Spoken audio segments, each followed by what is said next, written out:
The Viper army is not better. He has 70 and his opponent 35. But he's sitting home. It's going to be better when he's starting to attack. When he's defending, He's killing everything, man. soon. That's true. Oh, you know what? I'm going to shut up. You might prove me wrong. I don't want that to happen ever again. Oh, and it's gonna happen. The Viper will kill everything. And then you'll be ashamed. Good. Yeah, now you don't need really the legendaries anymore. You do halves, and then you don't need to use gold. 3 relics for the Viper. 3 trebuchets. Cavaliers are here, but he noticed that this is there. That's Hauberg, that is plus 6 armor for the Cavaliers, which is very strong. The Viper army, as you can see, 100 armor. Those scorpions. GG, man. GG. Incredible, man. No. Oh no. Oh no. Pay attention, the Viper.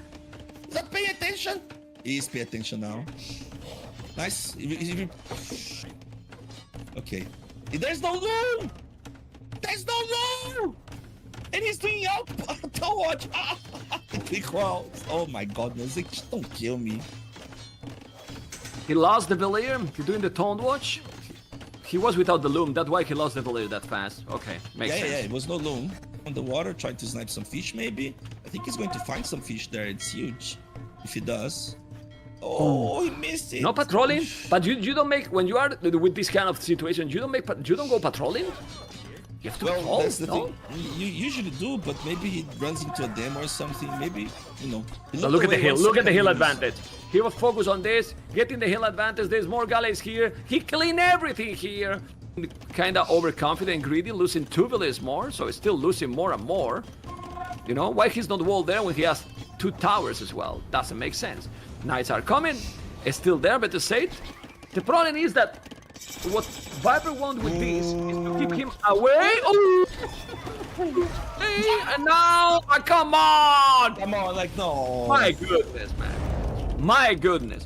All the potential transition, now he's forcing Korea. Viper's getting a good count of shots with the bomber cannons there. Behind the castle there, like 2. And they killed a lot of archers so far, but still Viper's kind of losing the trap. And if he loses that trap, he's going to lose the hill, then he loses the game. Right? So he's buying stone. Okay. Yes, he knows that. He just bought 200 stone. Well, Finally, let's be honest. With how the players are playing Fire, this series doesn't deserve to be 3-0. Wait. Right? Can you show the camera real? Like, of course, it Might be able to overchop soon. The Menatams is still around. They have a lot of HP, so it's not pretty having them around. And this is locked completely. Oh, he's inside! I was telling you, he's going to overchop. The Menatams are really strong HP here. Listen to the micro. I mean, he's creating chaos. He's gonna take 1 down. Aye. How you don't block it? At the end, he's gonna lose the Menatams. Okay. Oh, you know what? 1 down is not the worst, right? At all. Yeah, but Just and all this idle time? Well, listen, ladies, you need to wall a little bit the Viper, but he has a couple of monks. The monks might help. The crossbows are there. And look at with the crossbows how he's trying to kill more and more villagers. The castle will be up. Will kill the villagers. Will kill villagers as well. And the snake will do the castle or not? Okay, maybe not. Both oh, he will. did. Yes, but now the Viper. Oh, he's not going in. Oh, he's doing petards. He's not going for the to repair that one or not. I don't think so, but he's still killing a lot of villagers thanks to those arbalists. He's coming with those, but he can take those. Ladies, you need to go back. He's losing many villagers. He's gonna repair the castle. Crazy game, man. Yeah, so crazy. And also he's raiding at the same time. Can the Viper do something or not? I feel that he can't. But hey, we'll see. Killing villagers in the back. Until he loses that massive army in the back of his CCF base, I think he feels like he has a chance. But if he loses that... Cannon gun. Well, but he's losing the latest. You don't want to lose the latest. You do, if you have 120 villagers. Yeah, that's true. Right. So now I lost all the hope. Viper's getting the defense from the cavalry? That's quite also nice. weird. Yeah, Well, he's doing that. against Skirms, you know? Against Skirms, he want to kill. Yeah, but I think the Viper, when he sees that his opponent is in imp, not even. He's calling it decided game, guys. Second range. Oh, there's a villager trap there. That's a gunner. That's a gunner. In his castle age. Nah, but he has. Nice, He's gonna take the. He's gonna take the archers, that is what matters here. If you kill the archers, then you have to skirm he's yourself. Not killing that archer. It's The not. Viper is so annoying. Come on, don't make Got me... to be careful. He's still doing more archers now. He's having his skirms. Skirmishes, right? Yeah. Makes sense. Yeah, but this is Seems good to for the push him. Viper. It is. Oh. He wants to keep those archers away. Viper! Viper, what are you doing? Oh, Viper, no. man! He just Terrible he's move. Terrible move by the Viper here. Yeah, really bad one. He lost quite some. I mean, he still have more archers at the back, but it wasn't definitely what you want. Yeah. He's gonna lose it. He's mining a lot of stone. The castle is there. The knights are going to be down, and the Viper is gonna dominate completely now with the castle there. He's gonna take everything. He converted 2 knights. The Krogos are killing the knights, and the knights will kill the skirms. He can do even some organ gun and dominate completely. 33 army, 24. He's on the way to Imperial, and let's see if with now the plus 3 is gonna be able to finish this game, because ACCM, as you can expect, has more villages than his opponent. But going, man, like. Yeah, he's not even trying. Like you see that, like he's mismicring a bit. Like he's definitely not 100% right now. Because But now he's the getting, strategy is there. he's getting a bit impatient now, I think. Yes. You know? Yeah, there's nothing going on for ACCM to even the score right now. Doesn't give him like much hope. And the prop stays Sitaux the is same on goal. forever. I mean, yeah, he has Sitaux no is on goal. He come and he call the G. What happened? Yeah, I Look think his it's reaction. Yeah, I saw it. I think it's because the scout. His scout froze and he got a hit for free. Basically, Jordan got a hit for free because his scout froze. That's a bug for Age of Empires, you know. I mean, a bug in this game, impossible. Okay, has to be careful. But now the men at arms are there. He probably didn't expect he's gonna take ability. No, he did it quick. Up. It's not good to keep going to. Okay. Let's see what's gonna happen here. Jordan now 12 villages more. The resources collected keep similar because Handcart is kicking in there. But now with the galleys, who is gonna do the job here? Both are trying to do the same, dancing like if they were in the disco. 16 galleys, 21. But Jordan has more and more navy. He's having now more and more population. And these strategies that he got before, it seems that is working. The problem is, look at MBL economy, man. Oh. I'm surprised that MBL didn't build a single outpost as well. Like, when Vodka showed us MBL point of view, he has zero vision over the map. That's crazy. He's playing with zero vision, literally. And look at this. Oh, wow. Yeah. He has no clue about what's happening there. And he can cut me. Mind if he's 20 champions, you know? The heavy demos. Okay, he's gonna kill that. The traps with the demos. No, he killed one trap only, not idea. Man, what is this? Whoa.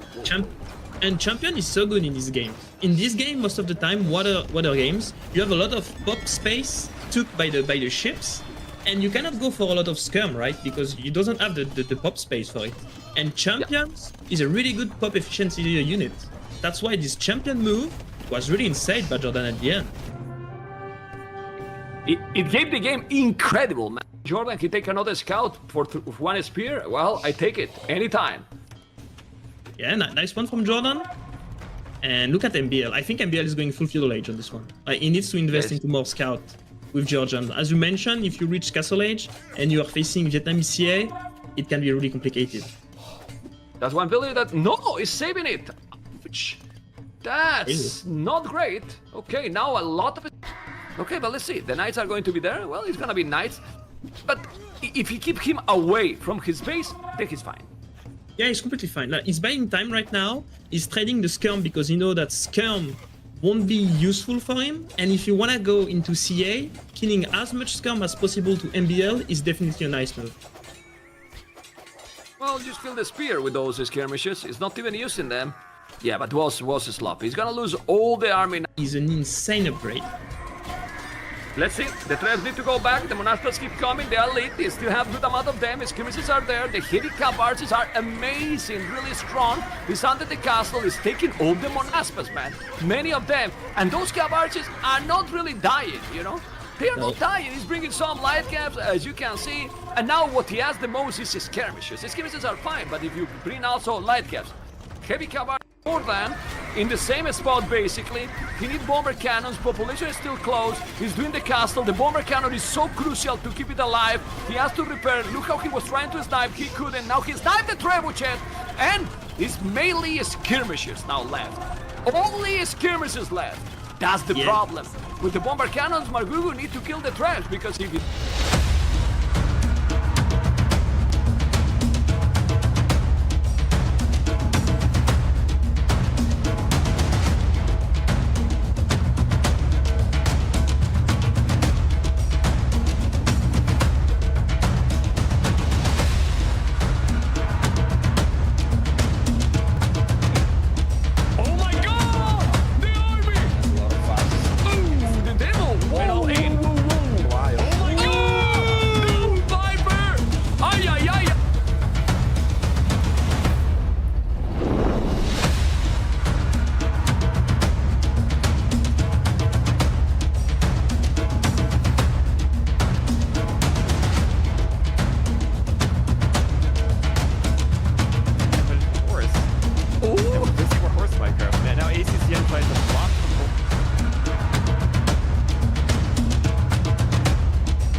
Hello guys, how you doing?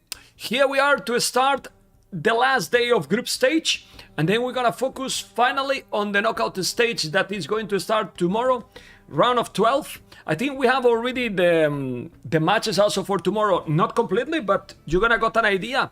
It depends a lot of these 4 players, right? Because basically round of 12 are going to be, well, complete with these players, but tomorrow it's going to be ACCM versus Vinchester or Sitaux.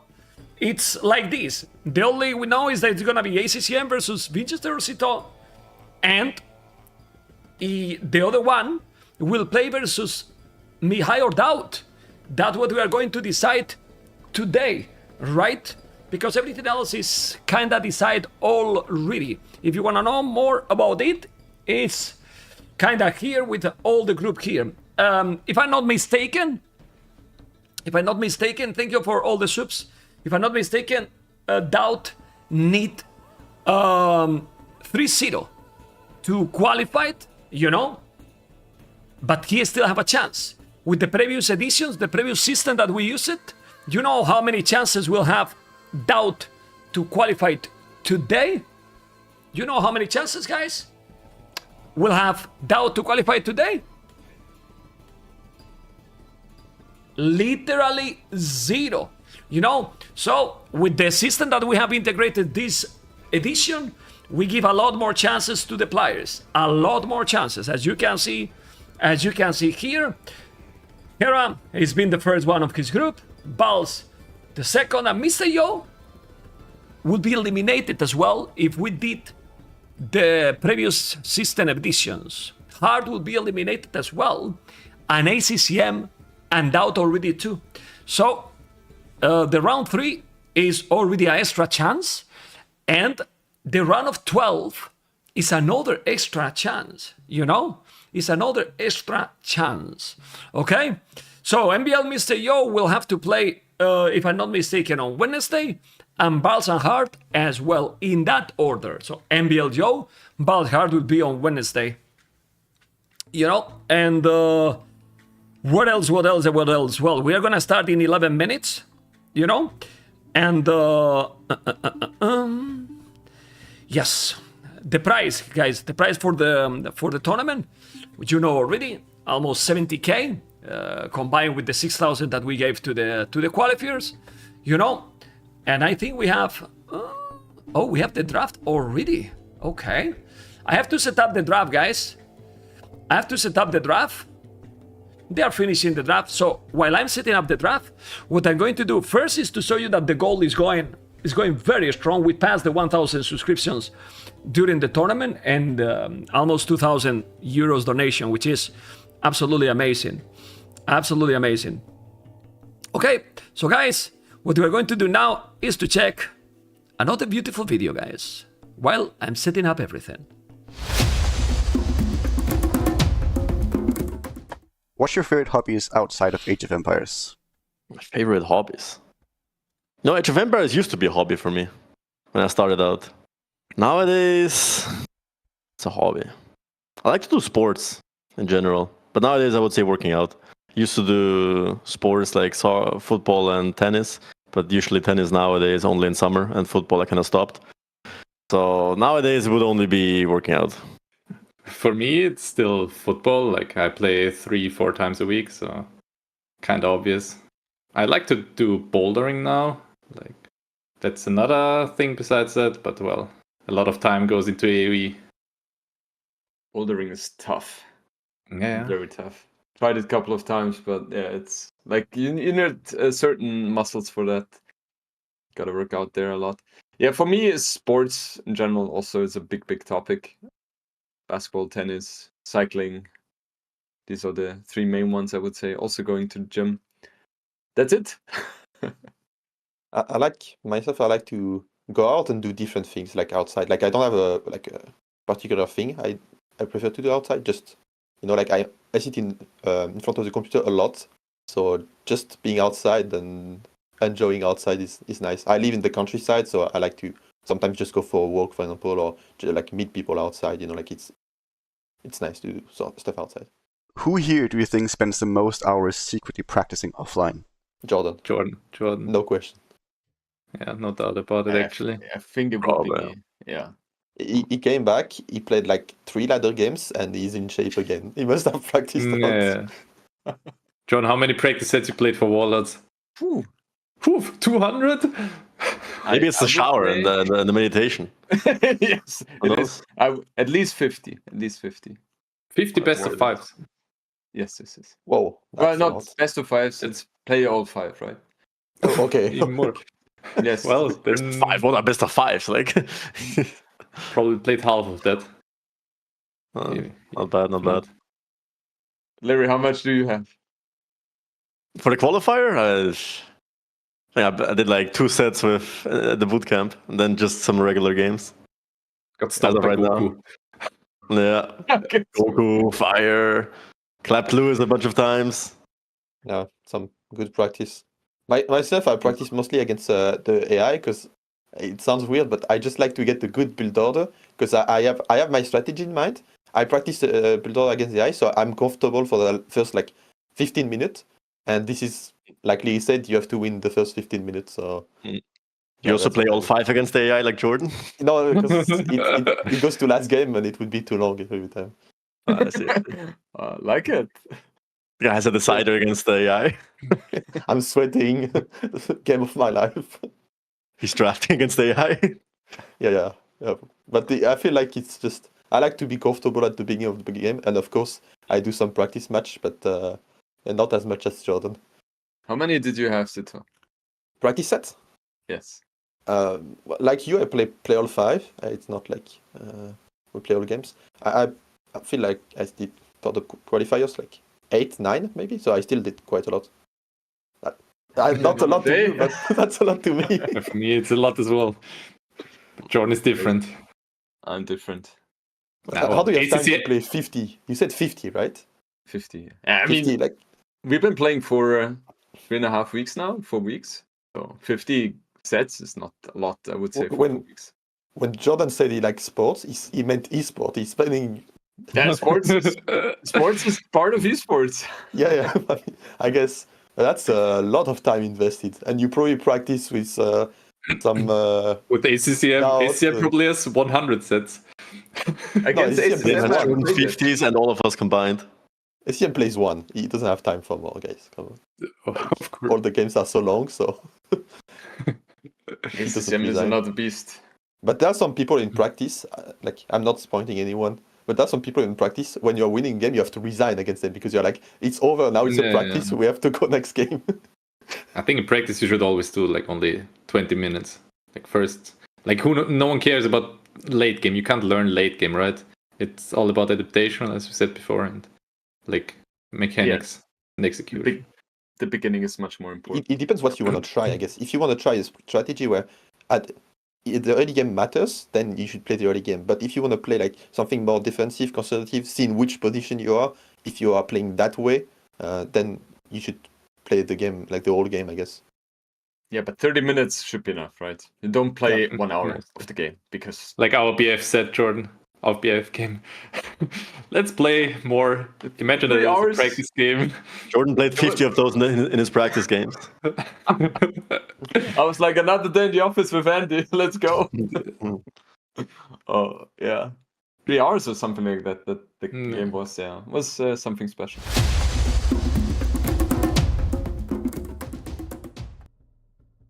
I love this interview, guys. I really love it. You know, especially because I didn't listen any single word because I was in the toilet. I'm a troll, I know. But guys, I need to go to the bathroom, you know? I have to go to the bathroom. Oh boy, oh really boy. I think we have the draft, guys. I think we have the draft already set up. Yes, we don't have yet the cameras. I'm going to sit down with your permission. Okay? I think I might sit down with your permission. We didn't miss anything. We're about to start. It's gonna be Mihai versus DauT. And let's see, we're gonna have... They are fighting, guys, for the... Basically for the last spot in the round of 12. You know? Right now, the more chances are for Mihai, but DauT still have chances. Is DauT gonna be able to do the job? Japanese Italians for both, guys. Japanese and Italians for both.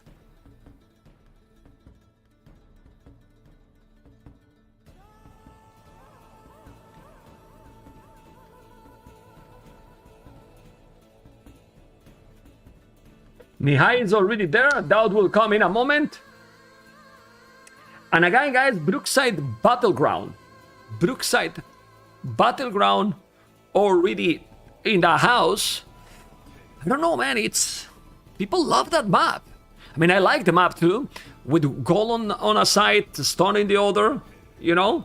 Then DauT has picked Black Forest, Shorelines, Land Madness, and Immersion. But we shouldn't be able to watch DauT home maps because he needs to win 3-0. 3-1 can work. I don't know. I don't know. I'm asking if he's 100% 3-0.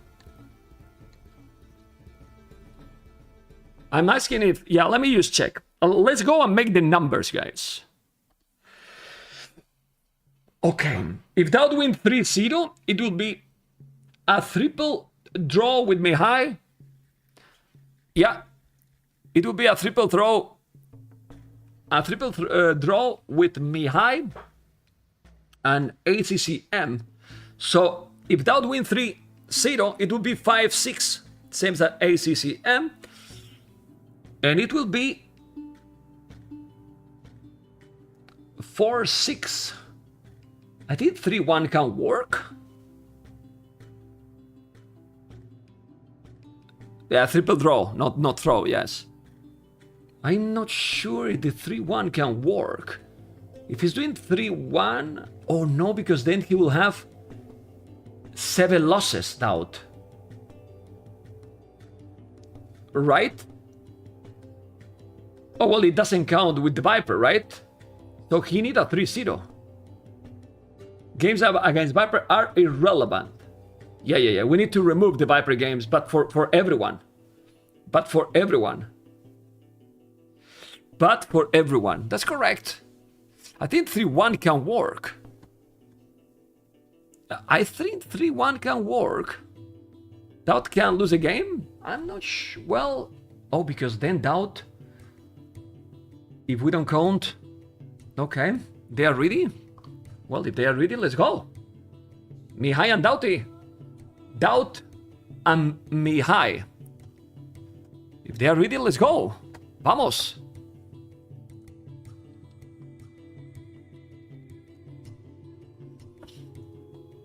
Okay, I think Orlu is already here with me. Mr. Orlu, are you here, amigo? I am indeed. Good morning. Hola, hola, hola. Well, it's good afternoon here. It's 5 p.m. here. 5 p.m. So if you are lazy, it's not my issue, you know. Are you lazy, Orlu, or you just too early? What time is it there? It's 10 a.m., but I was up late last night. Yes, man. I was like, oh, I don't start till 10 today, so I can afford to be a little irresponsible and stay up late. And then I woke up 10 minutes ago. But if you went out, I forgive you. But if you stay up, playing the game or doing some nerd stuff, okay, well, let's focus in the draft. You answer already. I don't need, you don't tell me anything, okay? You answer already. DauT Mihai, Orlu, you think DauT can do the job? Well, if I understand correctly, he needs to win 3-0 to have a chance to make the playoffs, right? Not to have a chance, to qualify. So definitely if you get 3-0, you are there, you know? He's there. Yeah. So he needs the 3-0. It's confirmed also by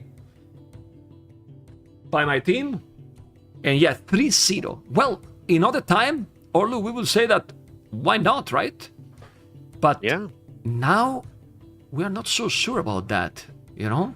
Can do the crazy stuff here and get the 3-0? It's possible. I don't think it's likely, but I do think that, I mean, this is going to be a great test to see, does DauT still have it in him? And it would really, I mean, this would be, honestly, probably one of the most impressive things that he would have done in a tournament in a long time, if he's able to pull this off. And what do you think is going to happen? And what do you want to happen? It's two very different things. Well, let's see. If you have a DauT always preference. makes tournaments more fun, but Yes. I also enjoy seeing some new blood here, and I'd like to see Mihai succeed too. So I'm pretty chill either way. You know, you get a good story no matter what. Okay. That's what you. This is a good answer to don't say anything, because at the end you didn't, you know, Say anything. Yeah. Okay. You know, I'm gonna tell you. International affairs, ma'am. All I do is talk out of both sides of my mouth. But I'm gonna go and tell, you know, I'm gonna be, and I want the best to win. I did the same as you know, so we are in the same boat. Yep. You know, that's it. I can't. Waiting for it. To be honest, I mean, I love DauT. It's not a secret. You know, I think everyone loves DauT as well. But Mihai is working so hard as well. It's like, it's so hard to decide these things and say that you want that one, it's going and so on, because it means that something positive from someone is negative for the other, right? So it's like heartbroken at some point, right? So yeah, it's complicated, you know. It's really complicated. Anyway, they started Brookside Battleground, and we have Mihai Japanese, which I'm surprised, and DauT Lithuanians. Personally, I prefer Lithuanians here. Honestly, I think Japanese are perfectly fine. I mean, Brookside is still a hybrid map, I would say, and having the tanky fishing ships when they are so exposed is really helpful. And there's a lot of room to run around with your cav archers as well. So, although Lithuanians and the latest is pretty terrifying, I think Japanese are fine. They're fine, but they have the cav archers. But if you go boom approach here with the unique units and skirmishers, what Japanese have against that is Lithuanians skims as well. Like, yeah. I mean, I don't know. I might be wrong, but still. Yeah, this is about to start, which is the most important. Gonna be very nice for sure. Oh, where's the cameras here? Why the cameras are not working? Oh. Just staring into the dark void of my soul. That should be working here. Okay. Now one is working. Yeah, I have to refresh those. I don't know why, but... No, this is just like the old days of DauT, man, when he'd just be in like a pitch black room. Yeah. Okay, we're starting. It's gonna start in a moment, waiting for Vodka to to tell me the 14 to go. And, ladies and gentlemen, game number 1. And there is no room to mistake here for DauT. DauT and Mihai. DauT as a blue, Mihai as a yellow, Lithuanians as Japanese. We have talked a little bit about the civs, but now we need to talk also about the maps, Mr. Orlu. Indeed. I mean, we've seen a lot of Brookside Battleground. I'm kind of surprised that players would forego the very traditional maps of Arabia and Enclosed in favor of the new one, but here we are. There is the fishing component on this map, like many of the maps in this tournament. And we'll have to see... Okay, Lithuanians, they don't get as much of an advantage on a 9-bill start because you don't really get the dock down that much faster. But Japanese, going to have a very strong early game. But though that latest unit, man, it is very scary. Mihai is reacting... Okay. Why he is... Look at his face. It's like he's not happy with something. Maybe he... Oh. Okay. I don't know. Well, maybe it's just my feeling, but nothing really happened wrong for his start, right? I think Lithuanians did really good counter here, honestly. Like, obviously Cavalry can be tricky here, but Oh. That's a pillar dead if he has no loom. Oh, I mean, it's not the worst situation, which is the villager dying before they can build the dock, but... Okay, this villager does not deserve to survive. Not at all. That is just abusing pathfinding, man. Oh my goodness. What happened with yellow color also? You know? Yeah. Anyway, DauT is going to go up in a moment. The Mihai deer went back, probably, that he was luring, and then the deer went back. That's really bad. 20 population, but he's gonna have the resources to go up, DauT. Gonna be a little bit of idle TC. That shouldn't happen, and then he's going up really quick. Oh, the ships! Didn't see those? Okay. I think it was... No, man, it's crazy. It's crazy. It's just one tile, man. It's just one tile. Crazy. Oh, tragic. Although with the fishing ships, it doesn't really matter as much as, say, on Arabia. Mihai, meanwhile, 3 fishing ships already. He is going to be looking for a little bit of a slower uptime. This still feels like it's probably too quick to be a fast castle, but his eco is going to be extremely well set up here, getting into Feudal Age. He's doing more villages. He's not even going up yet. And look at the wood he... Yeah, because DauT is expecting a militias or something, but it's not happening at all. Like...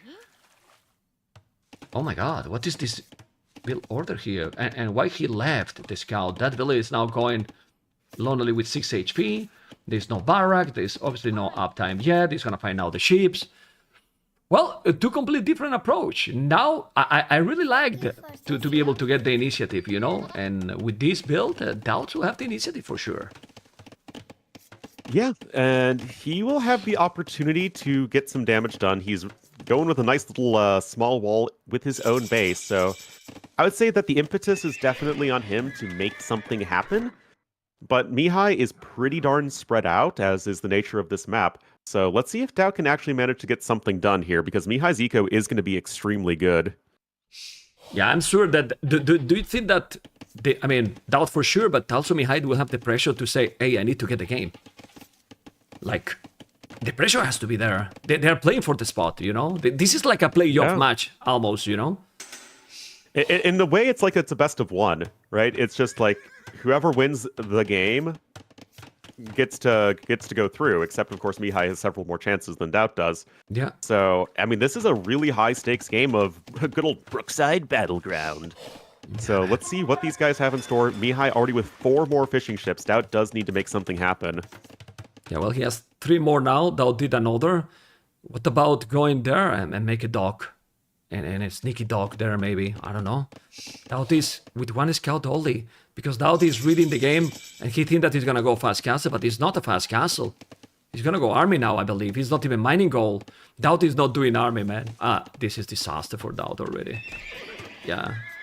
He's not doing army, man. Now he's doing another scout, okay. He saw the barrack. Double B tax. He's gonna see the stable. Yeah, but the players don't... don't take the initiative. He's waiting too much to see what his opponent is doing, right, Orlu? And now he's just waiting. Okay, I think he's going fast castle. It's mind games. Look at the gate he's doing here, and he has 6 fishing ships.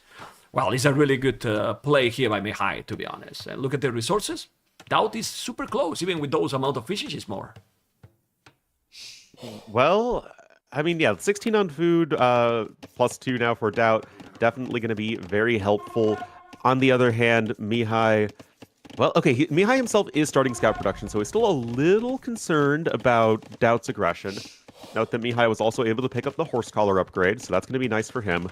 But Mihai isn't probably going to go up to Castle Age as quickly as he would have liked to. Yeah, well, it shouldn't, right? He's doing now horse collar, and if DauT can see the scouts coming, then he's going to be probably happy, I believe. Don't know what you think, because he's kind of afraid that he's going to go up quicker, his opponent.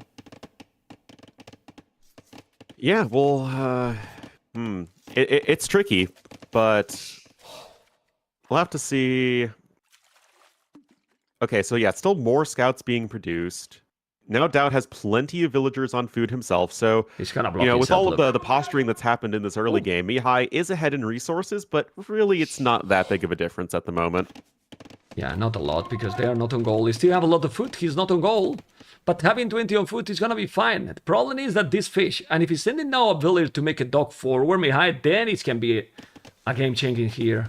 But the scouts are there. Let's see the spear. He's gonna kill? I think he'll commit now.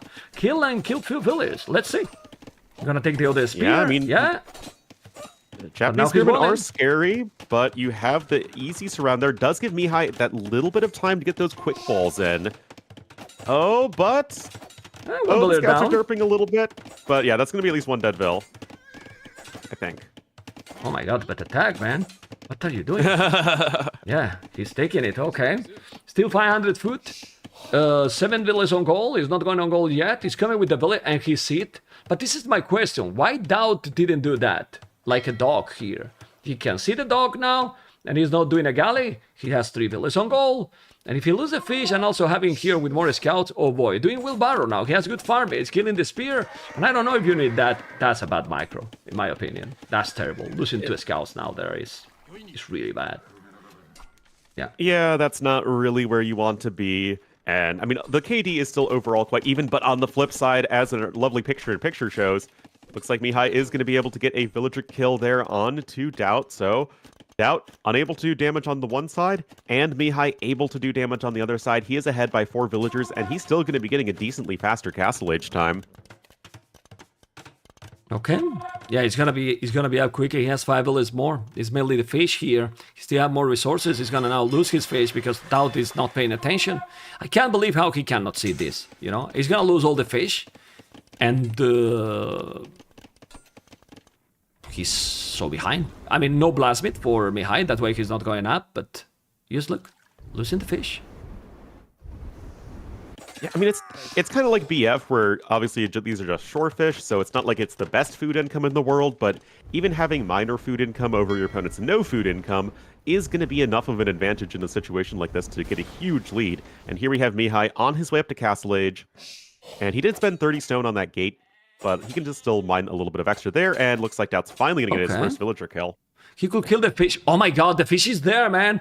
He's not killing the fish. Now the fish is kind of gone, so he's completely inefficient. And DauT is about to go up. Because as you mentioned, he took already the food super fast, but now those fishing ships are useless. They are gone. The food is gone already.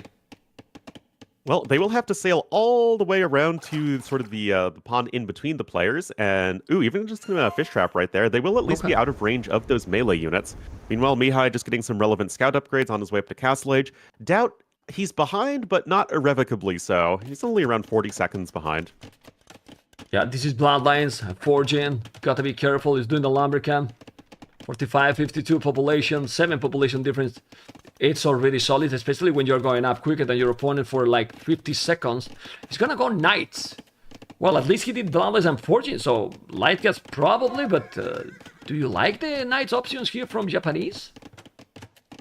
It feels like you're playing into the strength of your opponent and not the strength of your own civilization, which is a little weird as far as I can tell. Maybe you could focus a bit more on the pikemen to get an advantage as far as that goes. But at the very least, it's a big, wide open map, and knights are inherently useful there. Yeah, but also if, for example, now DauT doing a monastery and make some monks, you take the relics, it's gonna be a lot better. Oh, there's a hole. This is very nice for DauT if he's killing villages, because for now he's not killing. Well, he's killing how many? 1, 2. Ooh. He killed 3 villages there. Honestly, 2 scouts for 3 villages? I buy that.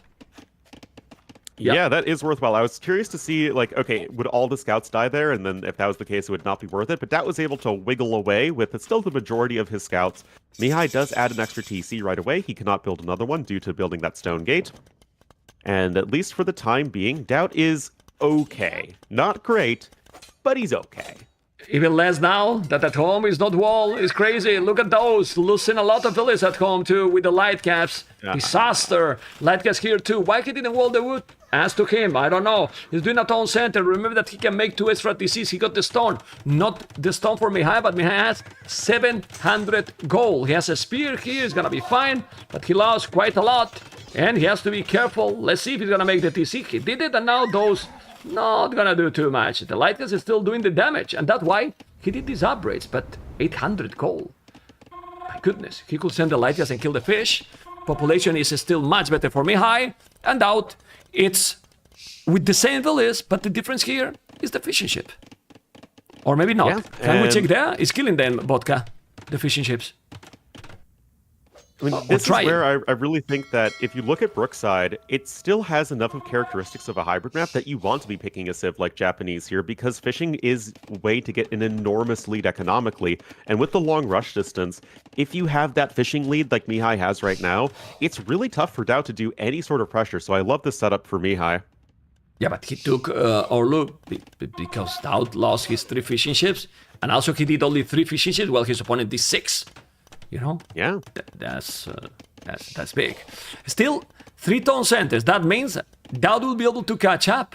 He has the 3 TCs done much faster. You get 100 foot extra per TC, and now he's mining a stone. So he should be fine for the time being, and 900 gold in the bank for Mihai. What is gonna be the following now? Because as we were talking, monks already appear on DauT base, and this is tricky. DauT has more villages than his opponent.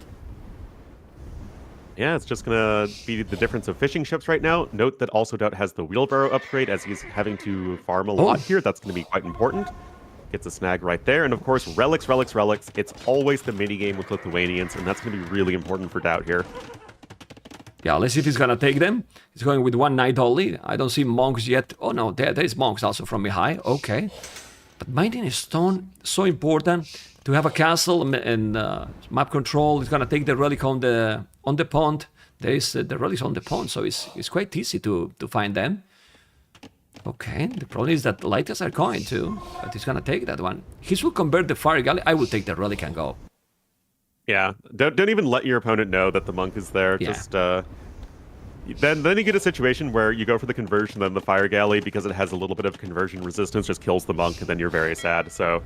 Just play a little bit safe there. Or kind of say to your opponent that I'm here, though he's sending the light caps, right? So that's even worse. Yeah. Anyway, still going 58 villages, 54. Still 8 fishing ships. Sitaux village on goal now for Mihai. Yes, he's not thinking in that, but he has a good foot coming. DauT 27 farmers, 4 town centers, Mr. Orlu. So even if the scores say that Mihai is ahead, it's not by a lot. The game is really close. He's the KD, 700 resources more. He's probably used the fishing ships. And now he's going to take another relic, I believe. And that's already solid with Lithuanians. It is indeed. I'd say that 2 relics with Lithuanians is like the bare minimum in terms of feeling good about yourself. And then anything else on top of that is you're looking really OP. But as far as the game state goes, I think this is already a good example of DauT's experience. His eco balance was a lot better than Mihai, who up until recently had a lot of gold banked up. DauT putting more villagers on food and wood, and just, again, a little bit more efficient. Yes, DauT's going to lose the monk there. A little bit unfortunate for him, but it's not really the end of the world, as Mihai is going to be doing the same thing. Yeah, and now he's going Cavalry. I don't know if going Cavalry now, well, is okay, but he doesn't have village on coal. He's doing now the fletching. They don't have any upgrade. I think he could commit. Well, he has no skill guardian armor, but one villager down. The TC is still there. He should do maybe fletching himself for these ratings. Oh, maybe. Yeah, it wouldn't be the worst idea in the world, of course. Spearmen do move a bit faster, which can be helpful. But yeah, I mean, a villager here, a villager there, it really does matter in this sort of situation where your one advantage over your opponent is that you do have more villager-type villagers as opposed to the fishing ships. So you really need to make sure that, as DauT, you can protect those guys as best you can. And of course, work towards those relics, first of which is going to be coming in now for Mihai. Skill guardian armor, and as you mentioned, this wheelbarrow done for a long time ago, it's helping DauT to keep the echo difference not growing, because having the fish is solid, but this castle is okay. I don't love it, but as a first castle to be safe and then go maybe later for a second one, it might be the idea he has, right? Well, I mean, just look at the huge amount of no man's land between the players. I mean, you look at the minimap, you have the blue line and the yellow line, and then a whole lot of empty space in between, with neither player having a decisive map control advantage at this point. I think that, okay, you're really reliant on your unique unit as DauT. Just get those castles down safe. They're going to help with the raids anyway, so I'm actually totally fine with that. Yeah, I think he's fine for sure, like, not for controlling map and expanding, but he might do that with the second. I love that he's doing handcart already with 37 farmers. That's huge, actually. The problem here is, what you do then? You keep going only Latias and ladies, or make some skirmishes now? Because Vodkin, Ballistic is going now huge amount of Cav archers. He's 13 already, but the population get closer and closer now. He should commit? No. He's going to go away, okay, and the castle is there. He's bringing him to the castle. Surprise, I'm here. That's not what you want. Okay. And another one on the right. Castle looks so nice, man. Whenever I see like a castle and I expect it to be an old castle, I just see the pretty new architecture. It's like, oh, look at that nice castle. It's especially nice because it trains one of the best units in the game, and that's the latest, and that's of course exactly what DauT's doing right now. Yeah, go to the right because there's another castle here. Whoa, whoa, whoa. That's crazy. 2 castles already. Ooh. Okay, with but like 40 farmers. I love it. Just get those castles down. You need your unique unit and help defend against the raid as DauT. Just work towards late game. Yeah. I think he's just doing because he feels like his civilization late game might work. The problem is that Mihai, that he's doing Cav archers, and now he's chasing all the units you need to raid, because Mihai resources are looking so healthy, because Cav archers doesn't cost food at all. I mean, DauT with handcart and 45 farmers he has might be able to go up soon, but timing and momentum is so important. Population is the same, literally the same. As you can see, 700 food, but Mihai is on the way to Imperial. The thing here is, well, you go Imperial in this map, but he's so far. He doesn't have a castle, and if he's doing the castle, it's not gonna be like forward, right? So, to go and kill DauT, it will take a while, but DauT is doing a TC number 5. TC number 5. Oh, baby. And already, man, this is reminding me of the game yesterday between NBL and Jordan on this map, where, you know, Jordan had the eco, he had the better Imperial Age time, but you aren't really that well set up to go aggressive in early imp as Mihai, so it really is going to enable DauT to buy more and more time to get to his insane army composition. So you like DauT position here? I think that if I had to pick one of the 2 players, I would pick Mihai, but then I'd also be like, okay, Mihai, it's time to roll forward and drop an aggressive castle with my big blob of Cav archers, and he's not really doing that right now. No, he's not doing. And DauT is now going up to Imperial. I'm going to make a TC number 6. TC number 6. Those unique units are insanely good. He has now +2. He has 2 relics, as you talk, the minimum you need. So you think only the cavalry is enough, not even gonna make skirmishes? Well, if you do all ladies, what do you think? I think eventually you want to mix in skirmishers, or at this point really hand cannons. The map has a lot of gold on it, so might as well. And oh man, wield the power of balance in your own 2 hands with this unit. It just obliterates anything that it comes in contact with. And the fact that the latest also has the same movement speed as the Cav archer, whereas knights are slower, really is a big help. Yeah, need to go away. Need to go away. Those Cav archers will have to... Ooh, that's great for DauT, I think. Yeah, I think that's a good one. Yeah, it's killing quite something here. It's killing quite something. Remember that he got more numbers and he killed. You can see the dead bodies there. That was nice for DauT. He's now going to move those. And DauT is still 1 minute 22 seconds. Mihai doing +3 in chemistry. Another castle and is the third one. The thing here is how you can kill now DauT with so many castles and 6-7 tone centers. I mean, this is what I was saying, Mem. DauT keeping Mihai at home during early Imperial Age. He's getting his own defensive matrix set up really effectively. And how much is a better timing with worth at this point? It's not really worth anything. You can't go across the map, as DauT is going to get that third relic, so that is going to be enough to give him some extremely scary units. Yeah, he will have now the +5 maximum when he's doing the last attack that he needs. He's gonna have already +4. He's gonna kill a few villages here. Maybe not many, but 128 villages, 26 army, and the ladies is still there. He's gonna make the +4. He has to. +4. They don't die. I mean, they do, but +4 armor, they are pretty scary. Yeah, I mean, the latest doesn't have all that much pierce armor, but even so, it's just they have so much attack that as soon as they close the gap even a little bit, it is going to be absolutely terrifying. DauT able to afford the elite latest upgrade as well, going to be super important there as on top of it. And this could be getting very scary for Mihai, as his Cav archers, although good, aren't like that great. Yeah, let's see. It's elite ladies. Yes, elite ladies and gentlemen. Look at now another castle to the right. And just look what also DauT want to do. Like, if you can take the stone and avoiding the stone for... Yeah, you need to wait for the +4 and get all the army together. Yeah, oh my god, look at this now. They are heavy Cav archers, okay, but those are unique units, man. It makes sense that unique units win to Cav archers, man. Especially these units, right? Let's see, he's doing a good job here. You need to go back. We'll need some trebuchets or raid. Let's see what he's going to do. Fortified walls, okay. Oh, there we go. That's my kind of upgrade right there. And you're going to be able to help sort of minimize the routes into your opponent's base for DauT, as the latest is also a very effective raiding unit.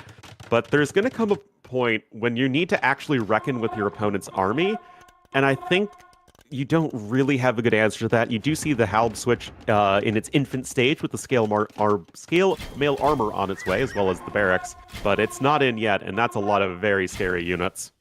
Yeah, and still, if you do that, you can still do yourself skirms or hand cannoneers, that they are fine, you know. But now what he should do, commit against those Cavalry on raid. He should probably kill economy to Mihai or not.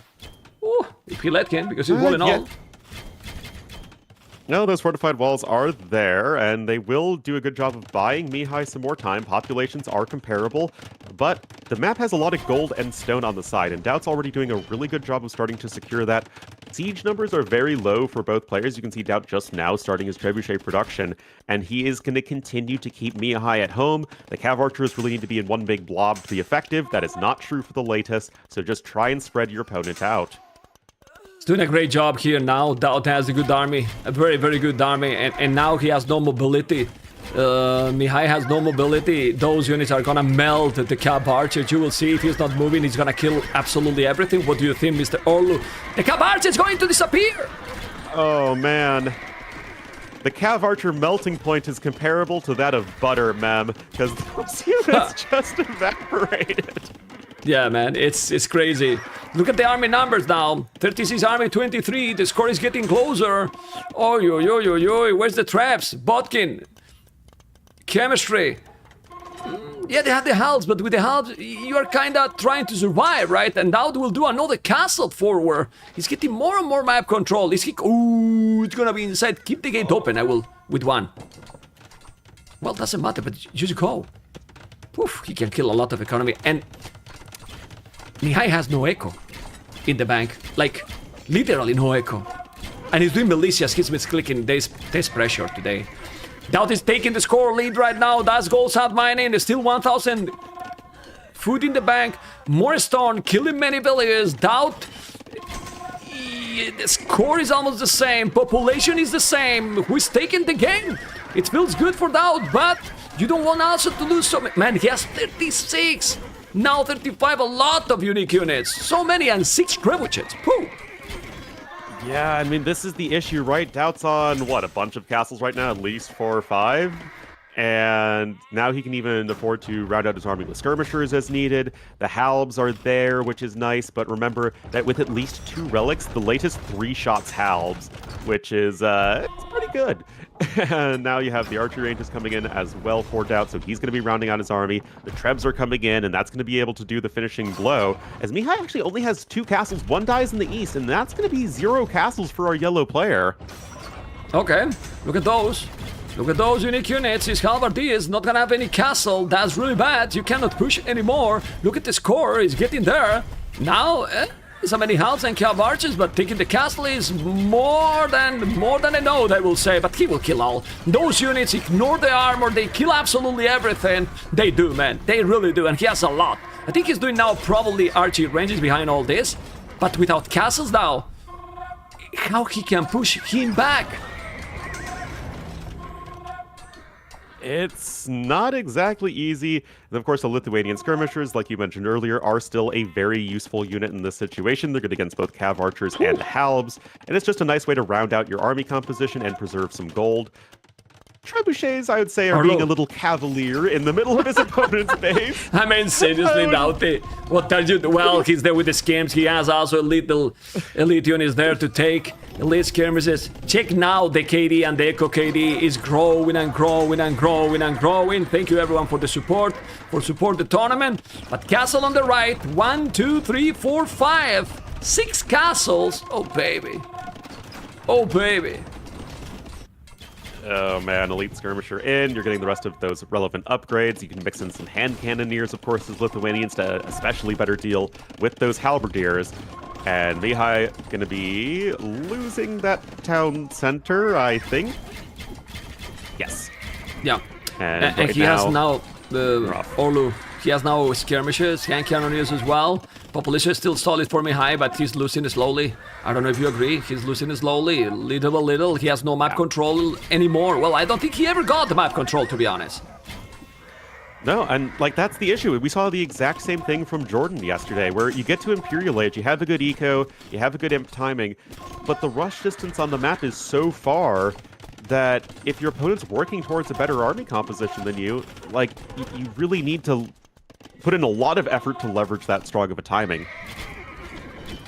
Yeah, let's see what's gonna happen.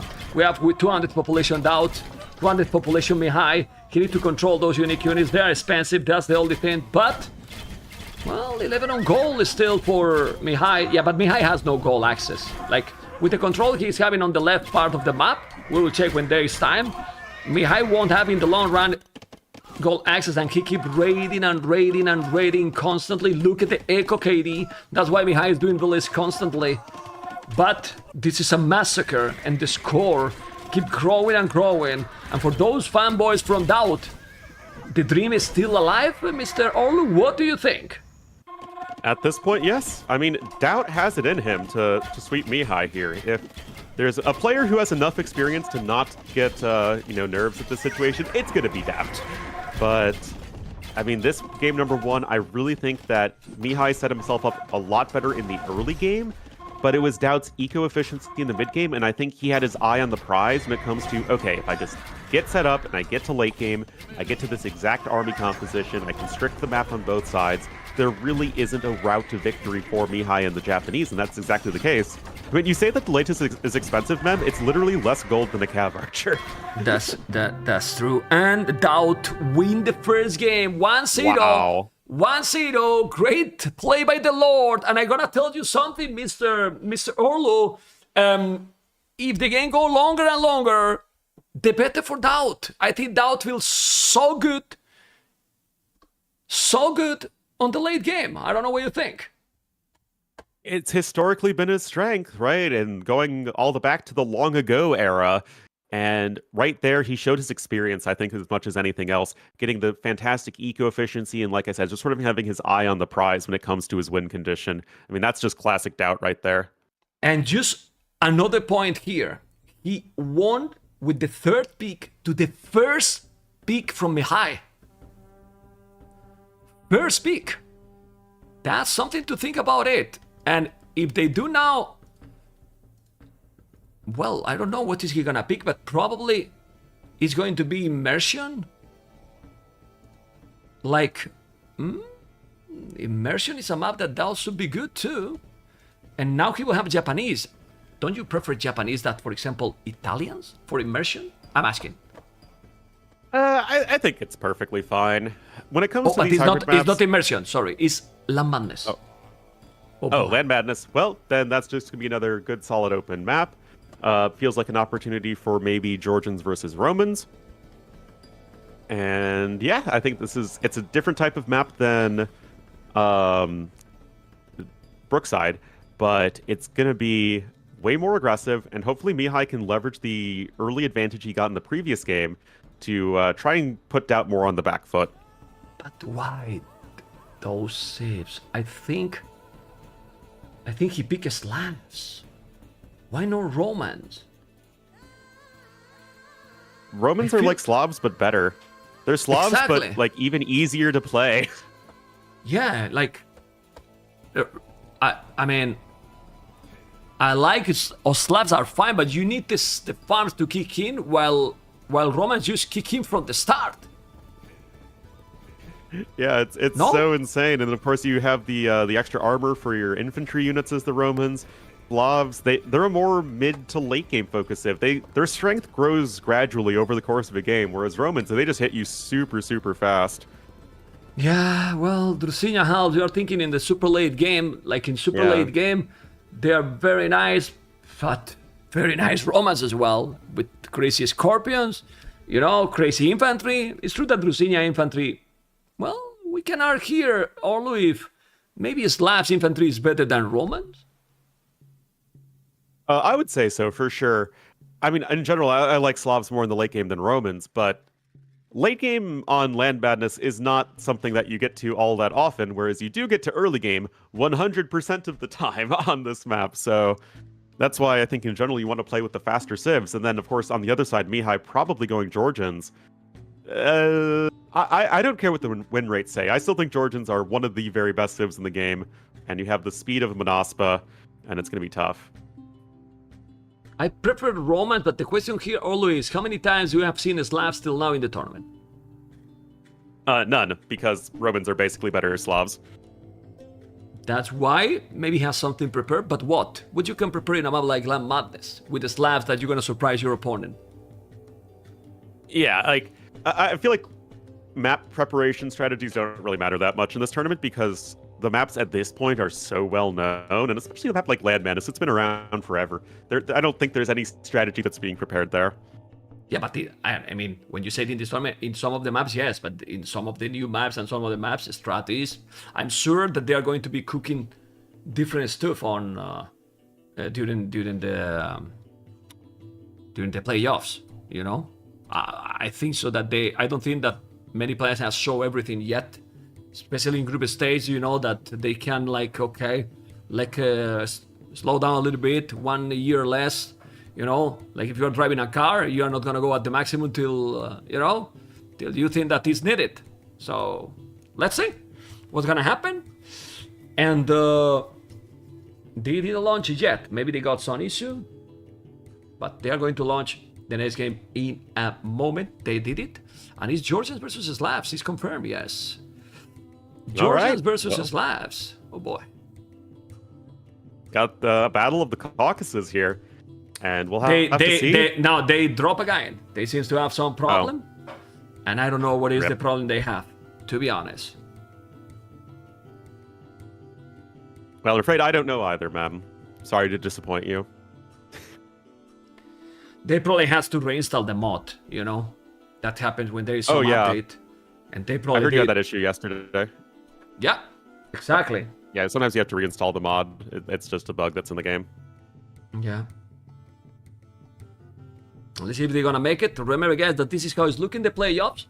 Remember that NBL Joe Ball's card, exactly this order, is on Wednesday. Okay? Tomorrow, well, the first series is ACCM. Against who? Vinchester or Sitaux. So if he's saying CCM Sitaux, then Vinchester will play the second series versus Mihai or DauT. So, pretty simple here, you know? Yeah, and what a great series of games that we're going to see in the upcoming weeks. I got to say, Mem, it's my birthday on Wednesday, and you gave me some very nice matchups for a birthday treat, so thank you for that. For a present, okay. Well, I like that you feel like having a tournament like this in your birthday, instead of being a work, is a gift. That's nice. Yeah. Honestly, Orlo, that's nice, when we have this kind of, work, and then you feel like this is like a gift. Not many things can be better in life, obviously, to have a good health, your friends and so on, but that's great, we need to think this in a positive way for sure, and that's nice, that's very nice. I'm not sure how much longer I'm going to be able to do this. I'm having to look for more traditional employment right now, so I'm just taking every opportunity I can at the moment to enjoy AoE to the fullest. I like your mindset regarding to this. It's good. I like it. It's a good way to see the things, That's gonna help you a lot. Based into my experience, that as you can see, I have a little bit, Yeah. Anyway, you could have said, no, it's man. Okay, some people go gray by 25, Mem. Okay, thank you. Now you say it. Okay, let's see, because they have some issue to start. I think they are getting out of sync. So they have to, when this happens, both has to reinstall the mod, if I'm not mistaken. Yeah, probably. It's probably the safest thing to do. I don't know the exact permutations there, but yeah, that sounds like a good idea.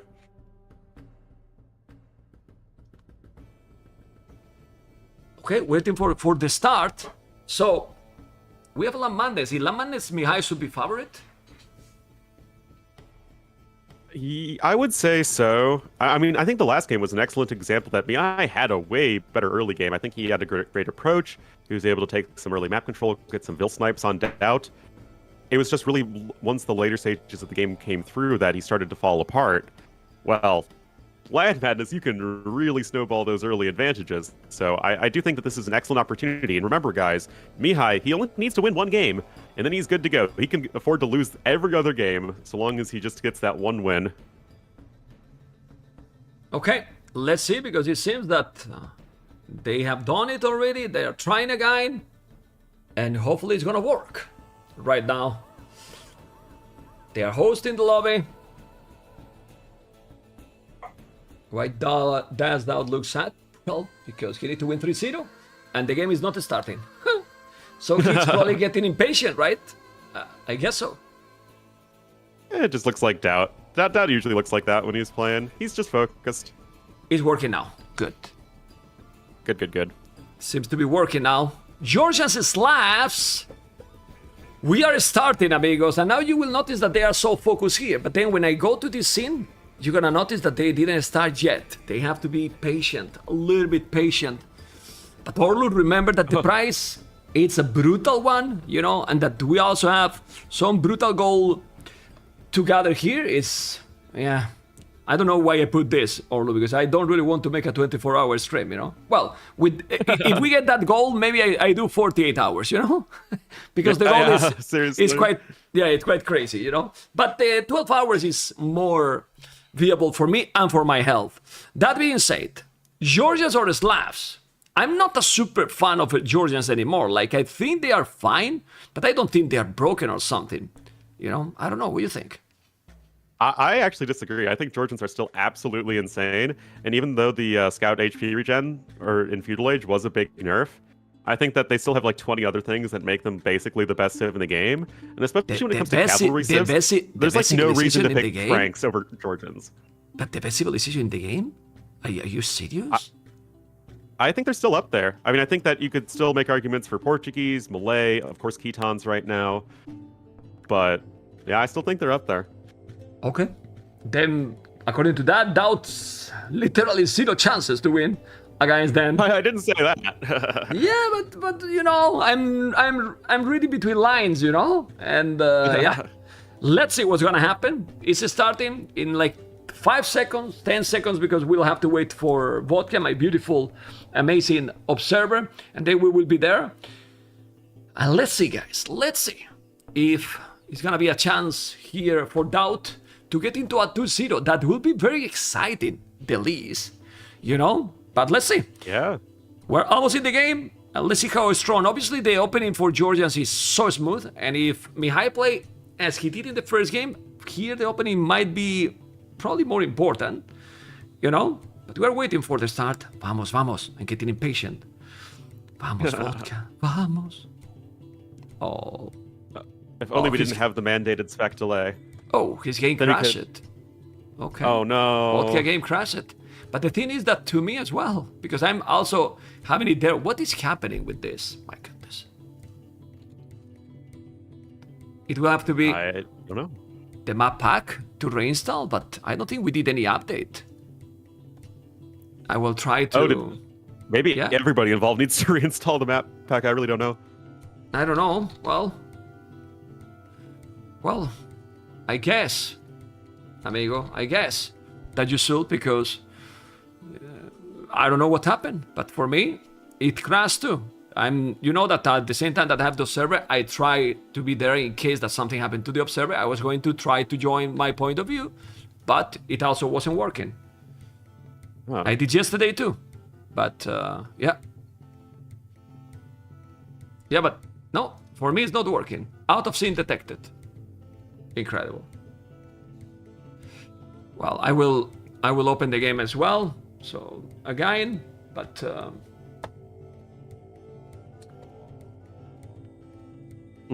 they should pause the game, Rainbow. If they don't pause the game, we're missing a lot.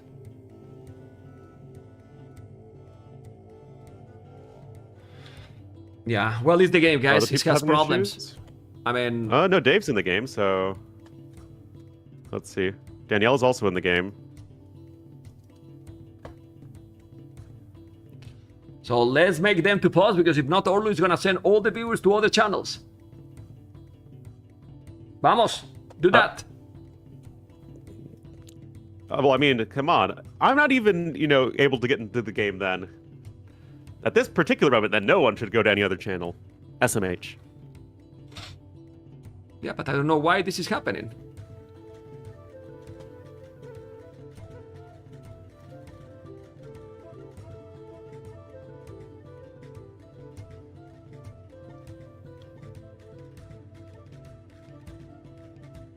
Huh. I'm launching Well, my game. For me, it's starting now. For me, it's starting when I restarted the Steam after restarting the mod. It's working now. So what I'm going to do is to make me go as observer. I hope that I can put my Elgato. It is working, my Elgato, or not? I would hope that your Yes. cast is working. That's think- correct Spanish, I believe. Yeah, my Elgato is working. You know what? I don't know if I can. Yeah, you see it, right? My POV. Yes, yes. You Yeah. still see it, right? Okay, and now, Yeah. right now, I am the observer. Till I'm catching up here, and we can see. You might notice a different with the quality a little bit. Should be still very good. And when you, yeah, they are like in 6 minutes and 40. And when you are ready, Vodka, let me know, because for now we see how Mihai is doing militias, you know, with Georgia. Well, it is a going pretty men-at-arms. malicious opening from him, I gotta say. Oh my god. Okay. Come on, man. I know you're stressed with the tech issues. I gotta lighten the mood a bit. No, it's difficult. It's very difficult because it's a $70,000 prize pool event, you know, and then they don't fix the game, you know, and it's very annoying. So very, very annoying. Okay, it's pause. Just tell them I am in the game. Just go. I keep going. I keep doing the observer. When Vodka is ready, I switch the POV, but I have the backup for a good reason.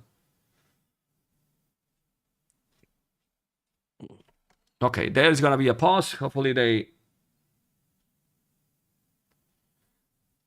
Yeah, I will keep being the observer myself, and that's it. Yep, it'll be fine. It's just one individual game. Yeah, I'm there. Well, he's doing the stable, and we can analyze here. I mean, What he has to do, DauT, is then wall the woodline. He knows that the men-at-arms are around, and I don't know how you feel about the men-at-arm opening with archery range, because Georgians usually is great with the scout to regenerate, and then he's not using a stable. Well, when it comes to land madness, I'm actually a big fan of the archer openings, because if you're playing extended feudal age anyway, and you're getting like ranged units plus stable units, it feels like it's better to start the archer production sooner rather than later, so you can start to snowball those units. Men-at-arms on this map, I'm usually a little dubious about, because your wood lines you wall in every single time anyway. Okay. Let's see, he's gonna put the pressure. We'll know, Orlu, that DauT and quick walls is not a good combination in the same line, right? So, he should be walling already when they keep going, you know? Yeah, but when this happens, what I get annoyed is that when this happens, we need to pause immediately, not in minutes 6 and 40 seconds, you know? That's why I'm upset right now, because people miss a lot of the game. I mean, and we are in a voice chat with them for a good reason. Anyway. All right.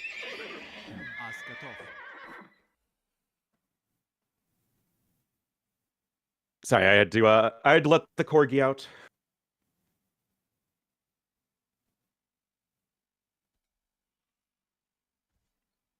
Anyway, the player's good to go? They should. They should go. I don't know when they will go, but they should start at any moment.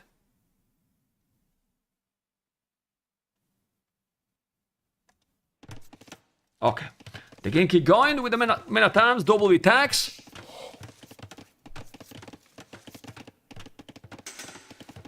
Problem with this is that, like this, sadly we won't have the highlights with vodka, which hopefully is gonna be able to fix it. He need to wall, and he's not walling. Why DauT is always doing this? Why you are not walling? The men-at-arms are there, and he saw them.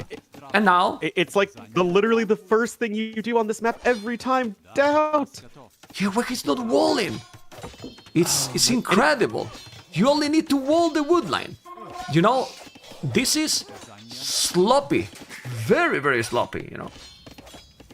Maybe he was distracted by the pause or something, but like, DauT set himself up to wall his woodline beautifully with the two houses there. It's just, you know, you need to actually do it. Now, he can't take these stragglers for now. His scout numbers will slowly climb in the background, so he'll eventually be able to take a good fight. But this is definitely not the start to this game that DauT would have enjoyed. Okay, let's see. We're gonna keep going. For my observer, it's not working. It's working for everyone else, but not for him. So I want to keep going like this and focus now, because I can manage the observer thing. I've been doing for only 13 years. So let's see. Scout and a spear, men-at-arms scout as well. He hold it, but you know, it's not what you lose. It's also the idle time, right? And it's still DauT. Yeah. Now he will need to do a lot of farms. He has horse collar, and this is what you want: is slabs to spam. But he's coming with the archers. The men-at-arms are there, and DauT is not an old army. Archery range for DauT, or what he should do? Well, yeah, like I was saying, I think that on this map, it's really risky to do anything that does not involve an archery range. He's even coming in with a defensive watchtower right now.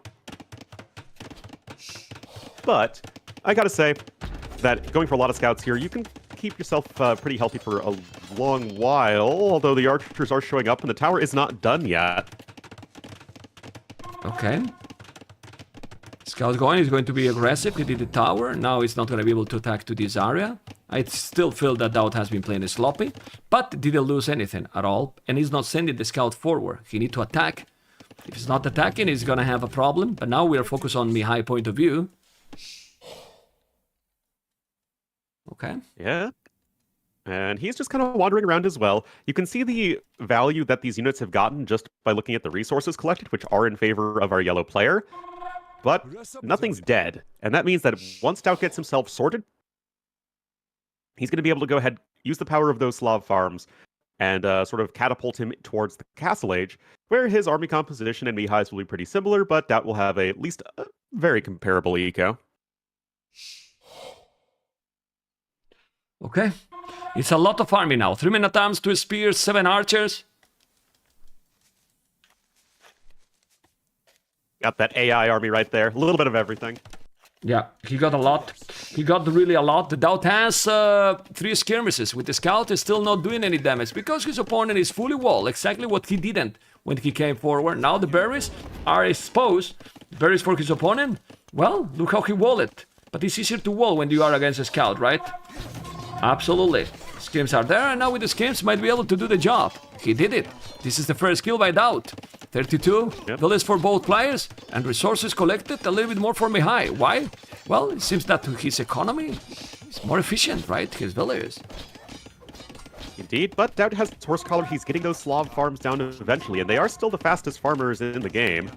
I know, I spent a lot of time with the DLC testing farming rates, and yep, Slavs are still the best. Yeah.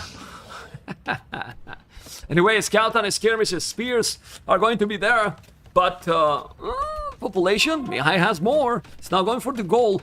Do you think he should go and mine a stone? You know? I mean, I think 2 villagers on stone on your way up to Castle Age is probably fine for DauT.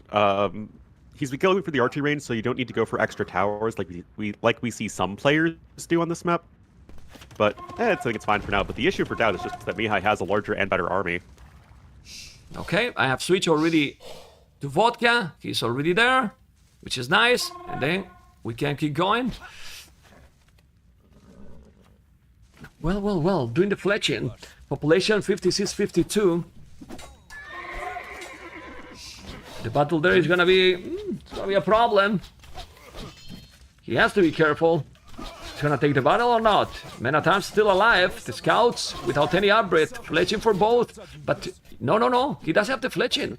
So he should probably commit with the skirmishes. If he doesn't have the fletching, he's gonna go with the scouts. He's gonna kill those archers. That's a good micro by DauT. It's a terrible one, in my opinion. I don't know what you think. It was almost a good fight, or a good start to the fight for DauT, which is another way of saying it wasn't a good start to the fight for DauT. Fletching is now in here for Mihai. It's 9 archers to 6 skirmishers. You still have the 5 scout cavalry alive. And although the KD is even, Mihai simply has been faster at scaling up his army. A second stable here for DauT. He does have the defender's advantage, but this is still a very uncomfortable position for our blue player. But why he commit in those situations? Just go back a little bit. He's not patient enough, right? He's not. Yeah. He's definitely not. Okay. I mean, he did a really good job of sniping the spearmen, so I kind of liked how it was looking at first, but then the archers got caught on the other side of the forge bushes, and the skirmishers weren't really there, and then it got very awkward. That said, forging is now coming in for Mihai. DauT's getting wheelbarrow, this greedy gumdrop, man. Yeah, but this should be good, right? Guy. The problem is that he doesn't have an old army, I believe. And the problem for DauT is that, the problem is that he also never really attacked his opponent. He has now a scout with forging. Those scouts recover the HP. They're gonna have down +1 armor too. DauT is doing the bloodlines. I don't dislike that. Okay. He need to do more army. For example, why he's not walling the gold miners? I know that the archers are dead, so maybe he's danger, but look. Yeah, he's not committing because he has the army here, but still, it's to be done. Horse Collar now, well, it's fine, but he already has most of the farmers, right? So they are not gonna even get the upgrade. Still, bloodlines +1 armor, 23 farmers. In this situation, Slavs always starting to be dangerous in terms of economy. Slav farms with wheelbarrow now, they can be OP, but that micro, okay, I don't know if you agree. I mean, as we saw in the Yo versus Hera set, it doesn't matter how well you set up yourself if you just can't take fights against your opponent. And that is, I fear, the issue for DauT, as he just does not have the units. Yeah, his scouts are reasonably well upgraded, but so are Mihai's. And Mihai has the scout plus archer combo, which generally speaking is stronger, as you just have 2 power units instead of a power unit and a counter unit. And DauT is running out of dudes really fast, and we could see his tournament chances evaporating here, guys.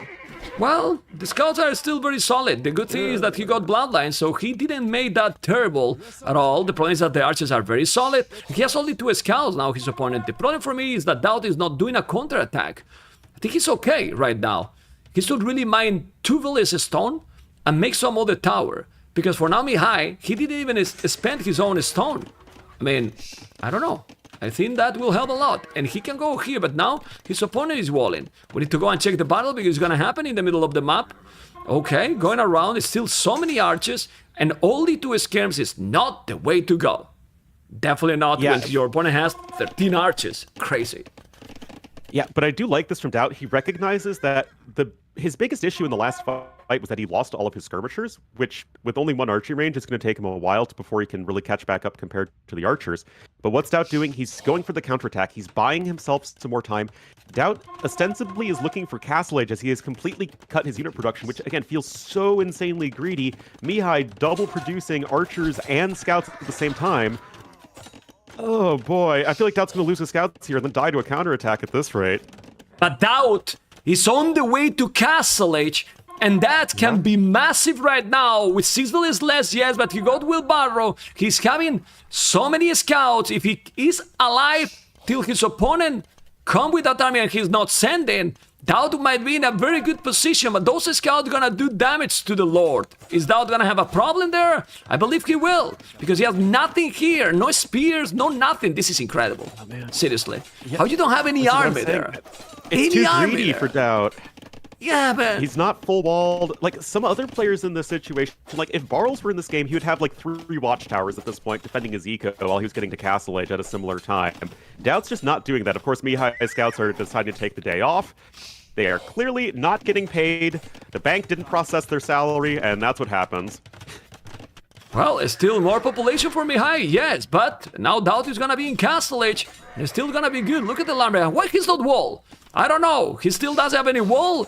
All his economy is a mess, but he's still in the game surprisingly. Why? Well, because his macro is definitely much better than Mihai. Mihai has 700 wood, 100 food, 500 gold, not even close to go up. And now, if he's going light caps and knight, it can be the 2-0. What do you think? Is the 13 villains more still for Mihai? Yeah, that's a significant difference, although DauT has Wheelbarrow and his Slavs, as we keep on harping about. And Mihai stand ground there. Also, I think it's a great example of this game that macro does not necessarily equal idle TC time, because Mihai has way less idle TC time than DauT, but DauT's eco balance is significantly better. And that's how you get Mihai with a lot of gold and a lot of wood banked up. That doesn't really do him a whole lot of good right now. As DauT in Castle Age, he's on his 2 stables, he's getting some relevant upgrades, and DauT, he's not thriving, but he's doing okay here. Yeah, well, he has good resources in the bank, but light caps +2, he need to do damage now. If he's not doing damage now, it's gonna be a problem for sure. I don't know if he has the market. DauT he has a good amount of wood, but he need to attack husbandry, doing a monastery. He's mining now a stone, and those stone miners, instead of walling, he's leaving them lonely, so they will die. Eventually, they will die. Remember my words. He's gonna send those scouts, and those might go down. Anyway, we'll see. I might be wrong. But he's walling everything. Look at the difference.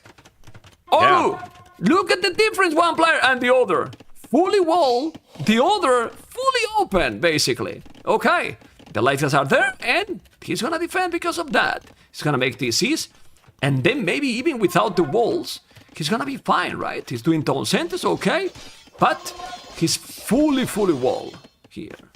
He's gonna be able to try to find a spot. Go on, sorry.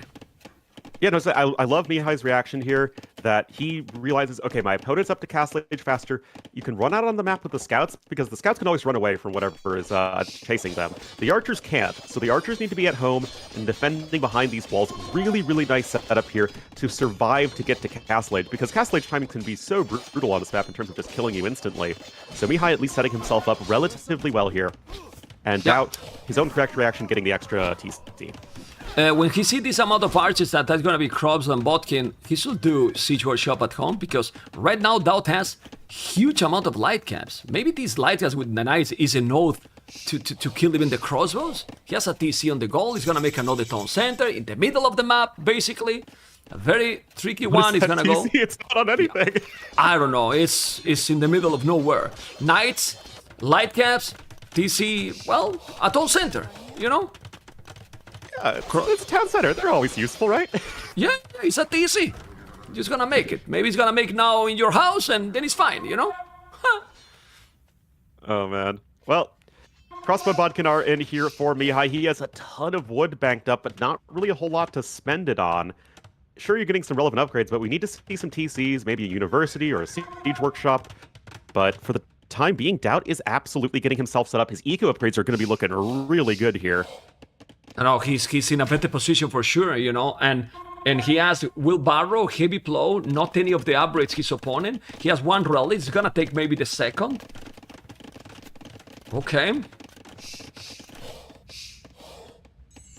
Well, I'm liking this for DauT. Again, what did we see? A better early game from Mihai, but he's not in a position to kill his opponent. He doesn't have map control. DauT's adding in the eco, and he is surviving. And as the game's going on right now, until Mihai can like really get to late game, where I think Georgians are still going to be better, DauT's going to be looking good here with Slavs. It's Cav Archers for Mihai. Oh my goodness.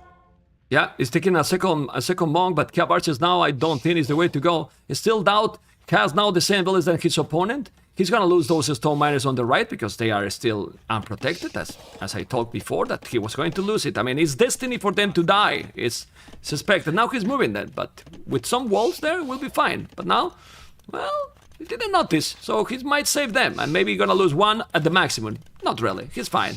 They were there in big problems, but now, DauT has so many units in the middle of the map. Need to go to the town centers, might lose 1 or 2 villages, look at the crossbows. He's gonna make another TC because he's so greedy, and he's not even sending anything there. Mihai is coming with crossbows, but the crossbows, Orlu, they don't have a transition to late game. And now, DauT is losing 2 villages. He has a lot of army. If he dive, he might kill all the archers. With the knights and light as he has, he should kill them all. But the Cav Archers aren't a part of this fight, so Mihai is effectively down around 10 units in this actual engagement, and DauT, of course, with the speedier units, can dictate this fight. Mihai can go ahead and take the high ground for himself, but DauT, the charge of the cavalry coming forward, it's pretty cinematic, I gotta say, and Mihai's gonna try and micro as best he can. This honestly is not the best control from DauT in terms of running past the archers to surround them. Now they're in this little nook, and they're gonna get the best value they can. Mihai's going to lose, but this is as good as it could get. Incredible. DauT has a huge advantage now. He has also 4 relics. The Lord has 11 villages more. What is happening in this city is the Lord is gonna be 2-0, because right now those Cav Archers are not the node. I don't know what you think. He got so many units, Orlu. Oh man, it's a lot of army here. DauT is ahead by 10 vills. He's ahead in eco upgrades. Mihai's still slightly ahead in resources because his eco has been more efficient, but DauT just has all of these cavalry units running around everywhere, and Mihai is going to struggle as the Georgian Cav Archers, yes, they regenerate HP, but it's only 8 a minute, I believe, right now, so it's not that exciting. And 4 town centers. Orlu, 4 town centers also DauT. You know, and doing villas from all of them, he could buy a castle. What about a castle there right now from DauT? Holy moly. Could be sick. It would indeed be very sick. Still, Cav Archers scale quite well, generally speaking, and although some are taking a little bit of damage here, DauT is going to end up losing some of his Cav in the process. Now, this is where the Slav player is going to want to add in some of those cheap Scorpions. I think it's only 63 wood and gold, so it's actually not that much more expensive than a Cav Archer for a Slav Scorpion. Yeah, it would be great. He's doing a charge there, so I don't know what is he going to do. He's doing the market. He's been a little bit stubborn here, DauT. He lost some unnecessary units, Orlu, and now the Cavalry is gonna make the counterattack. He's still adding knights, and finally he's doing the siege war shop. The score is still almost the same, but population is still ahead for DauT. He's still having more and more army. The problem is, Cavalry still doesn't cost food. Obviously, Slav's economy is solid, but you don't want to lose army, and DauT is not having the advantage with the military anymore. Nope. As Mihai's done a great job macroing up his own army behind this. He's on his own 3 TCs. Yes, DauT's ahead in terms of villagers right now. Yes, he's ahead in economy. But the Cav Archers are just inherently, arguably the strongest unit in Castle Age. DauT's gonna have a castle over here to the east-ish of his base. You can pick up the T-nets and a bunch of Slav castles defending your base. It can be really helpful. But it's not tricky. Neither player, I think, feels especially comfortable in the current situation, which honestly is probably the most fun type of AoE game to watch. Can you rejoin the call? I think we're having some small issue with Discord. It's cut off a little bit. If you can rejoin just the call, just close it and come back. Yeah. Okay, we keep going here with the knights and the light caps. The gold mining upgrade, 100 village 89, but now handcard for Mihai. The score still say that Mihai is ahead, 10 villages more, gonna make another TC in the north, that I don't know if he's gonna be able to do it. And now the problem is that, are you doing the skirmishes or not? He's doing another TC, then I need to come to don't lose more villages there. DauT is still with so many, but he need ballistic in his siege. You know, And Yeah. you are here, right? Again, okay, nice. Yes, I'm here. Ballistic? All right. And Yeah, so there's a couple things here. DauT nets to help you defend against all the CA raids, I think would be really, really nice here. And of course, a second siege workshop. I mean, I love ballistics, but just get those Scorpion numbers out. It's 22 CA with way more on the way, and 3 Scorpions. It's not especially impressive. So I think just really getting those numbers scaling up would be super important. yeah, the micro from DauT is not being great. Like, he's having the co-advantage because he has, I mean, he is already with 1.k resources more, 1.3k resources more, but it's not microing super great. Now he's raiding with a nice E if he find it, because he could kill a lot, and he's just passing, you know? He's just passing. He's having now ballistic, which is great, but he could deny that TC, and he's not paying attention. Multitasking is so important. Now, he preferred to go under the TC, probably because he didn't notice that he was building a TC on his face. Population 140, 142, but even if the score is behind for DauT, his economy is smooth, but he's wasting a lot, man. He's wasting so many units. So many units. Don't know what you think, Orlu. He's wasting a lot. I mean, this is one of those situations where DauT is nicely ahead in resources, but Mihai is also ahead in resources destroyed, so it kind of cancels out. And, okay, we have at least multiple siege workshops at this point with which to produce those Scorpions, but the CA are running on in here, and DauT's gonna have to retreat to the town center. Yeah, he still have 5 Scorpions, 6 Scorpions. He's now stopping doing army because he's gonna go up to Imperial. And obviously, if you go up to Imperial now, +4 gonna be great, but Mihai is getting closer to. Doesn't have the North army. Yeah, he has wasted a lot of army. And now both are going up to Imperial the same time. And in Imperial, Slavs or Georgians? I prefer Georgians now. Yeah, in I Imperial prefer for sure. as well. You know? I mean, you still have the fortified churches, which basically is like do-it-yourself Slav bonus, and it applies to all the resources. But if Mihai's not paying attention, this is not the first time in this series that Mihai has had units on stand ground and has just been eating some damage. No, he failed there a lot. Look at now, army numbers again the same. Villiers, 20 more for Slavs. The good thing here for DauT, as you mentioned, about Slav's upgrade, you know, with the Tedines and castles all over, he can do castles all over if he's doing the upgrade as well. So he will be well defended and remind a little bit to the first game. There you go, that's the upgrade. And, well, you can go with the Slav farms, Hussars. I don't know, I think he still definitely have a chance. I don't know what you think. Yeah, totally agree. Handcart coming in, that's a super important one. Of course, Heavy Scorpion, another likely important tool in this matchup, especially because Georgians don't have Bombard Cannon. One of, like, the 3 upgrades they miss, it feels like. But Scorpion's here on the high ground. Gotta be careful there, Mihai. Now he's starting to have a good amount of Scorpions. Now he's starting to have a good amount of Scorpions, and it reminds me a little bit the army composition that yesterday was having the Viper with Romans. You know, those Scorpions crazy. Obviously, it's not the infantry, it's cavalry, which is probably even better to combine because they are faster. So let's see. Yeah. And remember, 4 relics. That the longer the game goes, careful with that. Crazy resources, 5,000 resources more. Orlu. Slav farms are good. People forget how good Slav farms are because, you know, the Khmer bonus is so flashy. You know, you have Romans coming in earlier, you have pastures now, but that Slav farm bonus is just rock solid. Look how many castles he can make now. He's doing 2 more aspects, but still +4. Gonna make the castle on top of that hill. Is the 4th castle, and he has some castles really well located on his base. The DauT. So, Mihai cannot raid. While if DauT play properly, he can raid better to his farmers, in my opinion. But let's see. He's raiding already here. +4 chemistry. The score is almost the same. What exciting series, man. What exciting series. The Hussars are there. He's gonna kill villages. He will kill something. But that's the thing. With these farms, you can make Hussars forever, Orlu. Absolutely.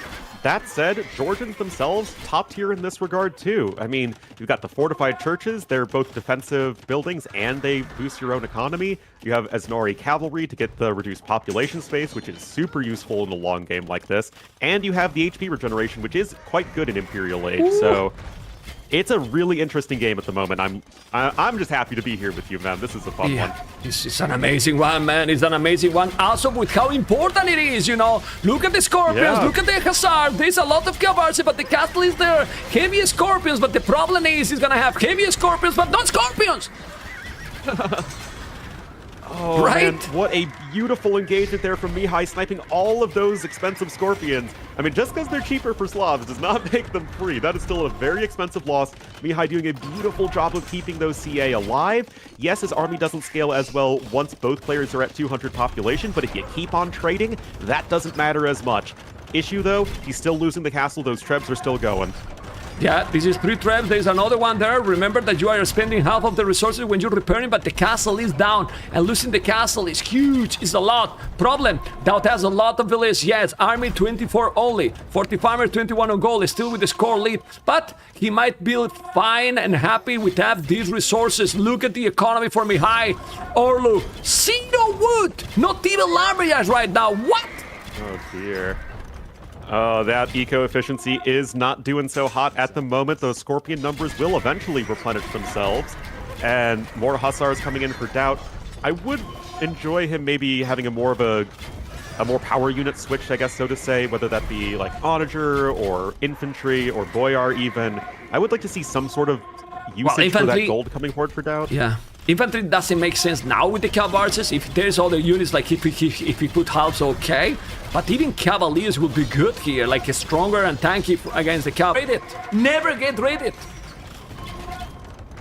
Well, he will get raided. It's just a matter of how effective the raiding Yeah, is. you know what I mean. You know what I mean. I know. I'm just messing with you.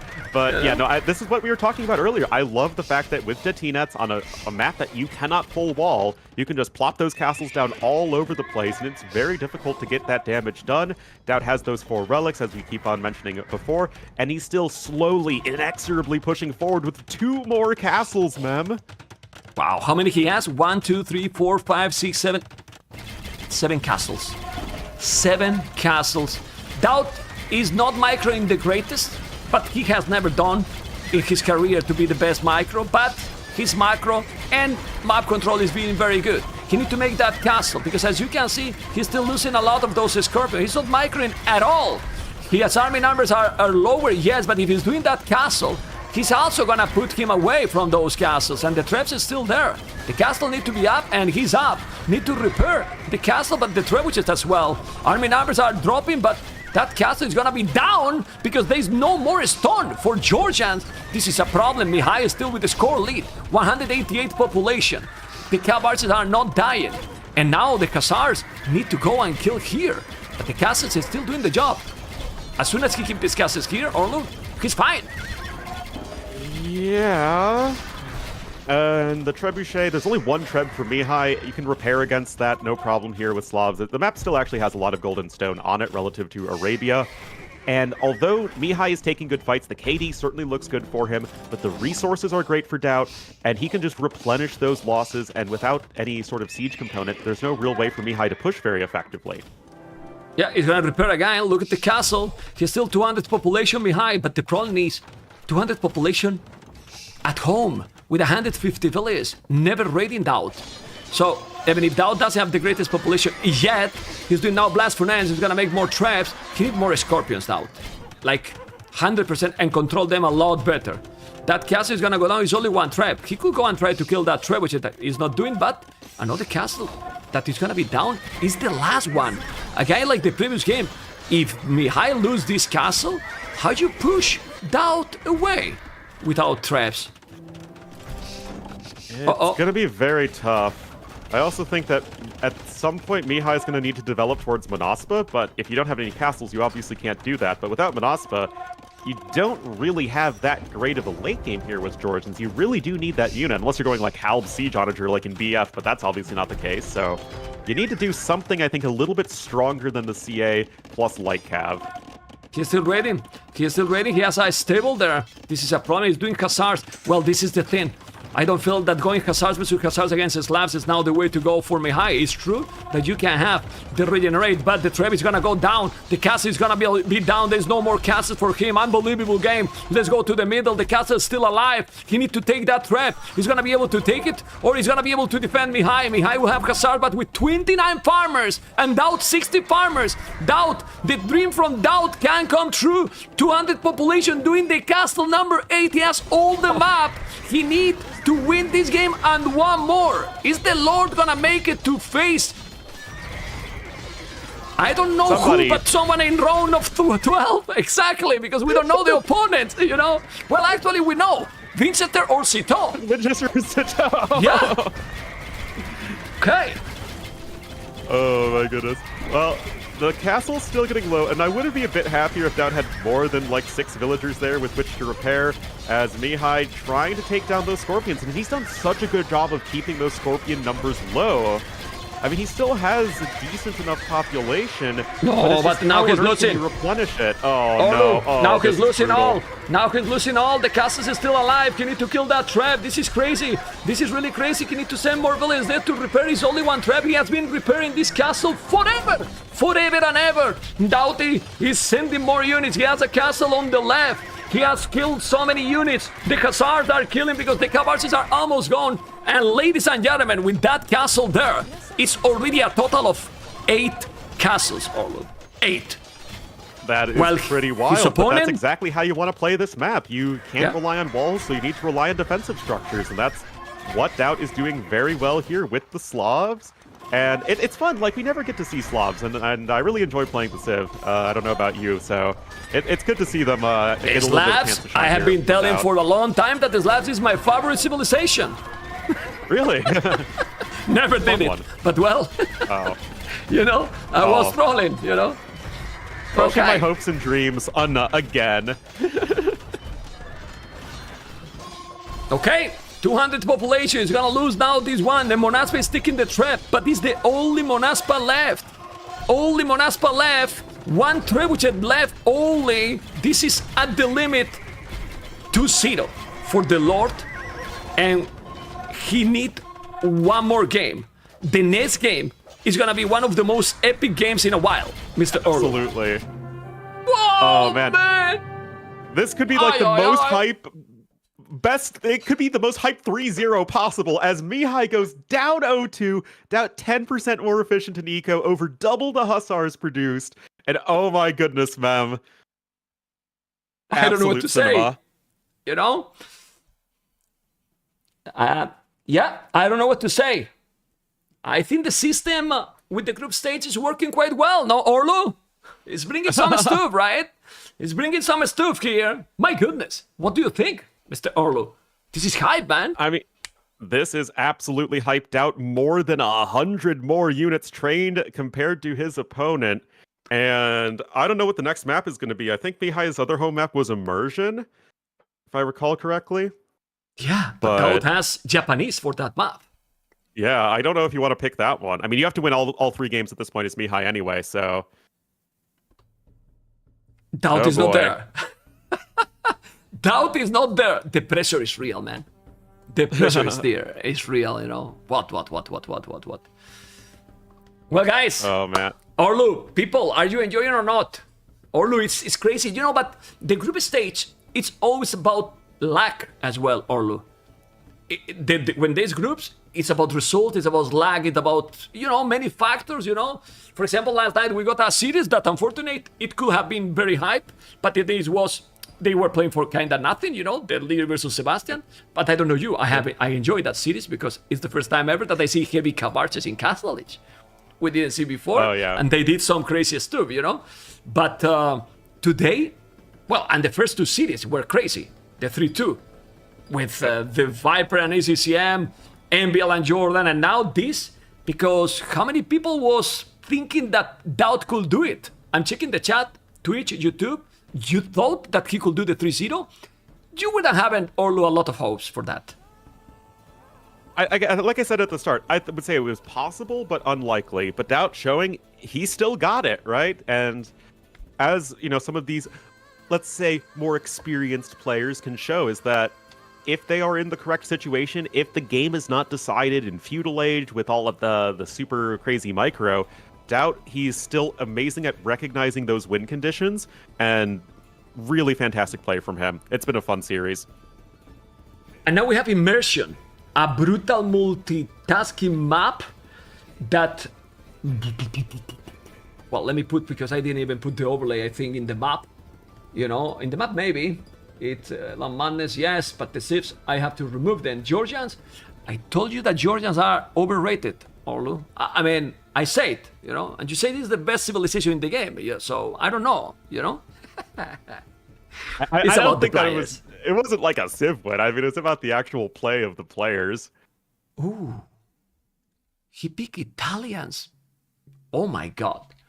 This decider is Italians mirror.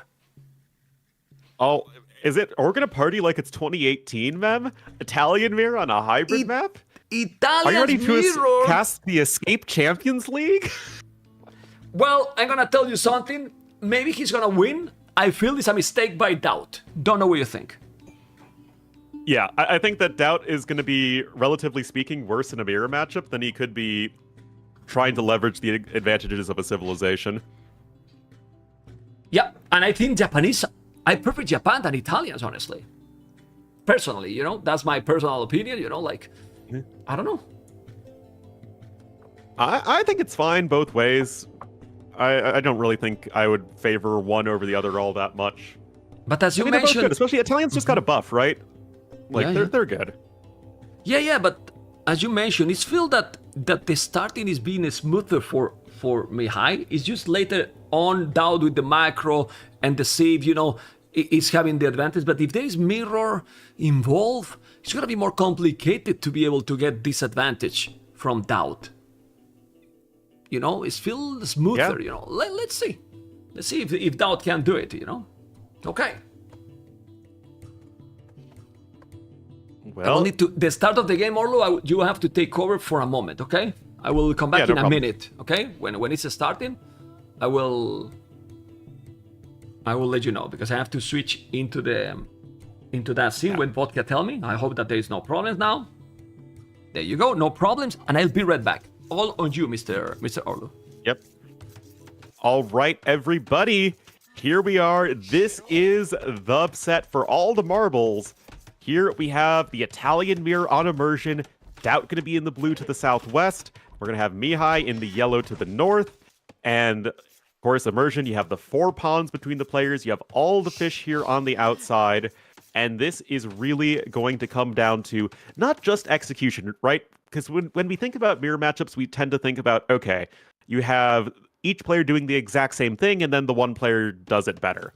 But you have all of this water on the outside, you have the different pawns you can take, so even though it is an Italian mirror, there are a lot of different strategic options available to you, which in theory is going to be maybe a little bit better for DauT, although the execution side, as we've seen throughout this series play out, that it is a little bit better for Mihai.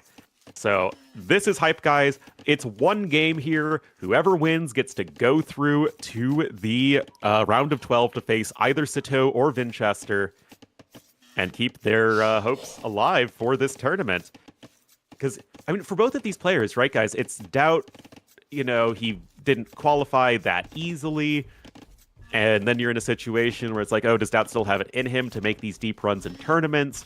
Mihai, he hasn't really had that big breakthrough at the top yet that, like, say, Sebastian's had, or even Dark in TTL. So Mihai's still waiting for that big result. Super important series for both of these guys. And, I mean, it's been a really fun one so far. Both games have gone to Imperial Age, and hopefully we're going to be getting that here as well. Looks like the dock timing for each player is quite even. And hope you're all enjoying this. I mean, it's been a really fun tournament, guys, and there's still plenty more of it over the next week or so. But as things stand right now, I mean, it's still going to be a mirror early game. Looks like Mihai a little bit faster in getting his fishing ship out by a few seconds. It doesn't really matter. If you look at the dock positionings, though, both players deciding to dock on the outside. So this is all totally even so far. And indeed, the lovely azure waters of immersion. Oh, DauT has 2 fish near his dock. OP! All right, Loom coming in now for both players. Everything mirrored so far. Back. All good? Nothing happens? All good, man. Like, Yep. nothing big, right? Okay. Nope. Completely mirrored build so far. Yeah, and build both outside, right? Yeah, it's the safer approach. Going for the middle pawn is really kind of tricky. Okay, then now what? Men at arms, archers. Well, Mihai is doing a barrack now, man. I'm a bit nervous, Orlu. Yeah. Like, yeah, it's exciting, you know. 1 fishing ship more for Mihai. That's something. Some small advantage. Well, everything count. All this is important now, Orlu, because you have 1 fishing ship more and doing another. Okay. Yeah. That's going to be one way to leverage an early lead here for Mihai, especially because his uptime is identical to DauT. So he's going to be coming in with the militia actually from both players. We see that a lot on these hybrid maps where you have the fishing ships to better bolster your early food income, so you can afford to get 4 militia into men-at-arms out pretty consistently. Okay, this is going to be the barrack. Both are having the militia. He explored everything. I think DauT finally has walled a little bit the gold miners. While Mihai is now walling the woodlands on the right. The gold, no, he did 1 tile only. His map is good, man. DauT map. Yeah. He's good, man. Well, Mihai Honestly, too, both right? players have a good map. Yeah. Good map for both. Well, this is so cool in this kind of situation. I think that was a mistake. Why you try to take and then lose some HP with the scout? DauT doing a gate. Unbelievable. Hashtag not my DauT. Militias are fighting, and this is 3 together against 2. There is no patrolling. Now he's gonna take this one. I think this is good for DauT. Don't know what you think. He catch up there. Men-at-arms faster for DauT. So those militias are in danger for Mihai. Let's see the micro. How it's going to be. The scout is coming, but no scout from DauT. That's bad now for DauT. Need to go back. Okay. Fire Galley is doing a Fire Galley, and he see the archer range coming with the scout.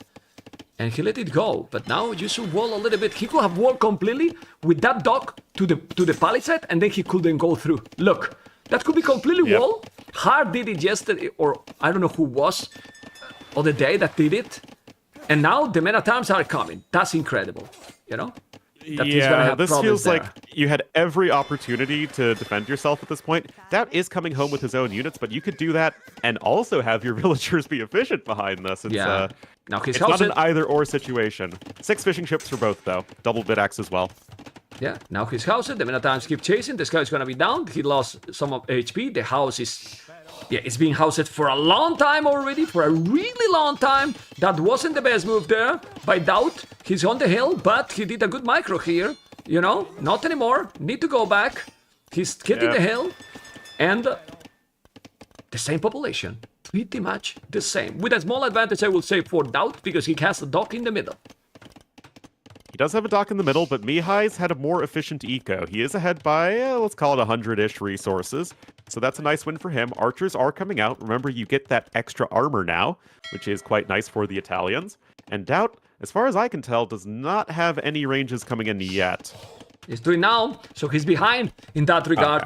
He's behind in that regard. I think walls are needed, but a tower is also needed. DauT is in problems. 3 men-at-arms, 2 men-at-arms, 2 men-at-arms full HP. The men-at-arms are almost bye-bye. The archers are there. So the men-at-arms from DauT in the damn hell, basically. He should send those to the TC. But now he's trying to wall. It's being 1 step behind in every single move in this game. I don't know if you agree. I mean, that's what we've seen in both of the previous games, is Mihai able to leverage an early advantage.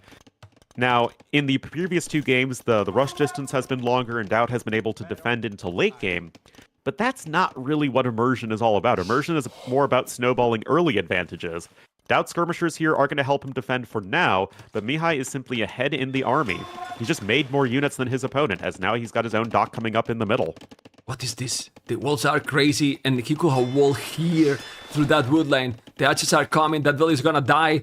He has 300 gold. Then the units are coming, he's gonna attack the wood line. He's attacking a little bit. He's moving so many villages, he react a bit of an overreaction. Look at the lumber camp he's doing. He has a villager idle there. He's not really efficient. Gonna see that villager, and that's gonna be a villager down because DauT is not controlling the stuff. Oh, he's sending a galley. He's gonna be able to do the job. Are we gonna see some quick wall by DauT? Unlikely. I don't And think he lost he the can villager. with the shoreline there. Villager Okay. does go down. Padded archer armor going to be in as well here for Mihai to the 0 blacksmith upgrades of DauT. Mihai has more villagers on food. DauT being really sloppy there, losing a or a bunch of HP to a men-at-arm rather. Skirmishers are trying to rush back, but it just is Mihai is ahead in every single way. Yeah, he's super ahead right now. You can see the resources doing now the fletching. He's gonna make the market. He got a lot of idle time, but efficiency, according to Capture, at the bottom right corner, it's higher for DauT, which I don't understand. How is that even possible? But because it doesn't look like it is. The galleys are down, but he's never attacking to Mihai's base, and Mihai is having now the resources, the food, the Yes. gold. Okay, you gotta be careful. He's gonna take it, and Fire Galley is gonna take this one. Now he will be fine. Oh, Now he will be fine. Not gonna lose anything if he micro properly.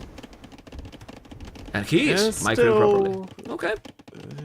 the Fire Galley should be able to hunt down the weak fishing ships, and I think that's exactly what Mihai is doing. It's definitely what Mihai is doing, don't you worry.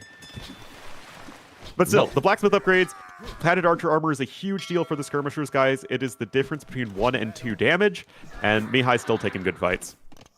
He's not doing a tower, and I think DauT is kinda dead right now. He doesn't have anything here. It's been a lot better here with the mechanics. You can feel it.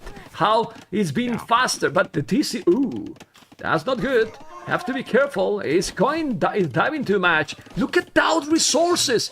800 wood. 800 awful wood. for him. 100 food. 70 gold. And Mihai, it's on the way to Castle Age. And the Romanian player, it's super ahead in the most important game. Probably in, well, I don't know if his career or not, but he will be in the next round, right? Because if he's winning this, the dream from DauT to make the comeback, it's real. And I say it when I saw the start. Italians mirror benefit Mihai by a lot. Because in mechanics, it feels like Mihai is ahead, is in another level. Or Yeah, not. DauT selling his stone. He can sell a bunch of wood at the market as well, but this game is already feeling pretty darn over. The advantage that Mihai has in this game is significantly greater than he's had in the previous games early on. He's got a second archery range coming in. He's focused entirely on the archers themselves at this point. He's got more fishing ships than his opponent. The KD is insanely in his favor.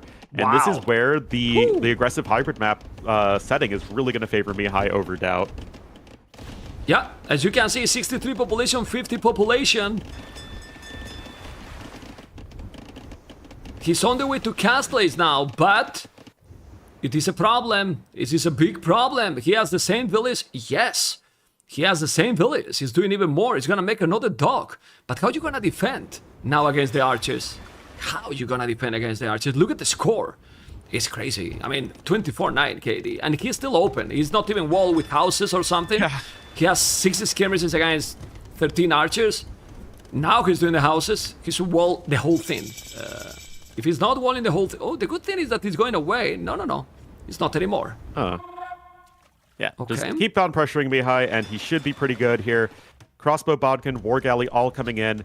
Yes, DauT is expanding to the extra pawns, which I'm a big fan of, but he had to sell his stone to get a competitive Castle Age time, and right now, I mean, that timing differential is going to be a huge issue. Yes, DauT's ahead in resources, but Mihai's killed so much more stuff, and DauT is not very well defended at home.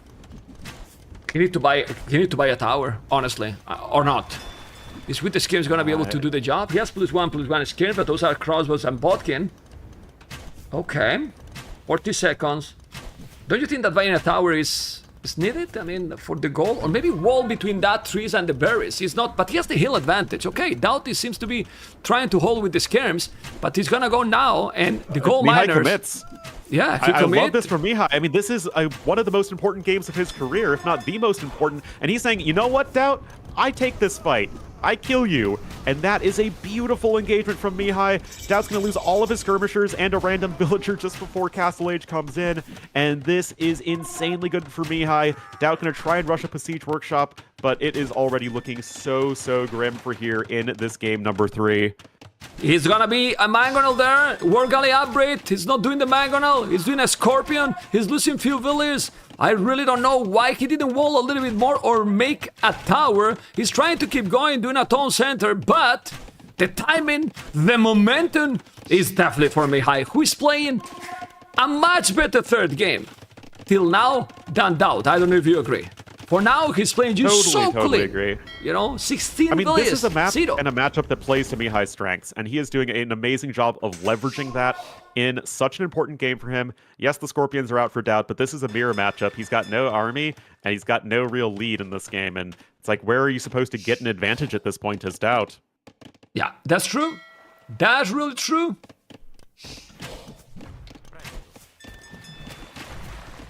Oh boy. It's unfortunate because the first games were like, you know, really close and intense Imperial Age games, but this is just all about snowballing an early lead, and Mihai in a beautiful position here to move on to that round of 12, which I think is the highest result in his career, maybe? Top 12 in an S-tier tournament? I think so. Yeah. I think so. I think he was in round of 16 in one hidden cup, but that's it. You know, and that will be top 12, right. You know? So this will be the biggest result for sure. That being said, DauT is still in the game. 44 villas, 8 fishing ships. He has 2 villas behind only. He's gonna repair the Scorpion. He's not repairing the Scorpion. I don't know why. He could kill all without the Scorpion. Yeah. But he's not multitasking, man. Repair. Now he's doing it. Okay. Now he's gonna lose a villager, but he could have killed a lot more. He's gonna kill another villager down. Yeah. And he's doing it. Still 3 TCs for Mihai. Look at the score. The score difference is dramatic, I will say. Dramatic. He has a Scorpion, but then Mihai is gonna have 22 crossbows. Yeah, a lot of army more. Like, it's mirror, and you can see that he has a lot more, you know. I'm sure that Mihai has been feeling pressure, you know, like, or not. I mean, it has to be, you know.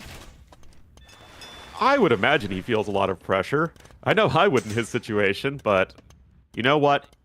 He can't afford to drop another game. He lost 2 games to DauT, but it really takes something for a player to dig in and say, you know what, I have this. And he's played with so much confidence in this game that you really got to be impressed by it. Okay, let's see. Because obviously DauT, and this is what we love also from him, but he needs to micro. It's not micro. Why he's not patrolling the Scorpions? He could kill it a lot. Ooh, the mangonel, but didn't do the job. The skirmishes are there. It's not now stand ground. You're gonna lose that one. Oh, baby. Oh, baby, the massacre is real. And no walls when you are so behind, you know? Like, he's not walling anything, you know? He's Mihai not walling is continuing anything. to get an advantage in this game. He is doing everything he needs to. Okay, now he lost quite something. Not exciting. Yeah, but there's 3 mangonels, some more crossbows, population 90, 99, 70. Okay. You can see he's gonna now take the house, taking the barrack. Well, it's 66 villas, 47. It's 20 villas more. Like, well, the good thing is that he has the water. Okay, that's why he is still more or less with the same village number, 61, 69. What the hell? But DauT has no army, he has no map control, and he's just losing so much in terms of resources that... Ooh, be careful, man. Don't throw. Yeah, but the resources collected is... yeah, resources collected is not that different. Now he's doing Boso, still 3 TCs against 2 TCs, but Mihai, 7 minutes idle town center. 7 minutes idle town center. He's definitely microing, but his macro with those, you know, like he's ahead because he has more TCs, but he has to control more the units. And now here with the galleys, you gotta take it. I mean, DauT is gonna keep trying. He knows that he needs to win. He's doing now guild nets, which helps a lot. He's gonna take the galley. He's still gonna take the water, but mangonels, just move the village there. He's gonna move it. Chambered in armor. That can be definitive. The knights I is was a brutal gonna move. say There is zero answer to even 3 knights with chain barding armor at this point for DauT. He has no monks whatsoever. He has no, like, actual units. All he has are the navy and the siege. And this could be the moment here for DauT. He needs to show some good micro here. But it's Mihai. He has very strong unit control. And there is 1 dead Mangonel. Make that 2. And this is looking pretty grim for DauT. Yep. Still 2 Mangonels coming for DauT. He has only the 2 Mangonels. 3 knights. Ooh, baby. Yeah, but if he got here a couple of monks, he could do something. But he doesn't have the monks. He's thinking, okay, he's not even thinking on the knights. He's doing another micro, but the knights are now coming. And now it's a disaster. Where's the monasteries? No monasteries at all. He has no units here. The knights are with the +2, but no bloodlines, no husbandry. He's now doing some walls. Okay. Yeah, he has a Mangonel lead. He can shoot. The populations are not that disparate at this point, but Mihai, he's still way ahead in res destroyed, he's ahead in resources collected. Monastery is indeed coming in for DauT, but this still feels pretty slow. And I'm still struggling to see how DauT doesn't just die here. Okay, he's killing here a few villages there. The TC is gonna go down because he has no monks. He's been reacting super slow, I would say. I don't know if you agree. Very slow with all the situations by Mihai. And now he's coming with the knights. He's gonna lose more villages. His 1 TC going to be down. That's a massacre. And the dream from DauT is gonna be gone. He was so close, but it's not the first time, Orlu, that we see him so close. And that's it. And he's so close, you know? And he's so close, but okay, good Mangonel shot, but still. Where's the monk? No monk? Another one. He's gonna take that one? Nope. I mean, objectively, that's a decent fight for DauT, but he has almost half his eco idle. He has no army. He has no army transition. He's behind in resources, and Mihai is going to click up to imp, and GG is called. And that is it for DauT in this tournament. Unfortunate for him, but still an amazing performance there from Mihai, really showing some resilience. Yeah, GG. He could do it, man. He could do it, but why no Japanese? I really think that, I think with Japanese, it would be better for him, you know. It would be better for him, I believe. I mean, I don't know. I might be wrong, but I think it would be better, no? For how the game and the games were going, and he should analyze that the start was you know, difficult. Yeah. You know? Yeah, it's unfortunate for DauT, but Mihai able to find that one map in that one matchup where he was really able to leverage his advantage. Thank you for and able to take the win. And he's going to be getting round of 12 here. He's going to face Sitaux or Vinchester, and Mihai can win versus both of those if he's on a good day. And, you know, after the 3-0 from ACCM that we casted earlier, looking great. Thank you for the subscription. Oh yeah, technically the series isn't done yet, Mem. Are we going to play the rest of the games?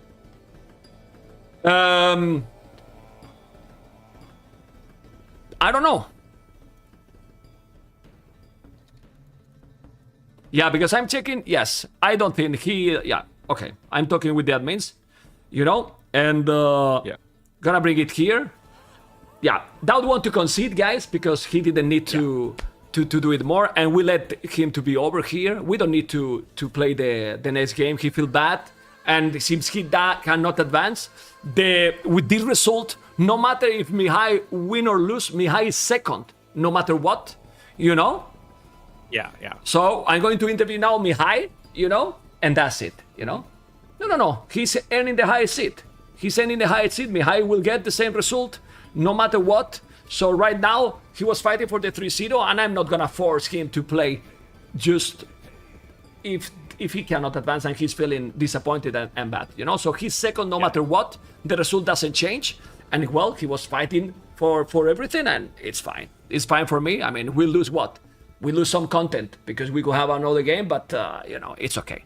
It's really okay. And we're gonna interview them Mihai, obviously, because he's the winner. In reality, he's the winner, right? Yeah. Okay. We're going to talk to him in a moment. Yeah, if there's no much point, I'm going to tell him, no, you have to play till the end when he's feeling bad, and nothing changed for the others as well. It doesn't change. Yeah. Because if it was going to have an impact to the others, okay, no, mind, you have to play because you have an impact, but it doesn't change anything. Man, I want to ask to Mihai how stressful might be this for him, this series, right? It has to be really stressful, man. Really impressive. Yeah, man. It was super tense. But don't you agree with me? Like, I felt when I saw Italians, I felt that he was going to lose. For how the games were going. Yep.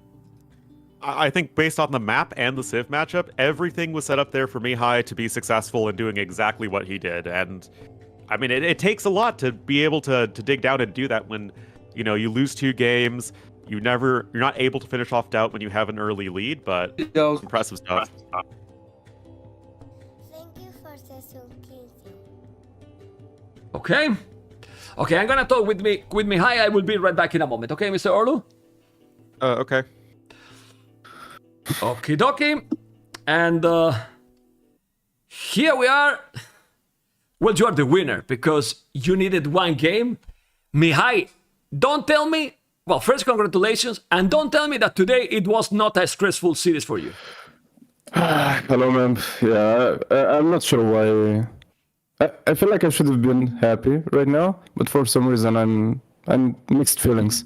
Every game was stressful. I felt like each game was a decider because I could, as we know, DauT needed 3-0 if you can you check? Sorry, can you change your microphone? I think you are using the webcam microphone. Check in Discord. Oh, one second. It's possible, you know. Just check it out if you don't mind, because I'm sure your microphone is a lot better. Or maybe I have you too loud. Could be also that. How is it right now? Because in theory, I'm on the microphone. No, it sounds really bad, to be honest. But or just go a little bit far from the microphone. Then maybe. How is it right now? A bit better. Well, it's okay. We keep going. I thought that it was with the go on. You have mixed feelings. Well, because we are all fanboys from DauT. Yeah. And that's one thing. The second thing is just it's weird because I didn't feel like I played great this set. At least the first 2 games. Or DauT played amazing. I'm not even sure. Being 2-1 right now, I don't feel like I won the set. Well, that's why I'm not happy. I don't know. Yes, but you needed 1 game. I mean, this is group stage, and you needed 1 game to qualify. That's so what works. Yeah. You know, and it will be the same result for you. I was talking with Orlu, you know, and I think you started all the games very good. All the 3 games. You started clean and smooth. I don't know if you feel that way. I mean, we can check the games a little bit, you know, and see there. If I find here you should be, you know. Okay. And you even save it village here. But honestly, I believe that in this matchup, I prefer Lithuanians for this map. Yeah, Lithuanians are definitely better.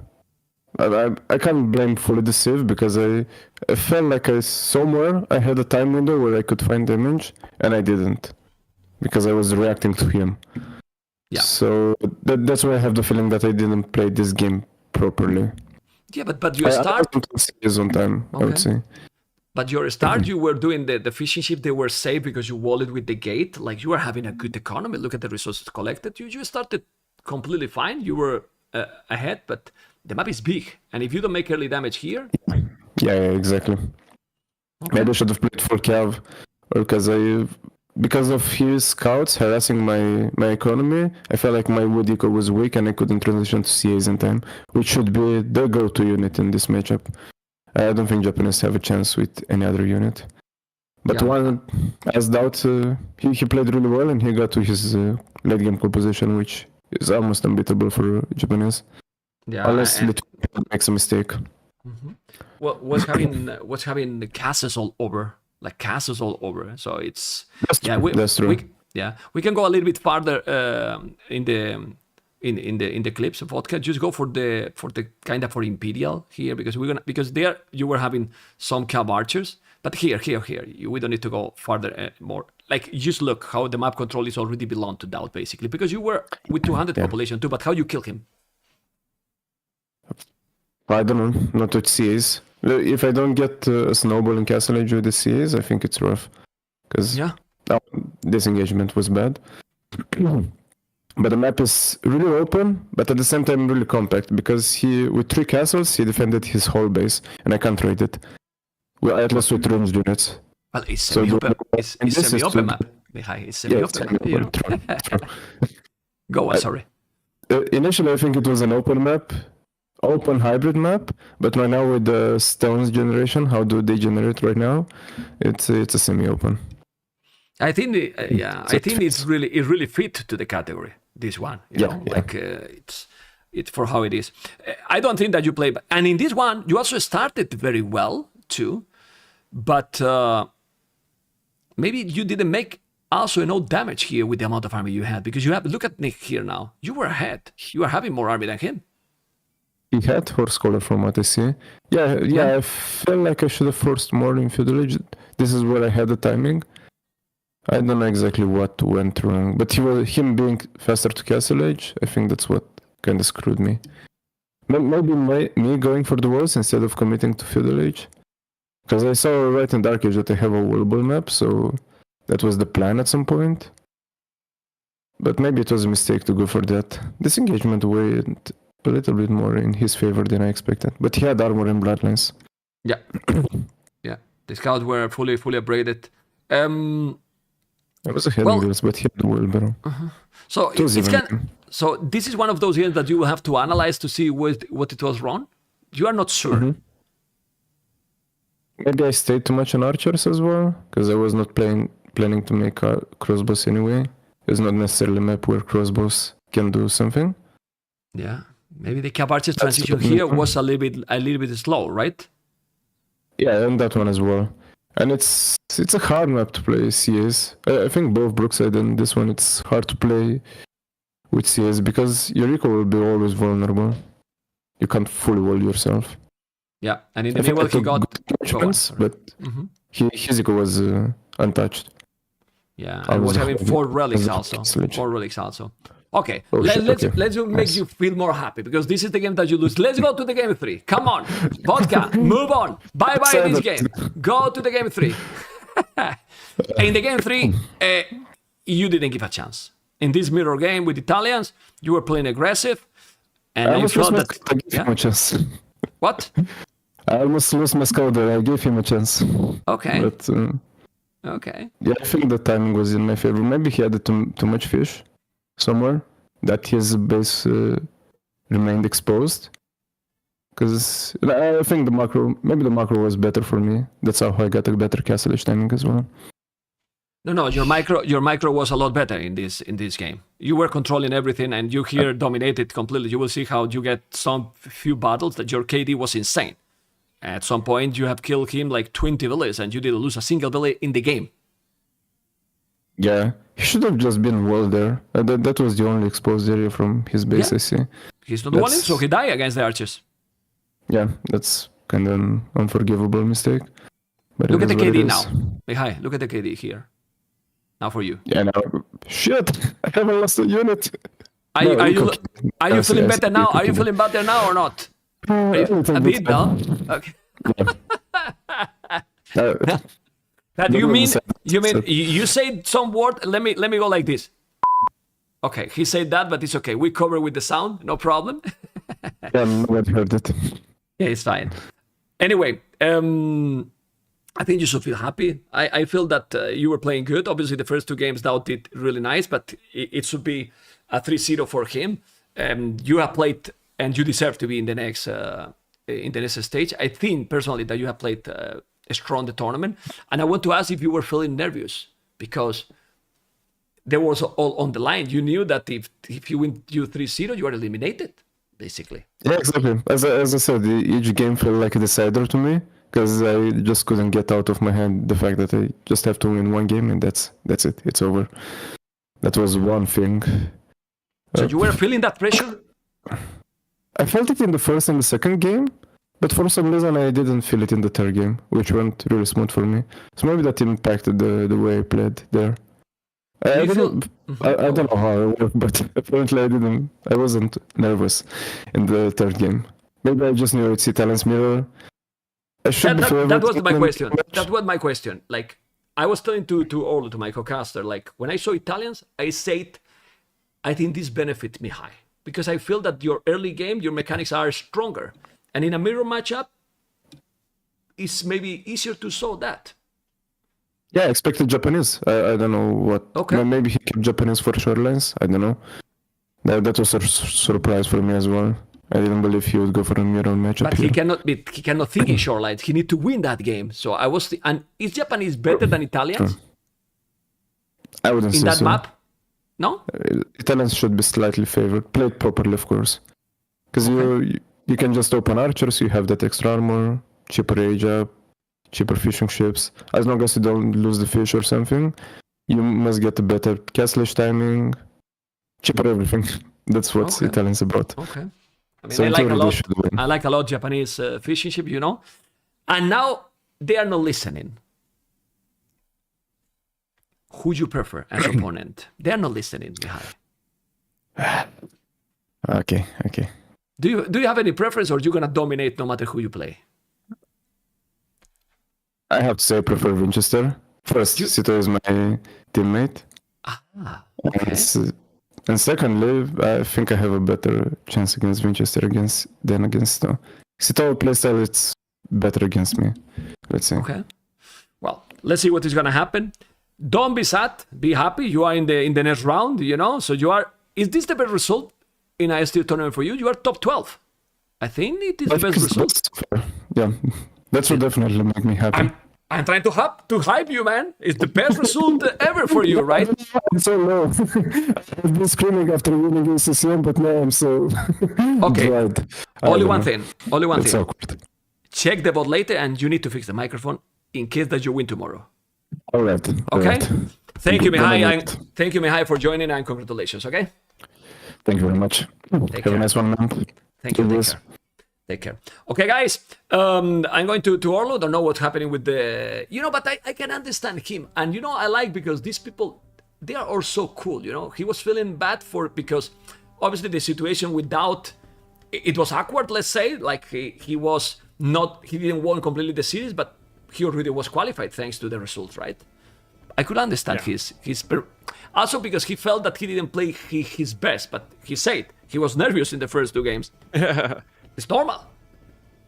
Yeah, I think it's totally fine. I mean, the series was really all about if DauT could get the 3 wins in a row, or if Mihai could get the 1 win. Still plenty of drama, still some very good content. So I'm content. Yeah. Well, Orlu, thank you for joining me, man. We're going to enjoy now with Sitaux versus Vinchester, and tomorrow we start with the playoffs. There is no more group stage, which is gonna be a banger in my opinion. Those playoffs, I don't know if you have any favorite for the next series, and anything can happen, I believe. Yeah, it's gonna be a lot of fun. Can't wait. Thank you, man. Take care. You too. Bye. Okay, guys, we're gonna keep going. Remember that we have. Let me show you. Well, hopefully you have enjoyed with the casting. What can I say? Oh, by the way, welcome everyone from the Viper channel. I saw that it has rate, but this is the competition, Like he needed to win 3-0, and honestly, I believe that. Dave also rated. What happened? Everyone rate? Nice. The Viper and Dave. Nice. And Combues 100 euros. New microphone for Mihai. We don't have, guys, as you can imagine, we don't have the alerts. We don't have the alerts on I will tell you, on the interviews, But I believe we did the right decision, right?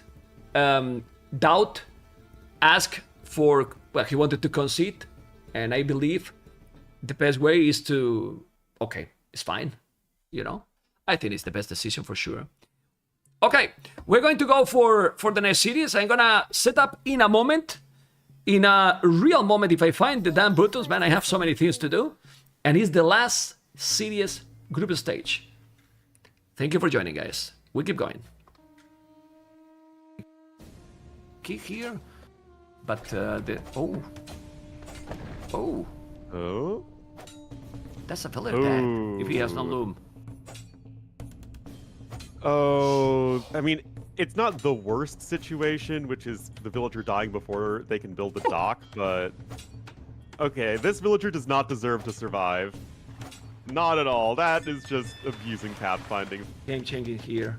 But the scouts are there. Let's see the spear. He's gonna kill? I think he should commit now. Kill and kill few villagers. Let's see. Gonna take the other spear. Yeah. Japanese spearmen are scary, but you have the easy surround there. Does give Mihai that little bit of time to get those quick balls in. Oh, but... Oh, the scouts are derping a little bit. But yeah, that's going to be at least one dead vill. I think. Oh my god, that's attack, man. Get an advantage as far as that goes. But at the very least, it's a big, wide open map, and knights are inherently useful there. Yeah, but also, if, for example, now DauT doing a monastery and make some monks, you take the relics, it's gonna be a lot better. Oh, there's a hole. This is very nice for DauT if he's killing villagers, because for now he's not killing. Well, he's killing how many? 1, 2? Ooh. He killed 3 villagers there. Honestly, 2 scouts for 3 villagers. I think this is already a good example of DauT's experience. His eco balance was a lot better than Mihai, who up until recently had a lot of gold banked up. DauT putting more villagers on food and wood, and just, again, a little bit more efficient. Yes, DauT's going to lose the monk there.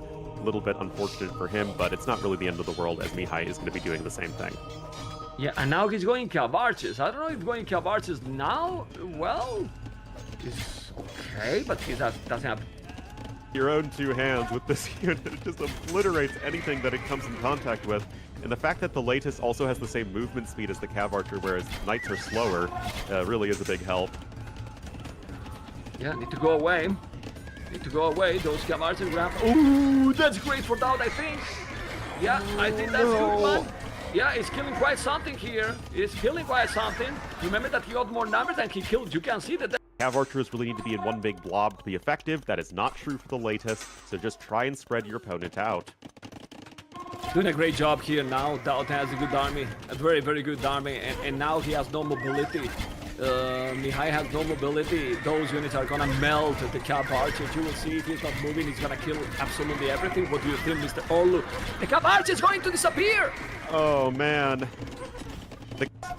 I mean, this game number 1, I really think that Mihai set himself up a lot better in the early game, but it was DauT's eco-efficiency in the mid-game, and I think he had his eye on the prize when it comes to, okay, if I just get set up and I get to late game, I get to this exact army composition, I constrict the map on both sides, there really isn't a route to victory for Mihai and the Japanese, and that's exactly the case. When you say that the latest is expensive, Mem, it's literally less gold than the Cav Archer. Yes. Okay, guys, I was setting up everything. Thank you guys for joining. Let's check how it's going, everything. How you feel? I feel that many of you probably feel sad for DauT, right? Do you feel sad for DauT or not? Let me just check now. The playoffs is normal, you know. Yeah, he just lost. Like, didn't need to finish the series, you know. I mean, will be good to finish and see more games, yes, but I can understand his point of view, you know. I'm crying, right? I think he played bad the 3rd game, honestly, you know. I think he played bad the 3rd game, but it's what it is. And this is the way here. Mihai is waiting opponent, same as ACCM, so then we complete this, because now this is what is gonna happen tomorrow. Mihai versus the winner or loser, right? I think the loser? I believe so. So this is what is missing to see right now. We have everything. The playoffs are complete. You know, they are complete. And we're going to see now if I have a co-caster. Hopefully you enjoy, you know, with the event. Tomorrow is going to be sick. And when it, well, from now on, every day, you know, every single day. And I hope that Margugu is ready to enjoy with the next series. Margugu, are you here? I believe you are, right? Hello, hello. Yes, I am. Hola. Yes, I'm ready to enjoy. Hola, Margugu. You are coming too many days already to the channel. What is this, man? You cannot be away from the channel? Okay, that's nice. I'm addicted. I'm addicted. I'm addicted, you know.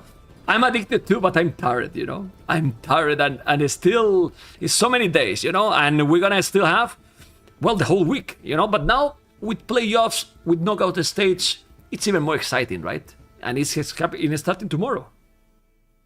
Absolutely. We are almost done with the group stage. It was amazing. And you feel like, as you said, you're tired. You're like, oh, group stage done, let's go. But no, because tomorrow, that's the playoff. So you gotta have the hype already.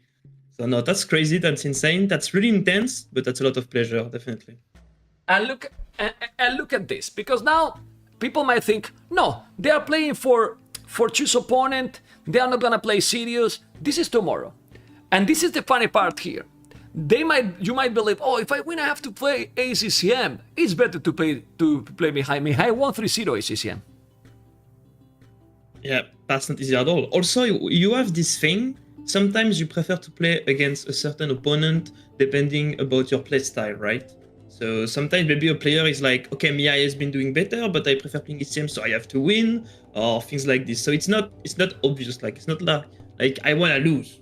Or I want to win. I want to give you my opinion. Your best. I want to give you my opinion that if you focus in, I prefer to play this one, with that mindset, you lose.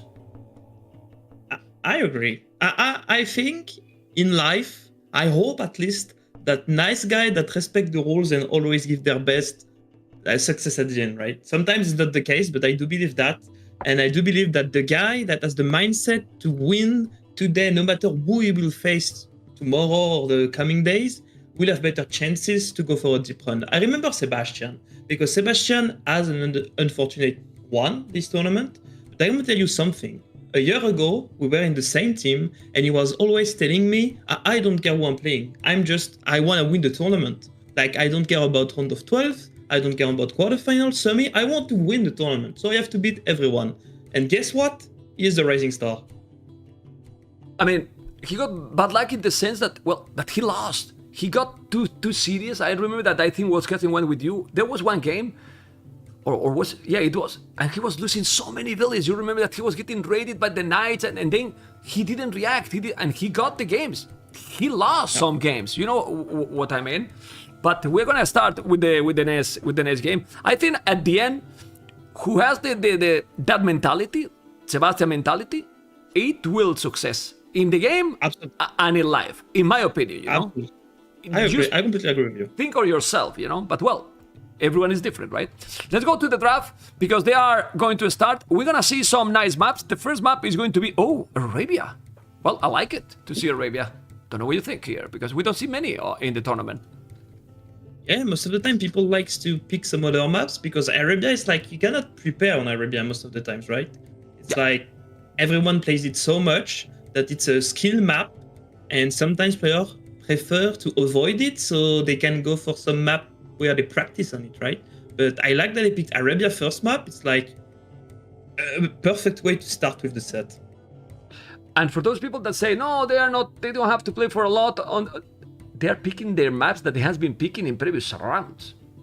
Because Vinchester has been picking Basmo, you know? He is picking more than one time water maps, but he's probably want to try also Pacific Islands, but also Sitaux, he loves the Stranded and African Waters. He's picking maps that fit their gameplay. Absolutely.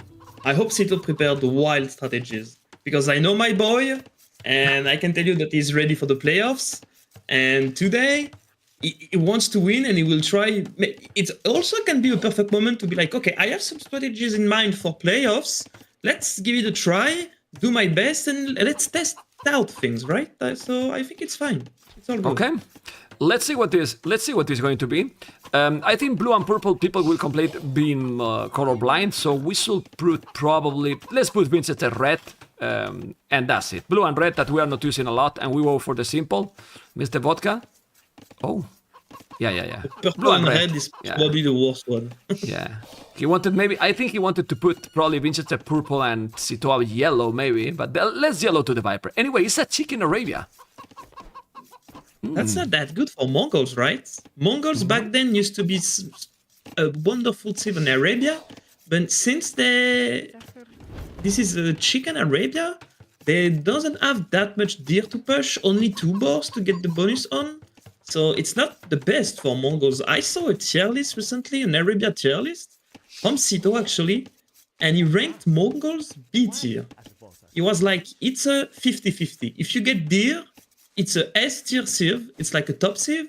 If you don't, it's a mediocre one. So I guess Sitaux is not too happy with that right now. And since there's so many sieves, the Mongols are good for daily, but then they don't have any bonus, to be honest, when the hunt is gone. Like, yeah, completely. It's kind of tricky. It's true. Yeah, it's true that if you get the initiative, you know, you might be fine. You know, so let's see. Let's really see. Okay, and Vinchester with Portuguese. Something I like with the Chicken Arabia though, it's that as you don't have to push your deers anymore, you can scout really early your opponent's base, and it creates different games. You know, because back then we used to push the deers non-stop, but you were completely blind about what could be coming your way. Now, people are getting information because they do not have anything to do at home. And at the end of the day, it creates a lot more like strategic games than execution games. And I think I like it. Okay, let's see what's gonna happen. That kill is wild, by the way. Yeah, oh, this gold is nasty. Yeah, and the stone is also there. Okay, not what you want. As Vinchester, right? He has the flat gold that he can protect, the stone, but Sitaux is walling like a madman. Is this a 22 population up? This is because the Mongols with the chicken? What is this opening? Is it fast castle? But he will have the food to make fast castle. And it's not on gold. It's not on gold. So it's not a fast castle. But 22 up with Mongols is not slow.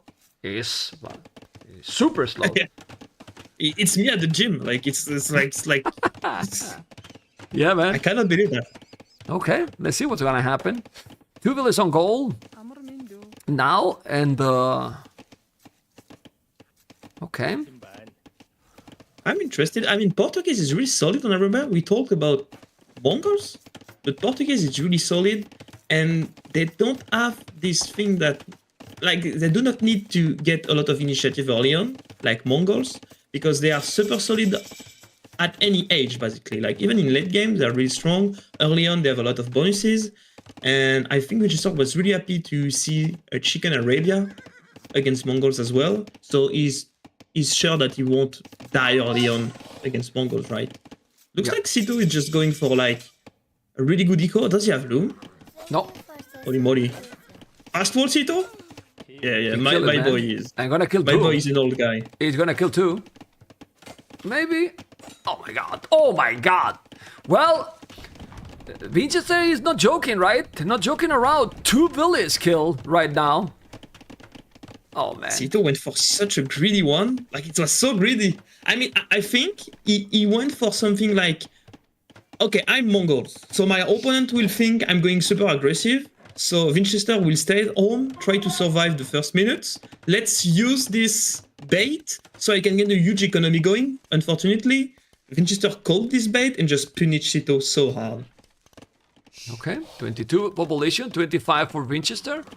32 seconds LTC Vinchester, so he lost ability with the LTC. But that's something that Sitaux doesn't know. That's the thing with these things, right?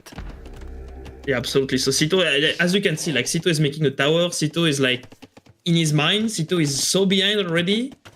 So he doesn't know about it. And he will make his decision based on what he sees.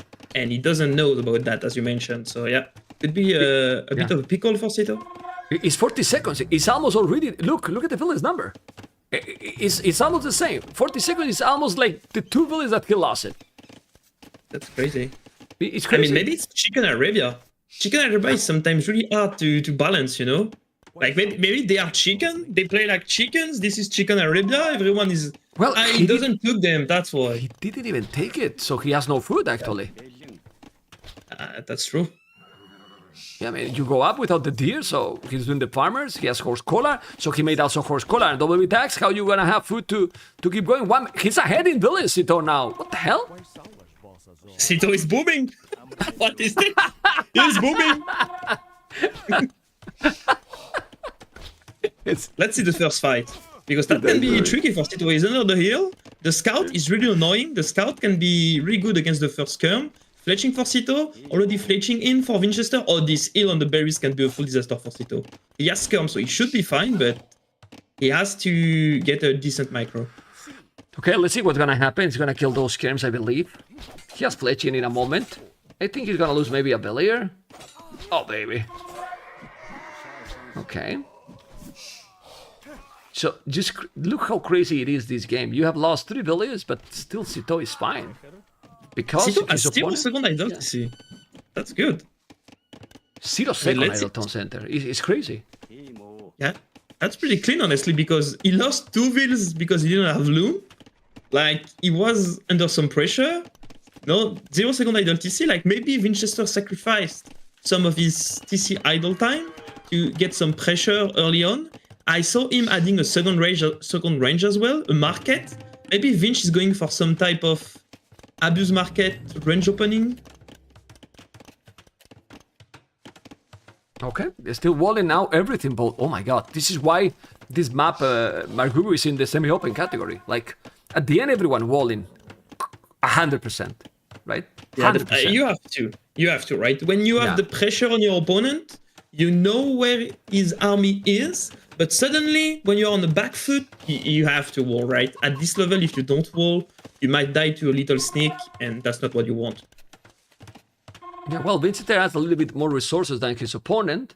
It's gonna be wall completely, but Sitaux is fine. Would you make a market if you are Sitaux? I think he needs it, right? Like, he took a lot of damage. But he made the tower at the same time. But he has some... that's tricky, right? Like, he needs it for the timing, but at the same time, he doesn't have anything to sell. Like, usually, as you said, as you like to say, they are selling their soul to go up. Well, Sitaux doesn't have one for now. He has nothing to sell. Like, he's empty. Wheelbarrow even? Wow. He really wants this coin. Do you know all my memes? Do you know all of them, man? I'm impressed. Okay. I'm the am I a co-caster or not? Yeah. But you know everything, man. What the hell? You know also that about Sell Their Soul, it is open in the north or is going till the edge, that woodline vodka? The one on blue map? Sitaux? It's wall all. Okay. Okay, but look at now. I mean, Sitaux resources, Sitaux economy is better. If he's doing the market, he's going up. He has wheelbarrow. The hell? Yeah.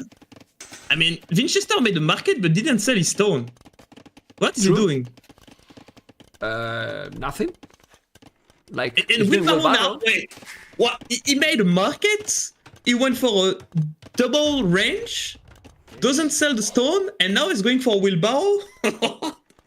It's a bit of a weird play. I mean, maybe he wants to rely on a huge mass of crossbowmen early on, but I don't know. Or maybe he feels since he killed 3 villages that he's super ahead, right? That's also something, yeah. Because now he sells some stone. Both economy gonna be insane. Like, both of them are up pretty late, I would say. So it's gonna be an early Castle Age time. Like, we will have a huge fight. Probably some type of ballistic micro. I would go for ballistic if I was them, because you need it, right? It's gonna be a lot of pressure early on. The woodline are exposed. Sitaux built the tower already, so Sitaux will go 1 TC probably, and that will be interesting. Yeah, but he will need siege because I don't know what is his plan. Like, Cav archers, they get more HP. No, they attack faster. Sorry, more HP is Vietnam. They attack faster from Mongols. Okay.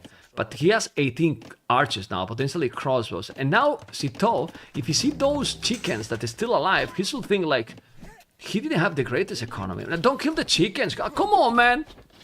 Oh, poor chickens. I mean, seriously, man. It's identity of the channel, man. Don't kill the chickens, Sitaux, man. I don't bring him anymore, you know? Look at this mass of archers. 20 archers at 18 minutes. I can tell you that he used the Portuguese bonuses like at his maximum, basically. Okay. Vinchester could jump on Sitaux, honestly. Like, he has way more. Okay, I'm going to clarify it. DauT lost 1 match in the previous set, but he needed to win 3-0, guys. That's why when he lost 1 game, he was eliminated. That's why he conceded the series, even if he was winning, you know? And that's it. You know, basically that's it, because he was out of the tournament. You know, basically, he was out of the tournament. That being said, then in this series they are fighting for the best spot in their group, second or third. Who is winning here is gonna be second or third on their group. So either of these players will be eliminated. They are going to be playing tomorrow, both of them, again for a round of 12. So for to be in top 8, Mr. Magu. Sorry, because people was asking on the channel, and I was just telling this for the people. Go. Archers are coming. That's completely fine to clarify, so it's clear for everyone. Yeah, archers are coming. Vinchester has so many archers. At least it doesn't have ballistic yet, so Sitaux might... that's too much. How is Sitaux supposed to hold that? They have to be careful, but it's gonna be... He needed the siege, I believe. Yeah, either siege, either skirms, either ballistic maybe. But I mean, he's lucky that Vinchester didn't go for ballistic, because if Vinchester had ballistic there, it was probably the GG move, right? Like Sitaux adding some step lancers. Maybe he wants to clean the reinforcement, but oh yeah, he sent back the Ville to this house automatically. That's tough for Sitaux, tough situation. Okay, you have to be careful. Let's see the archers.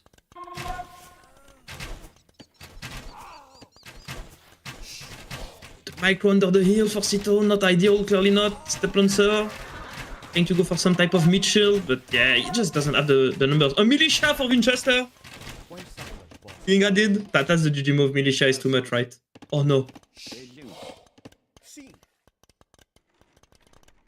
Yeah, step lancer for Sitaux looks like he just wants to go like all in. Maybe he knows he's too behind, he's just going like all in, and he knows he took too much damage, so he's just trying get something for himself. I'm not sure. Yeah, it's complicated. He has to have a lot of archers here, cheaper archers as well, remember. Vinchester has a great micro here. It's still on 1 TC Sitaux. And the lances, it doesn't make sense to me. I think the siege was the play here, no? Yeah, definitely. I think he needed this. If he wants to go all in, he sneak his archers, make a siege in defense, and go for all-in lancer or all-in CA, or sometimes of 1 unit's all-in, right? But he went for something in between, didn't went for a counter-attack, went for crossbows and lancers, so he doesn't have the greatest upgrade on both of them. Vinchester, what? It's up to him? He's playing insane. Vinchester is playing right now insane. He's on the way to Imperial, man. 2TC, look at that macro he has. Right now, almost 2,000 resources more. And he's on the way to Imperial in minute 23. Like, for real? Now he's going back home or stay there, right? He doesn't need to attack. He need to wait. What the hell, man? Imperial age. Just need, as you said, to wait. It makes me think about the old Vinchester. I don't know if you remember that, but like a year or two ago, Vinch was always doing like that. Yeah, was doing this a lot, and with Mayans a lot too. You know, it's also Portuguese is good economy civilization. You know, like, and also you get the cheaper units. Yeah. What? Huh? He misclicked. He wanted to delete the palisade. Did you see the smile? He wanted to delete the palisade, like... and then he take an archer rain, and he was like, okay, I think that was wrong. Oh my god. Anyway. And now he's building it at the same place. Yeah. Was playing perfect till now, you know? But that was a fail. That's a funny one. Okay. I mean, last time I did that, I deleted the castle, you know, so... Well, can you send me the recorded game? I will cast when I have time, you know? I'm too much of a meme of a player. I cannot. Yeah, but just look how good he's playing. That delete the archer range, and it doesn't matter. Because when you are in a DauT position, you delete an archer range and you can lose the game. But right now, it's... Yes. Sitaux is just completely desperate. Like, he's making archer, he's making lancers, now he's making a scorpion. He has nothing going for him right now. He didn't have bloodlines. Oh, Iziko is. I think you just said GG now, honestly. Yeah, I mean, he dominated. Honestly, I don't know if it's for the villains that he killed in the start, but Vinchester dominated like big time in this one. I mean, Imperial in what minute? I don't know what minute it is, man, but It's so fast. Sitaux clearly didn't have the best build orders, like it's for sure. But at the same time, when you get Mongols on a Chicken Arabia, suddenly the civilization is pretty mediocre.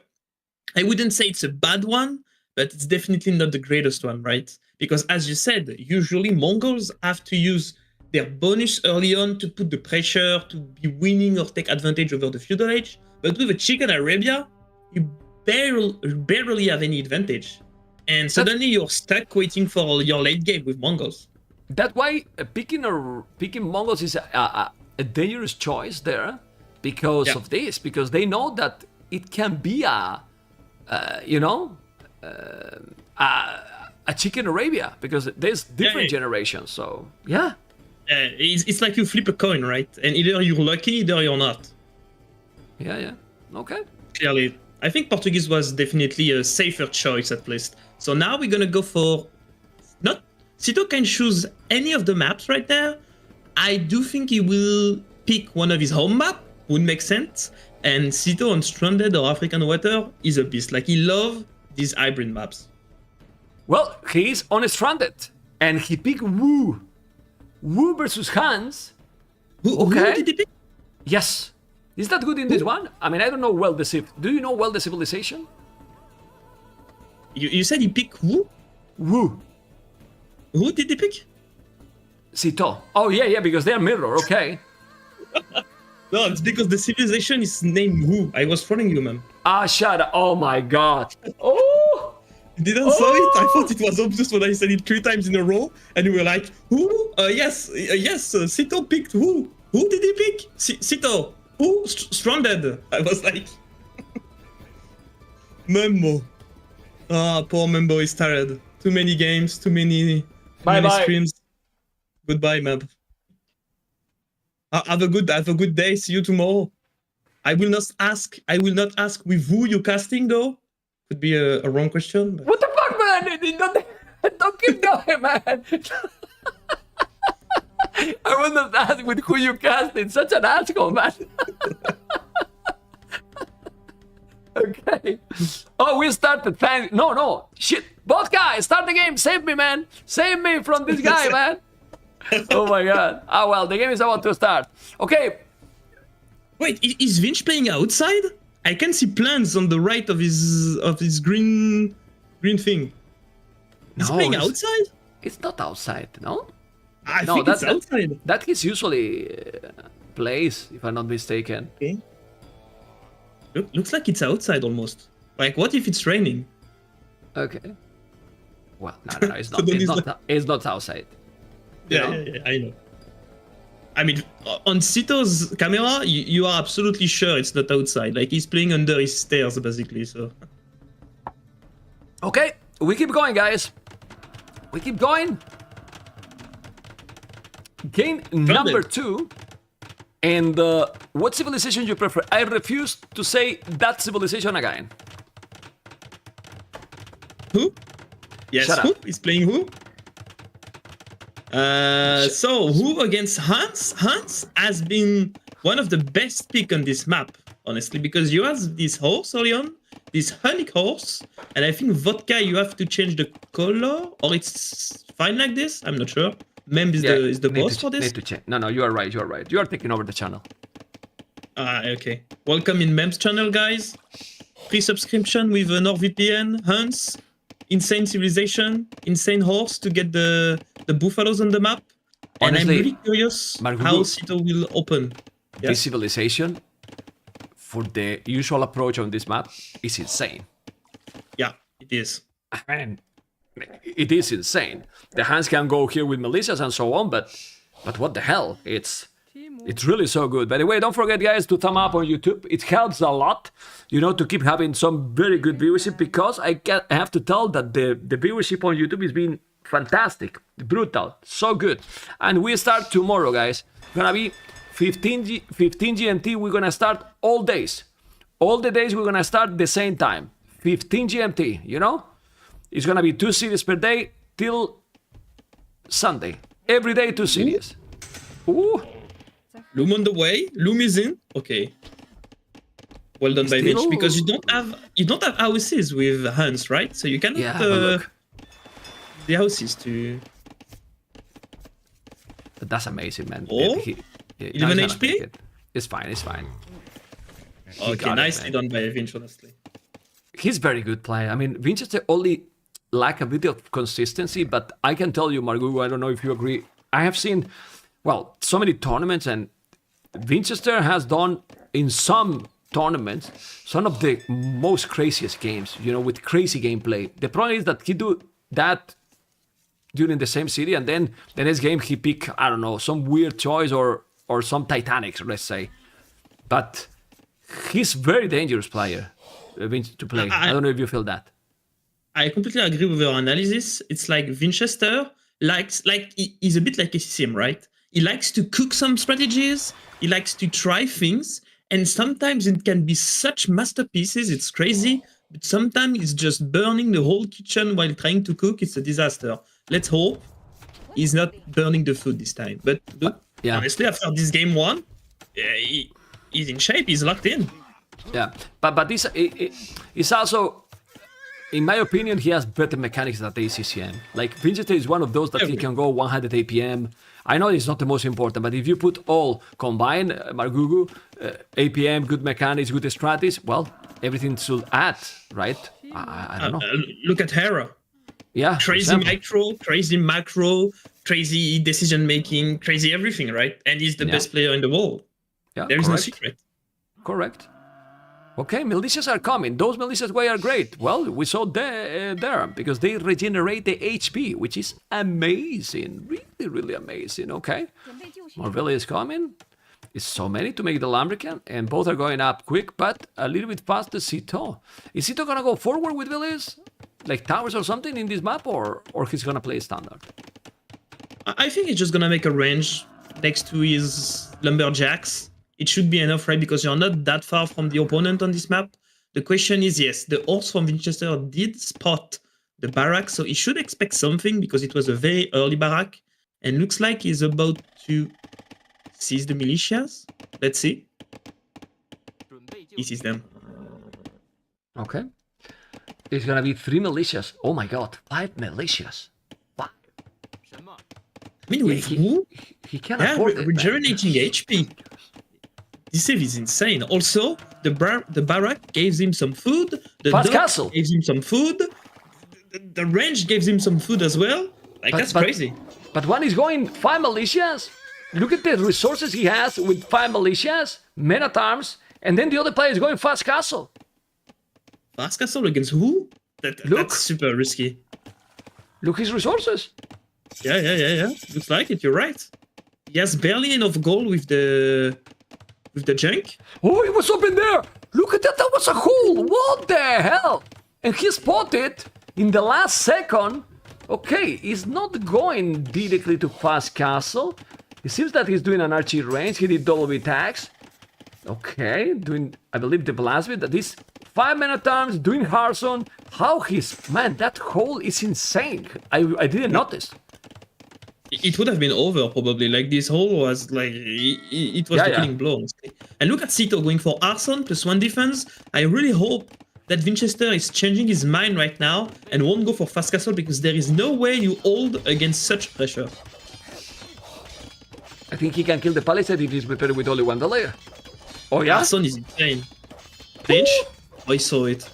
Stone walls. Palisade is so weak, you need to wall again, and he's doing it. Doing the fletching. He's gonna go there with the archers, okay. Men at arms on this map is a really strong opening, because suddenly, if you make men at arms, you get the map control over the middle. You can potentially build a tower behind the wood lines of your opponent. You also have the initiative everywhere, and it's not like your opponent, if he's playing water, can reach your fish that fast, right? He has to cross the whole map. Oh, the men at arms find their way through. 2 gates, I believe, no? Oh, he almost blocked himself. Whoa, that was good. The gate. He can trap them. He can trap them. Oh, Sitaux. oh baby, oh baby. Sitaux in the zoo. Sitaux is a wild animal that you can find in the stranded in the lost island of the Pacific. Once in the zoo, though, he's absolutely a nice guy. He won't hurt you anymore. Okay. This is a big competition. With who is more fun, with Fire or with Margugu, man? You got a fight for the first spot, man. It's having a very fun co-cast. Thank you guys for joining, and thank you, Margugu, for this casting. It's very nice. I watched Fire co-casting. Dang, he's really good at it as well. I was like laughing behind my screen. That was good. Oh, one build dead though. Okay. Still, is a nice trap. It was so many times, but look at now, Sitaux resources, man. It's insane. It's insane gameplay. You send so many men at arms, you make the +1 armor, and we forget that here, right, Margugu? Fish, you know, we have that, the junk that is getting the goal, and they're still alive. And now what is gonna be the transition? The junk is not gonna be alive any longer, but can we check Blue Base? Vodka, what is he cooking? He's up, and I think... Barracks? More barracks? No. Full barracks? That's Giant Swordsman. Oh, the Giant Swordsman! You're They are right. so good. Oh my! They are so good. That's gonna be right? wild all in. Yeah, it's like use scars, but at the same time use scars regenerating HP, and like when they are weak in the fight, they gain more movement speed, more regeneration, and more attack as well. So it's like it's a crazy unit, honestly. But the Kronos can be fine. Oh, horse is gone. Like Can we it find the depends, Kronos? right? If Vinchester has a space to hit and run and to kite Giant Swordsman, crossbow should be decent. But on this map, do you have enough space to do that? Because if you do that, suddenly Sitaux could just like build a seed shop behind your forest, start like smashing these vills with a mangonel, and suddenly it's a really tricky spot for Vinchester. But Not gonna be easy. Yeah. Well, he was showing the food from Sitaux, not a lot, but he used to drop it the one from the fishing ships. So now he has some. I don't remember exactly how much food they cost, but he has 500 gold. He has some food. There's no holes. He's gonna make the +2. He should do the +2, but he's doing 3 Giant Swordsmen. Let's see if he's gonna be able to do the job. How they are going to work against this good amount of archers. And Blue is gonna see them. They're gonna eat them. Also, a little bit of data. You don't need +2 on your Giant Swordsman as long as your opponent is in Feudal Age. +1 is enough. Like Good they point. receive 1 damage no matter what. So I think Sitaux is just dealing his +2 as long as Vinch is not up, right? My next question is, he did a stable Vinchester. He's gonna go Cav Archers, or he's just to go Krobos and Knights? I think he will need Knight, right? That's tricky. Both could be okay, but maybe few Knights with Crossbowmen. Like he needs mid shield. Look at how fast they are. Look at this speed. And he did the Squires. He did also Squires. Oh no. So... Okay. Ooh. Knight? Do they have his plus damage or what? Goodness. What is this unit? Okay. Like, look at Vinch. He cannot even hit and run because they are moving so fast. And Sitaux is just clicking away this one because he's weak, and he's gonna regenerate all his HP. Oh, that's true. I forgot. Look. What? Select that the one that is. Oh, he was doing a siege tower. Oh my god. What is Okay. this? That's crazy. Nice losing them. Vince will is still kill him? playing good. Go on, Margugu. I mean, not only they are running faster, but they are stronger as well. Like their attack increased, I believe, if I'm not wrong. So that's really a dangerous unit, definitely. Okay. He has 8. He's doing a Scorpion. He's gonna lose that villain, maybe. That's a problem. He's the wall. Well, the wall is not gonna save against the crossbows. Definitely not. Need to go back. Siege tower there. Oh my god. Scorpion, you got to be careful. He's gonna take it. Ooh. Okay. Oh no! Oh no, Sitaux, bro! He sent the Jin Swordsman in the trap, man. He sent the Jin Swordsman in the trap. No, I can't I cannot. believe it. I have never seen this before, man. No way! Oh no! I mean, honestly, if I'm fair with him, I think he clicked on the little wall Replay, on the please. left. Replay, please. Yeah. Can we replay, Mister? Mr. Vodka, I think we need to do a replay of that, please. I mean, ma'am, we have Oh, a problem man. in Warlords. Every French player end up being locked in somewhere. Either it's their room between Vinchester Gate, like, oh I don't no, know if- Sitaux. Okay, Let's see, let's see. Look at the replay, guys. Warlords 4 replay like if it's a TV show, you know? Look. I mean, what the Wait. hell? It was open, man. It was Look at open. this. It was open all the Oh, time. no. It was open all the time, and he sent it in the inside, man. It was open. Look at Vinchester. He's loud like crazy. It was open all the time. Sitaux is not smiling much, though. Yeah, he's not. Oh my god. Okay. I can't. No, I it cry, was man. open. No. That's why, because I was like, if he clicked on the left wall, that's weird that they went inside the trap, but they went man. inside because it was open. So automatically, if you want to jump over a wall, you have to jump over an area that you can access to somewhere that you cannot access. That's how it works a siege tower, right? And suddenly, Sitaux just locked himself in a room. Who's doing that? That's so stupid. Just look that if he was right there with the army, I think he could kill everything with those units. He got what? I think so. A knight there? He could kill a lot. But then trap himself is game over. My goodness. Yeah, trapping himself. Do you think Sitaux is laughing inside and he's like, okay, I need to stay serious because you know what I've just did. Thank you for the I'm No, ashamed. and also he knows he has been casting with me too. Okay, Margugu.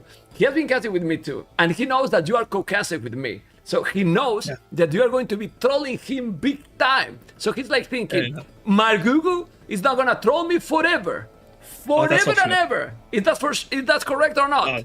That's for sure. Like I'm clipping that. Like as soon as we are done with this co-casting, I'm going back, clipping that, posting it on every French Discord. Like he's done. You didn't post yes on Twitter. If you need to go you're 1 or right. 2 minutes to post on Twitter right now, let's go. Oh, no, I love Twitter, man. That's gonna end up on Twitter as well. That's for sure. Okay. Anyway, this is going to start now. We have look at Vincent. Vincent is still smiling, man. And say, look at it though. I don't want to look at myself even, you know. Sitaux is like, oh, okay, guys, can we go to the playoff, please? I think I lost this Move set, okay? on. Let's move on, right? Let's move on. Okay. Yeah. Okay. Well, it was fun, you know. It was fun. That was a fun one. Yeah. Persians. That's the first Sitaux. time. Okay. Persians, Sitaux, African. What is Roman? Persians, South African. What? Douche. Oh, bring it on. I want to see that. Honestly, a douche. I thought about it during the qualifiers. Like when I was like practicing a bit, I was like, should I douche on this map? And I think it's not an insane strategy, but I think you have some chance of winning. Like, and looks like Sitaux is not in the best day of his life, in the greatest shape. So why not? Okay. Let's see what's gonna happen. for the sulkinho. Let's see what's gonna happen in this one. Thank you for the prime, guys. Really appreciate it. The new prime. Are we getting? How are we going with the goal? Do you think this is? Are we going good, Margugu? I think it's okay, right? Oh, that's definitely insane for a group stage, right? For group stage, I think it's really good, right? Like almost 2,000 euros and 1,030 subscribers for group stage. Can't complain, man. We're going amazing. Can't complain. Okay. Let's see. We're gonna see the next one. So it's gonna be African water Persian against what? You see? I said against what, not against who. I'm evolving to adapt to the main caster of the channel. It's romance, so I like romance a lot. Did Sitaux lost a villain already? I'm seeing a corpse there. Sitaux lost a village. How he lost the village? Oh, we're in a minute already. Why we are in a minute? Aye. I'm gonna ban podcast. Okay. Goodbye, vodka. I'm the next observer, guys. Oh, You're wait. safe. He told me 1 minute ago to start, and I was talking to you. It's my fault, actually. Poor vodka. How he lost the village, Vodka? Can you tell me? luring the elephant, I believe. No? Maybe he Yeah. wanted to lame as well, and the camel from Vinchester blocked it. Oh, yeah, exactly. Oh, we got the replay, man. Yeah. What the Yo. hell? Man, this channel, what's happening in this channel, Margugu? We have replays, man, and with Zoom and everything. Crazy. Yeah, I think we need to make more replays. What do you think, guys? Oh my god, And in the the last camel second. survives even. Oh, that's a disaster for Sitaux. Man, I mean, it's a Vinchester- 9 will start, but Yeah. still. But Vinchester is on fire, man. Like, he's all in. Oh! Okay, he has the loom, Ma'am? and the other no loom. Ma'am? Yeah? He's will rushing the wood line. He has 5 on wood, and he's Vodka. only going for a dock now. Sorry. I'm Vodka, the smelling score. something.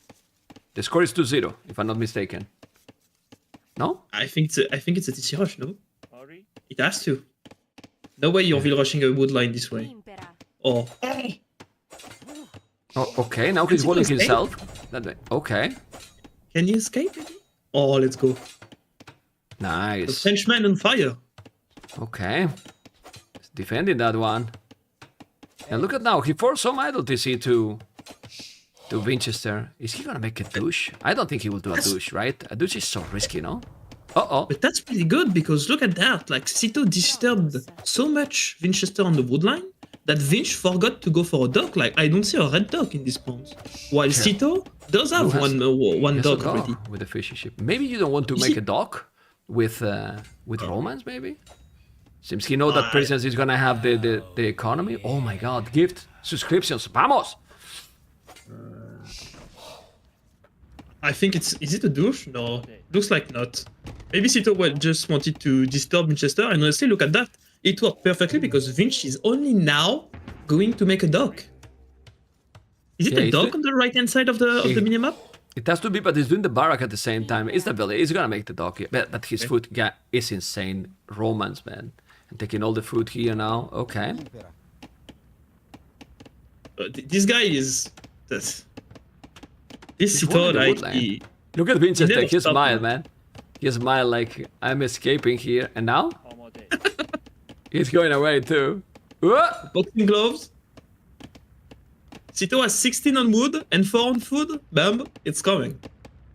Yeah. I Can you- am a douche professional, and it's coming. Yeah. He's coming. Can we go to his base? He's coming. He's deleting it. He's gonna make it. Is He's he gonna in make it. range? Wait, is Yeah, he in yeah, range? yeah. He's in range. He's in range. He's in range. It has to be in range. Yeah, you can put Alt Q, and we will see. If Oh, you can press just select Vinch TC as well. Alt Q on the TC, and then it should work the range. It's not working? It should appear the range with Alt Q. If it's not working, well, Titanic. It should Okay, appear. I think it's in range. It should be in range. You're right. Yeah. It's in the range. I hope for Sitaux. Yeah. It's in the I range. was scared for a moment. He's in the range. Okay, he's doing the And he- douche here. But he has the fish also, so he's gonna keep doing villas all the time, you know? And the TC is gonna be Yes, the down. fish. Can work? I mean, it can because Sitaux like delayed the Vinchester dock. So now Vinchester has a choice: is he making fish or is he saving wood for another TC? That's tricky, right? Sitaux needs to fast wall his lumberjacks though, otherwise he might get killed by the militia. Yeah, but the militias are not there, and he's still on the barrack doing double attacks. We'll do the Menatam upgrade, or he's gonna go for the dock. Maybe he's gonna play without a TC, because right now, Vinchester is gonna be housed forever. Yeah. Woo! I said one fish only, by the way. That's looking pretty good for Sitaux. Look at the ville count. I mean, Look at that's the normal, but population. still. Yeah, you are in Dark Age, but okay. And now he wallet almost. Ooh, okay. TC at the back. Okay. The militias I mean, is still Sitaux not can going. save. I don't know where the militias are. Sitaux can build his TC between the gold. It's gonna and douche the again! TC. It's gonna douche again! It's gonna douche again! It's gonna delete again! the It's gonna militias be... No, goes- no, be careful! The militias are there! It's going crazy! The TC is gonna be... Oh, the militias, man attacks! You need to kill them! Okay! Oh my Sitaux, god! Sitaux is good. Nice quick wall! And now... Okay! And Vinchester only has one fish, guys, against 6. That's massive. 22 population, economy against 33. That's huge. Billy's on the TC. He's gonna make it. He's gonna make it. He's gonna make it. He got it. Don't lose that one. Don't lose the chick. Yeah, and now he's gonna lose the TC again, and he still have 400 food. Okay, he has 7 population more, and yeah, who's winning this? Because he's gonna be without no TC again. Sitaux needs to mine stone so he can TC rush another time. He needs to mine some stone. Actually, it's not even like it's a good move, I think. But he's gonna make a dock. He's gonna try to kill the fishing ships. Killing the fishing ships is a lot. Yeah, you're right. That will be huge. I mean, Vinchester is at the limit though. Like he's making a fishing ship, he's making a dock, he's about to lose his TC and he wants to invest into a fire ship. And like he won't have the wood for everything. He will have to choose something, I believe. Yeah, he's doing he's gonna make the fire galley, but okay, he's gonna block it. He's gonna walk him. He's gonna lose the fish, but now Sitaux will go up, right? Sitaux will get walled in. Oh my god. Sitaux loves to be walled in this set. Okay, the TC again is gonna be down. It's up to feudal age. He has so many villages idle. Vinchester. When the TC is gone, he's gonna be housed. He's housed now forever. He lost a villager too. There is doing another TC. Okay, he's walling another villager in the woodline. What is this game, man? And he's still more population than Vinchester. Well, when he loses the fish, it's gonna be a problem, but Sitaux is gonna make a mining camp here, and now he's gonna make a dock himself to kill the fish for Vinchester. Sick. Absolutely. Like, Sitaux could be killing the fish from Vinchester, but he could also be expanding on the top and the south pond, honestly. Like, he has enough food for it, he has 15 on wood, he has a lot of vills working. I think Sitaux is in a better spot, honestly. I think he's definitely in a better spot.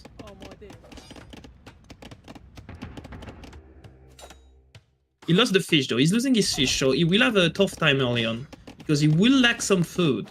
He will need to make some fishing ship or to make some farm maybe. Some berries, maybe take some berries here and there.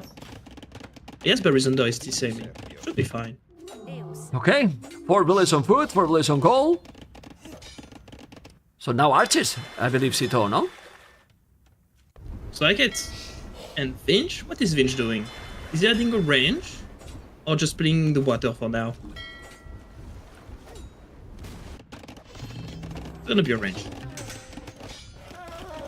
Range during the elephant? Yeah, because in all his mess, like, maybe there is elephant alive on the middle still.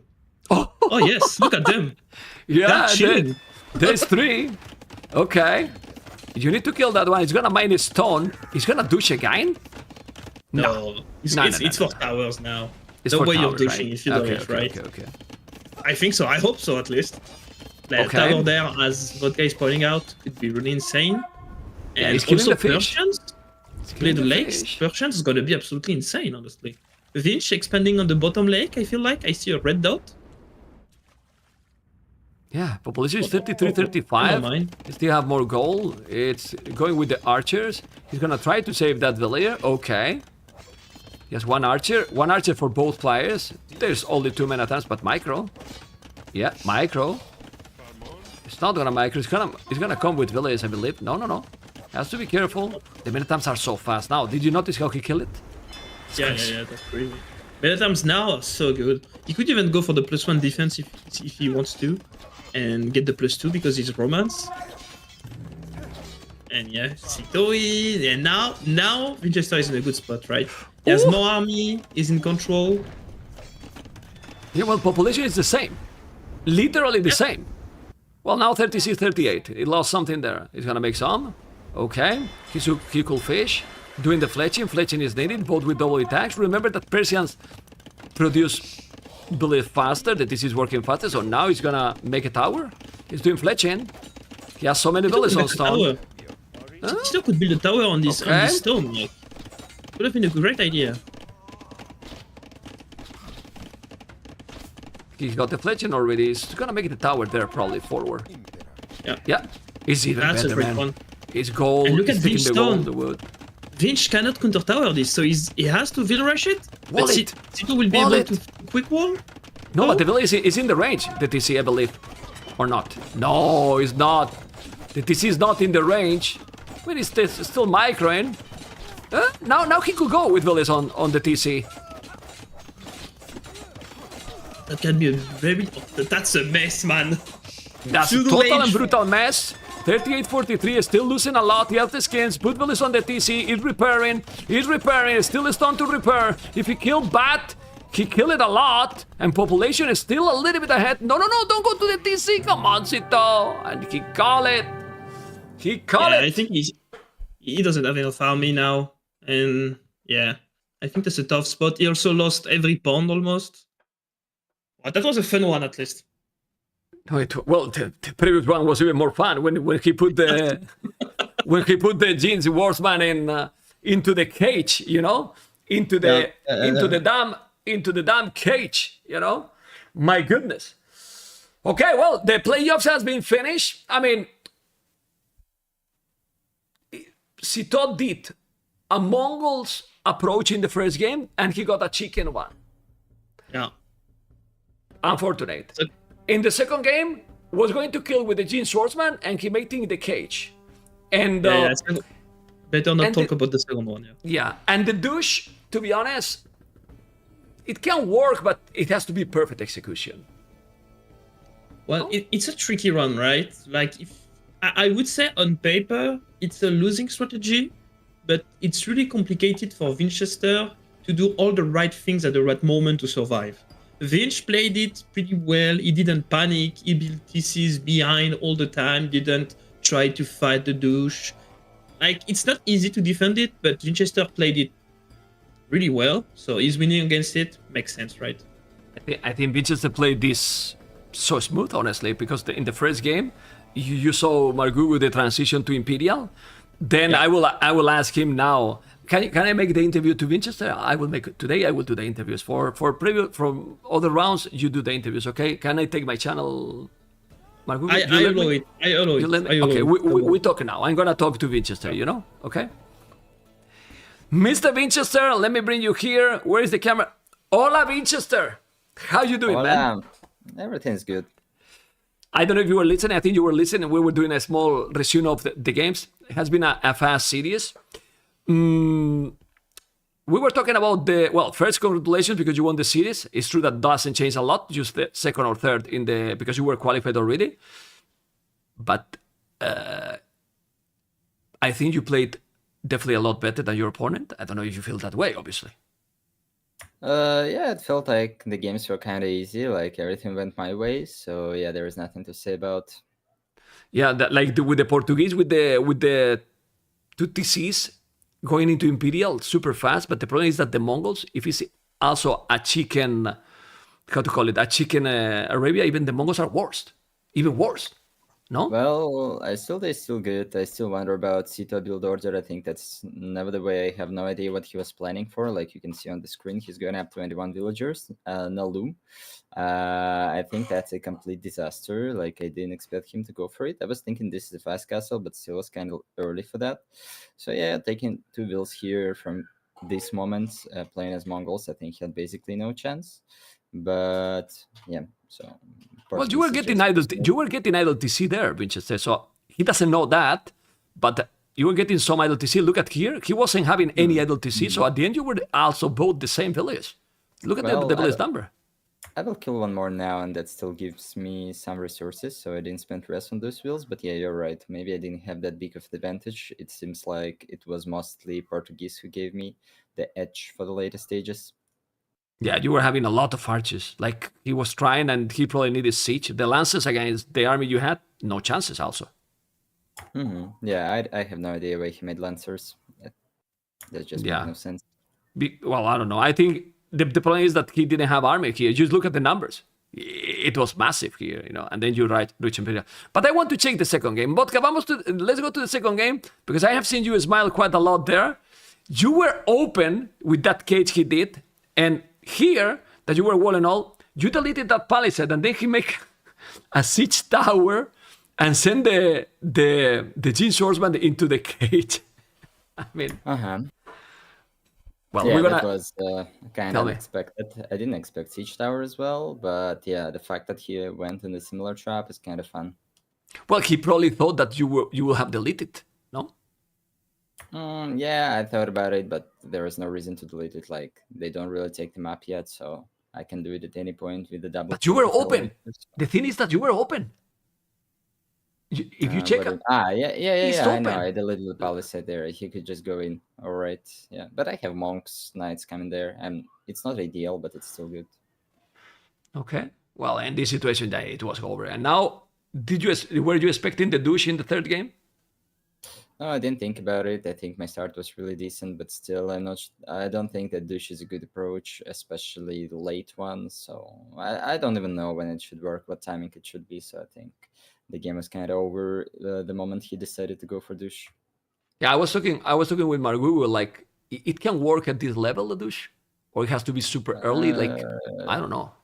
No, I think it can sometimes, but maybe not here. When the Romans with some equal edge shall be in feudal, there will be some archers for sure. Like, I didn't need them here because I believe, was in a better spot, but still, you can anyway get some archers on the field, and then Dushin player has nothing against them. So the game, maybe even if he had some economy lead, that was a little bit unfortunate that they spent a lot of time to finding his dock on the left side. I was mostly checking the bottom side. So if I would be there earlier, I think would be even an easier game. But yeah, it's in result decided because I have more archers. I had a little bit more map control here, and he can do nothing against that. Yeah, at some point he was like 11 villages ahead. It was like, oh, maybe it can work, but this is super hard, super hard. Okay, well, Vinchester, like, tomorrow you play, if I'm not mistaken. You have to play tomorrow. Let me just check, because I think we have it here. So tomorrow you play against ACCM. How you feel that you are playing to face ACCM? Because ACCM has lost versus Mihai 3-0. Then he did some good series against the Viper. But ACCM has won only one series in the tournament. Well, he just had a bad day against Mihai, that's all. I think he's still a very decent player. I would definitely prefer to be in the other side of the bracket, especially as winner in our set with Sitaux. So I would definitely prefer to play against Mihai, and then I don't even remember who's next. Never mind. So yeah, I got ACCM, my friend there. A little bit unfortunate, but let's see. I'll try to play my best tomorrow. And Mihai said that he will prefer to play against you. I'm happy with that. No, but what I mean is that Mihai is playing versus Sitaux, and he wanted to play versus you, and you wanted to play versus Mihai. That's what I'm saying. Yeah, I'm happy that he wanted me. Okay, I'm down for the rematch, right? He won me in the qualifiers. He get in the tournament through me, so why not? Okay, Vincent, good luck tomorrow, and hopefully you can show your best gameplay. You feel that you are playing your best, or can play? I was super relaxed today, so it's hard to judge. I mean, during the tournament, not during the tournament. Yeah, and I'm in good shape. I'm playing really well. Okay, tomorrow morning. Thank you for joining. Yeah, man, Take care, man. Tomorrow. Take care. Okay, guys, Margugu. Man, they feel depressed, man. He wanted to play to Mihai. I think, I don't know, man. It's about the friendship, like also the plans for the gameplay, I don't know. What do you think? Like, maybe it's a question of confidence with certain players as well. Like, they feel that Mihai is more inexperienced. It might be easier to beat him. Yeah, I think so. It's like Mihai is a really good player. He is an improving one as well, but he still has many things to prove, right? For now, like top players like Vinch sees Mihai as he can have really good days where he's definitely top 8, but he will still be really not consistent. Okay. So they will still prefer to play against Mihai than against ACCM. That's my explanation. But ACCM has this problem too, like. Absolutely. ACCM lost 3-0, then. ACCM won 3-0 to DauT, and then lost 3-2 with the Viper. But the first two games, for example, the Viper dominated to... I will tell you. To ACCM, and then the Viper was telling that he was feeling tired because he was also a bit with the flu and something, but then he also still lost. Obviously, ACCM is a beast, but I think that it's similar gameplay.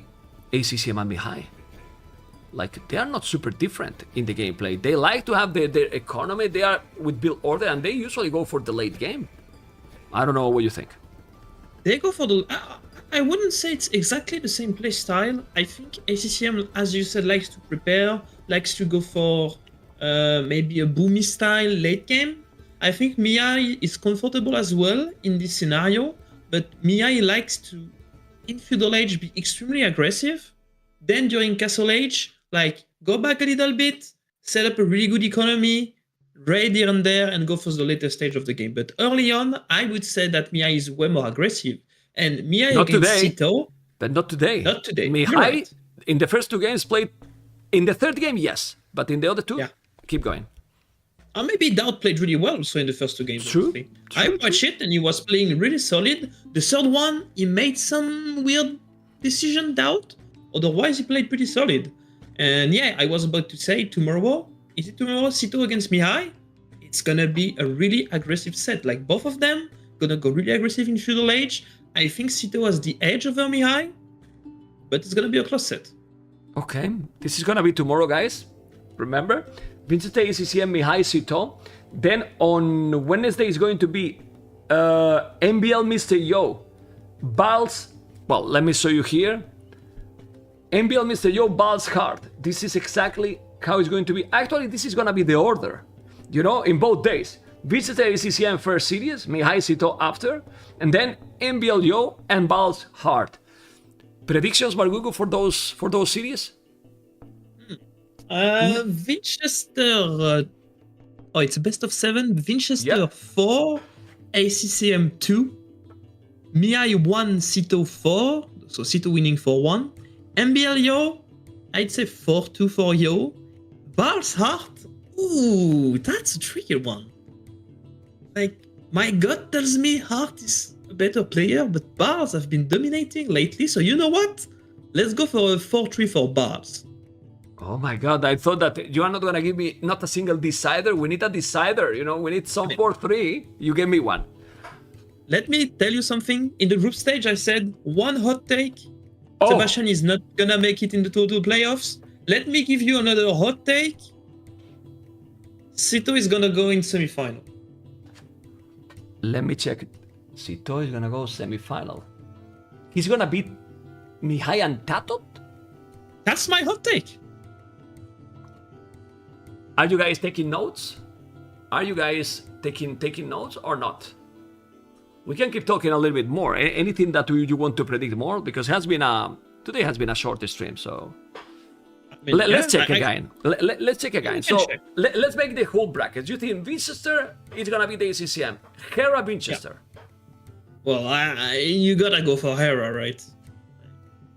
I feel that you are very excited to go for Hera there, right? I mean, Hera is the guy that everyone wants to beat, right? The question is, like, I have a question for you, Mem.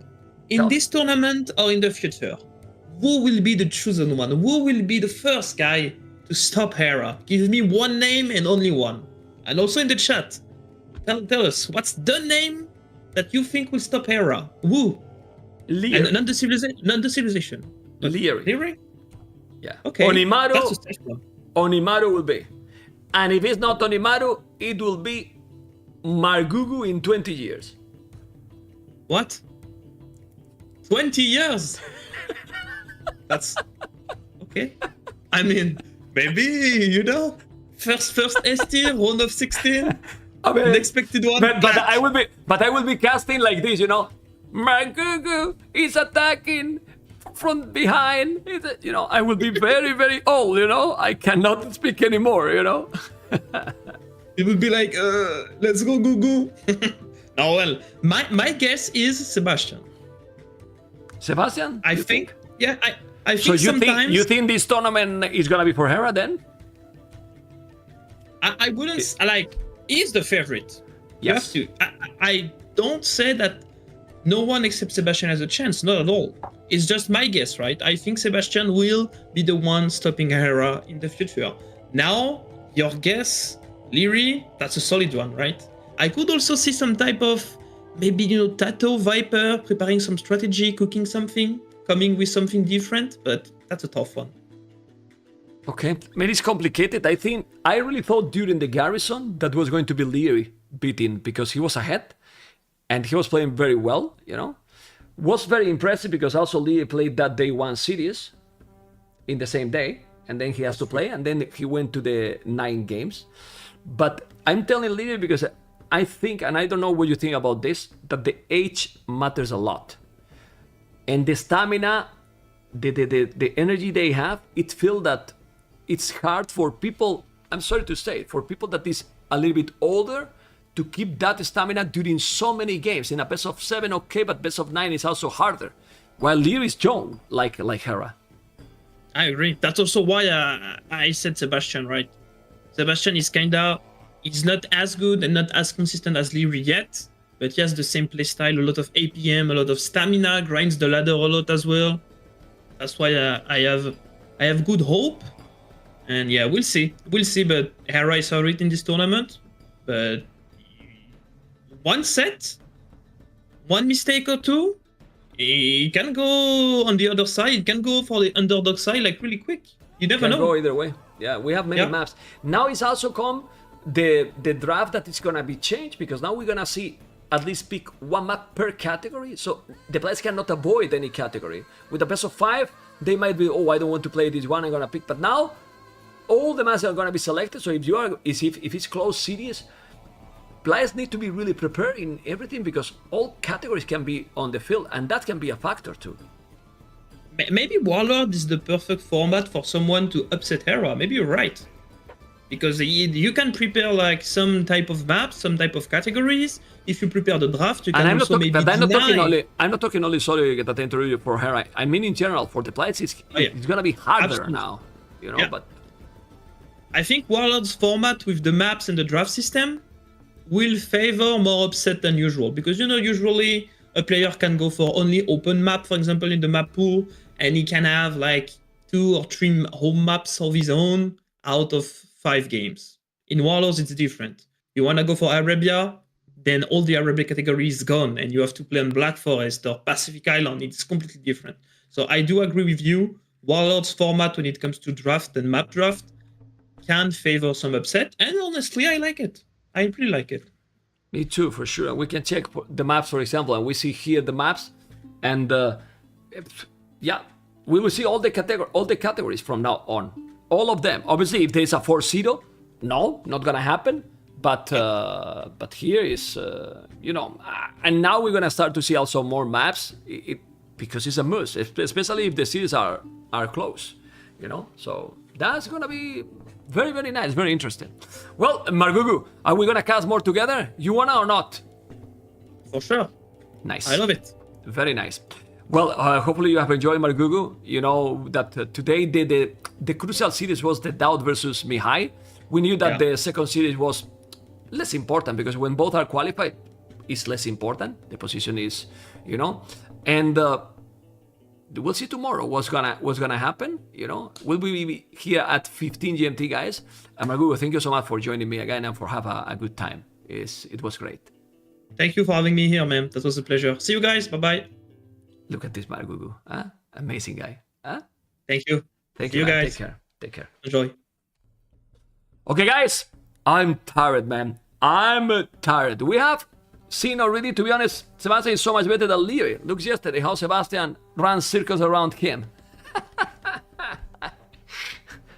Look at Luis, Okay, this is the whole playoffs. What do you think, guys, with the 12 players that we still have in the tournament, guys? I think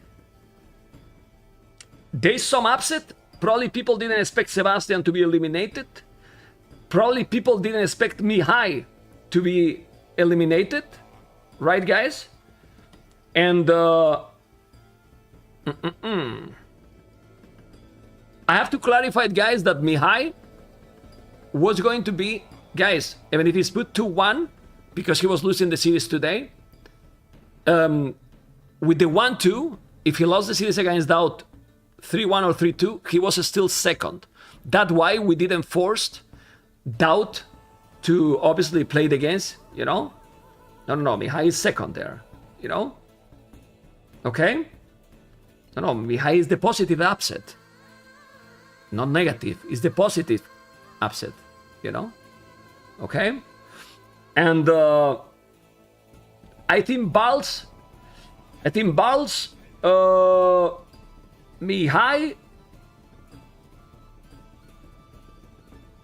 and I will say, who else? I think Balls has been the biggest surprise in terms of playing the best.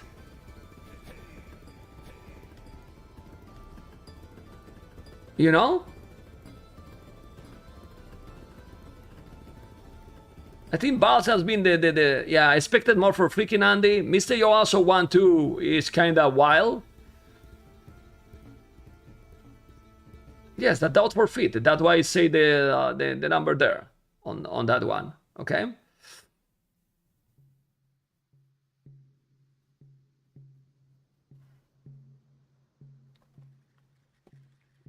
All right. Yes, and Sebastian only won to Leary and lost versus Vinchester and versus Sitaux. That's why he's eliminated. You know, I know that it looks weird because of the game difference, but what matters here, the first tiebreaker is the head-to-head. And also, if he wasn't eliminated, probably Leary in the last series will play differently as well. You know, if he was playing for the first spot, but they were not playing. They were not playing for match in the series we got yesterday. You know, I feel bad for Jordan. You know, because Jordan was feeling yesterday strong, but sadly, Jordan couldn't do it. Right?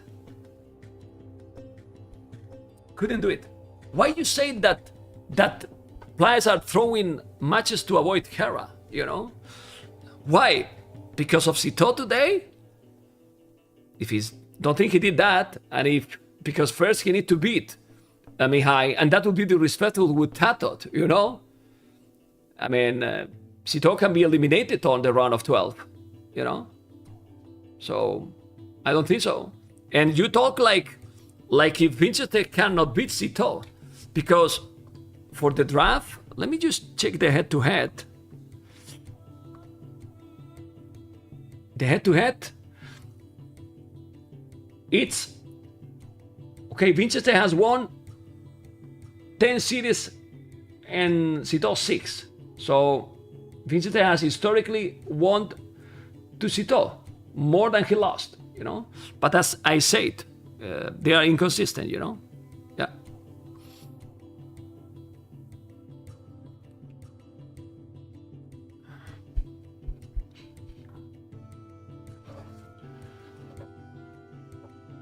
He has to beat his own teammate, you know? Yes. So it is what it is. What I believe is that if you don't have to win to qualify, you can hide different strategies, you know? And that's it. Okay. Anyway, guys, I think everything is clear. We're gonna have tomorrow Vinchester versus ACCM, Mihai versus Sitaux, you know? And yeah, this is the last look that we're gonna do because I'm gonna go in a moment, guys. In a moment. Vinchester ACCM and Mihai versus Sitaux. Sitaux and Mihai both TAG, you know. Alright. Guys, I'm gonna finish here. We will be back tomorrow 15 GMT. And hopefully, guys, you have enjoyed. We love this game. Take care. Can be tricky here, but that's a filler tag if he has no loom.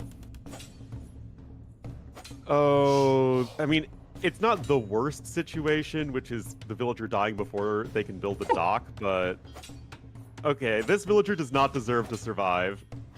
Not at all. That is just abusing pathfinding. Get an advantage as far as that goes, but at the very least, it's a big, wide open map, and knights are inherently useful there. Yeah, but also, if, for example, now DauT doing a monastery and make some monks, you take the relics, it's gonna be a lot better. Oh, there's a hole. This is very nice for DauT if he's killing villages, because for now he's not killing. Well, he's killing how many? 1, 2. Ooh. killed 3 villagers there. Honestly, 2 scouts for 3 villagers. Your own 2 hands with this unit. It just obliterates anything that it comes in contact with. And the fact that the latest also has the same movement speed as the Cav Archer, whereas Knights are slower, really is a big help. Yeah, need to go away. Need to go away. Those Cav Archers will have... Ooh, that's great for DauT, I think. Yeah, I think that's a good one. Yeah, he's killing quite something here. He's killing quite something. Remember that he got more numbers than he killed. You can see that. I mean, this game number 1, I really think that Mihai set himself up a lot better in the early game, but it was DauT's eco-efficiency in the mid-game, and I think he had his eye on the prize when it comes to, okay, if I just get set up and I get to late game, I get to this exact army composition, I constrict the map on both sides, there really isn't a route to victory for Mihai and the Japanese, and that's exactly the case. When you say that the latest is expensive, Mem, it's literally less gold than the Cav Archer. That's true. And he should probably commit with the skirmishes. If he doesn't have the fletching, he's gonna go with the scouts. He's gonna kill those archers. That's a good micro by DauT. It's a terrible one, in my opinion. I don't know what you think. It was almost a good fight, or a good start to the fight for DauT, which is another way of saying it wasn't a good start to the fight for DauT. Fletching is now in here for Mihai. It's 9 archers to 6 skirmishers. You still have the 5 scout cavalry alive. And although the KD is even, Mihai simply has been faster at scaling up his army. A second stable here versus Haraset. It doesn't matter how well you set up yourself if you just can't take fights against your opponent. And that is, I fear, the issue for DauT, as he just does not have the units. Yeah, his scouts are reasonably well upgraded, but so are Mihai's. And Mihai has the scout plus archer combo, which generally speaking is stronger, as you just have 2 power units instead of a power unit and a counter unit. And DauT is running out of dudes really fast, and we could see his tournament chances evaporating here, guys. Well, the scouts are still very solid. Closer to, does he have the North army? Yeah, he has wasted a lot of army, and now both are going up to Imperial the same time. And in Imperial, Slavs or Georgians? I prefer Georgians now. Yeah, I prefer Georgians for as sure. well. You know? I mean, you still have the fortified churches, which basically is like do-it-yourself Slav bonus, and it applies to all the resources. But if Mihai's not paying attention, this is not the first time in this series that Mihai has had units on stand ground and has just been eaten. DauT is not microing the greatest, but he has never done in his career to be the best micro. But his macro and map control is being very good. He needs to make that castle, because as you can see, he's still losing a lot of those scorpions. He's not microing at all. His army numbers are lower, yes, but if he's doing that castle, he's also gonna put him away from those castles, and the trench is still there. The castle needs to be up, and he's up. Need to repair the castle, but the trebuchets as well. Army numbers are... Okay, 200 population is gonna lose now this one. The Monaspa is sticking the trap, but it's the only Monaspa left. Only Monaspa left. 1 trebuchet left only. This is at the limit. Crusader for the Lord. And he needs 1 more game. The next game is gonna be one of the most epic games in a while. Absolutely. Oh man. And he is microing properly. Okay. The Fire Galley should be able to hunt down the weak fishing ships, and I think that's exactly what Mihai is doing. It's definitely what Mihai is doing, don't you worry. But still, the blacksmith upgrades, padded archer armor is a huge deal for the skirmishers, guys. It is the difference between 1 and 2 damage, and Mihai's still taking good fights. Not doing a tower, and I think DauT has the hill advantage. Okay, DauT seems to be trying to hold with the skirms, but he's gonna go now and Mihai gold commits. miners. I love this from Mihai. I mean, this is one of the most important games of his career, if not the most important. And he's saying, you know what, DauT? I take this fight. I kill you. And that is a beautiful engagement from Mihai. DauT's going to lose all of his skirmishers and a random villager just before Castle Age comes in. And this is insanely good for Mihai. DauT going to try and rush up the Siege Workshop, but it is already looking... And this is looking pretty grim for DauT. Yeah, still 2 mangonels coming for DauT. He has only the 2 mangonels, 3 knights. Oh, baby. Yeah, but if he got here a couple of monks, he could do something. But he doesn't have the monks. He's thinking, okay, he's not even thinking on the knights. He's doing another micro, but the knights are now coming. And now, it's a disaster. Where's the monasteries? No monasteries at all. Yeah, he has no units here. And that's it. Yep. And he's so close, you know? And he's so close, but... Okay, good mangonel shot, but still. Where's the monk? No monk? Yeah, another one. He's gonna take that one? Nope. I mean, 90. Like, Yeah, go on. objectively, that's a decent fight for DauT, but he has almost half his eco idle. He has no army. He has no army transition. He's behind in resources, and Mihi is going to click up to imp, and GG is called, and that... Early on, they have a lot of bonuses, and I think Vinchester was really happy to see a Chicken Arabia against Mongols as well, so he's sure that he won't die early on against Mongols, right? Looks like Sitaux is just going for like a really good eco. Does he have loom? No. Holy moly. Fast wall Sitaux? Yeah, my boy is. My boy is an old guy. He's gonna kill 2. Maybe. Oh my god. Because that can be tricky for Sitaux. He's under the hill. The scout is really annoying. The scout can be really good against the first skirm. Fletching for Sitaux, already fletching in for Vinchester. Oh, this hill on the berries can be a full disaster for Sitaux. He has skirm, so he should be fine, but he has to get a decent micro. Okay, let's see what's gonna happen. He's gonna kill those skirms, I believe. Just fletching in a moment. I think he's gonna lose maybe a Villier. Oh, baby. Okay. Vinchester has so many archer. At least he doesn't have ballistic yet, so Sitaux might... that's too much. How is Sitaux supposed to hold that? They have to be careful, but he's gonna be... He needed the siege, I believe. Yeah, either siege, either skirms, either ballistic maybe. But I mean, he's lucky that Vinchester didn't went for ballistic, didn't go for ballistic, because if Vinchester had ballistic there, it was probably the Archery range, and it doesn't matter. Because when you are in a DauT position, you don't need an archery range and you can't lose the game. But right now, it's... Yes. Sitaux is just completely desperate. Like, he's making archer, he's making lancers, now he's making a scorpion. He has nothing going for him right now. He didn't have bloodlines. Oh, his eco is... Oh, I think you just said GG now, honestly. Yeah, makes sense. He dominated. Honestly, What a I don't know donation. if he's for the... 2 gates, I believe, no? Oh, he almost blocked himself. Whoa, that was good. He can't trap them, he can't trap them. Oh, Sitaux! oh, baby. Oh, baby. Sitaux in the zoo? Sitaux is a wild animal that you can find in the stranded in the lost island of the Pacific. Once in the zoo though, he's absolutely a nice guy. He won't hurt you anymore. Siege tower there. Oh my god. Scorpion, you got to be careful. He's gonna take it. Ooh, okay. Oh! No! Oh no, Sitaux, bro!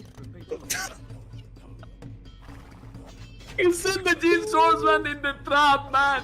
He sent the Gene Swordsman in the trap. I can't believe it. I have never seen this. I think it's a TC rush, no? It has to. No way you're rushing a wood line this way. Oh. Oh, okay, Can now he he's escape? warning himself. Okay. Can he escape? Oh, let's go. The Nice. Frenchman on fire. Okay. Defending that one. And look at now, he forced some idle TC to Vinchester. Is he gonna make a douche? I don't think he will do it. Ooh, the militias, men of arms, you need to kill them. Okay. Oh my Sitaux God. is good. Nice quick wall, and now, okay. And Vinchester only has 1 fish, guys, against 6. That's massive. 22 population, economy against 33. That's huge.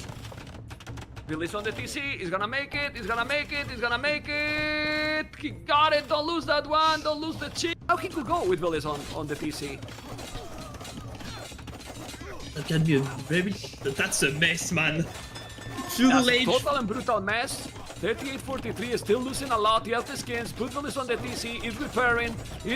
He's still stunned to repair. If he killed Bat, he killed it a lot. And population is still a little bit ahead. No, don't go to the TC. Come on, Sitaux. And he call it. Yeah, I think... Honestly, like, obviously Cavalry can be tricky.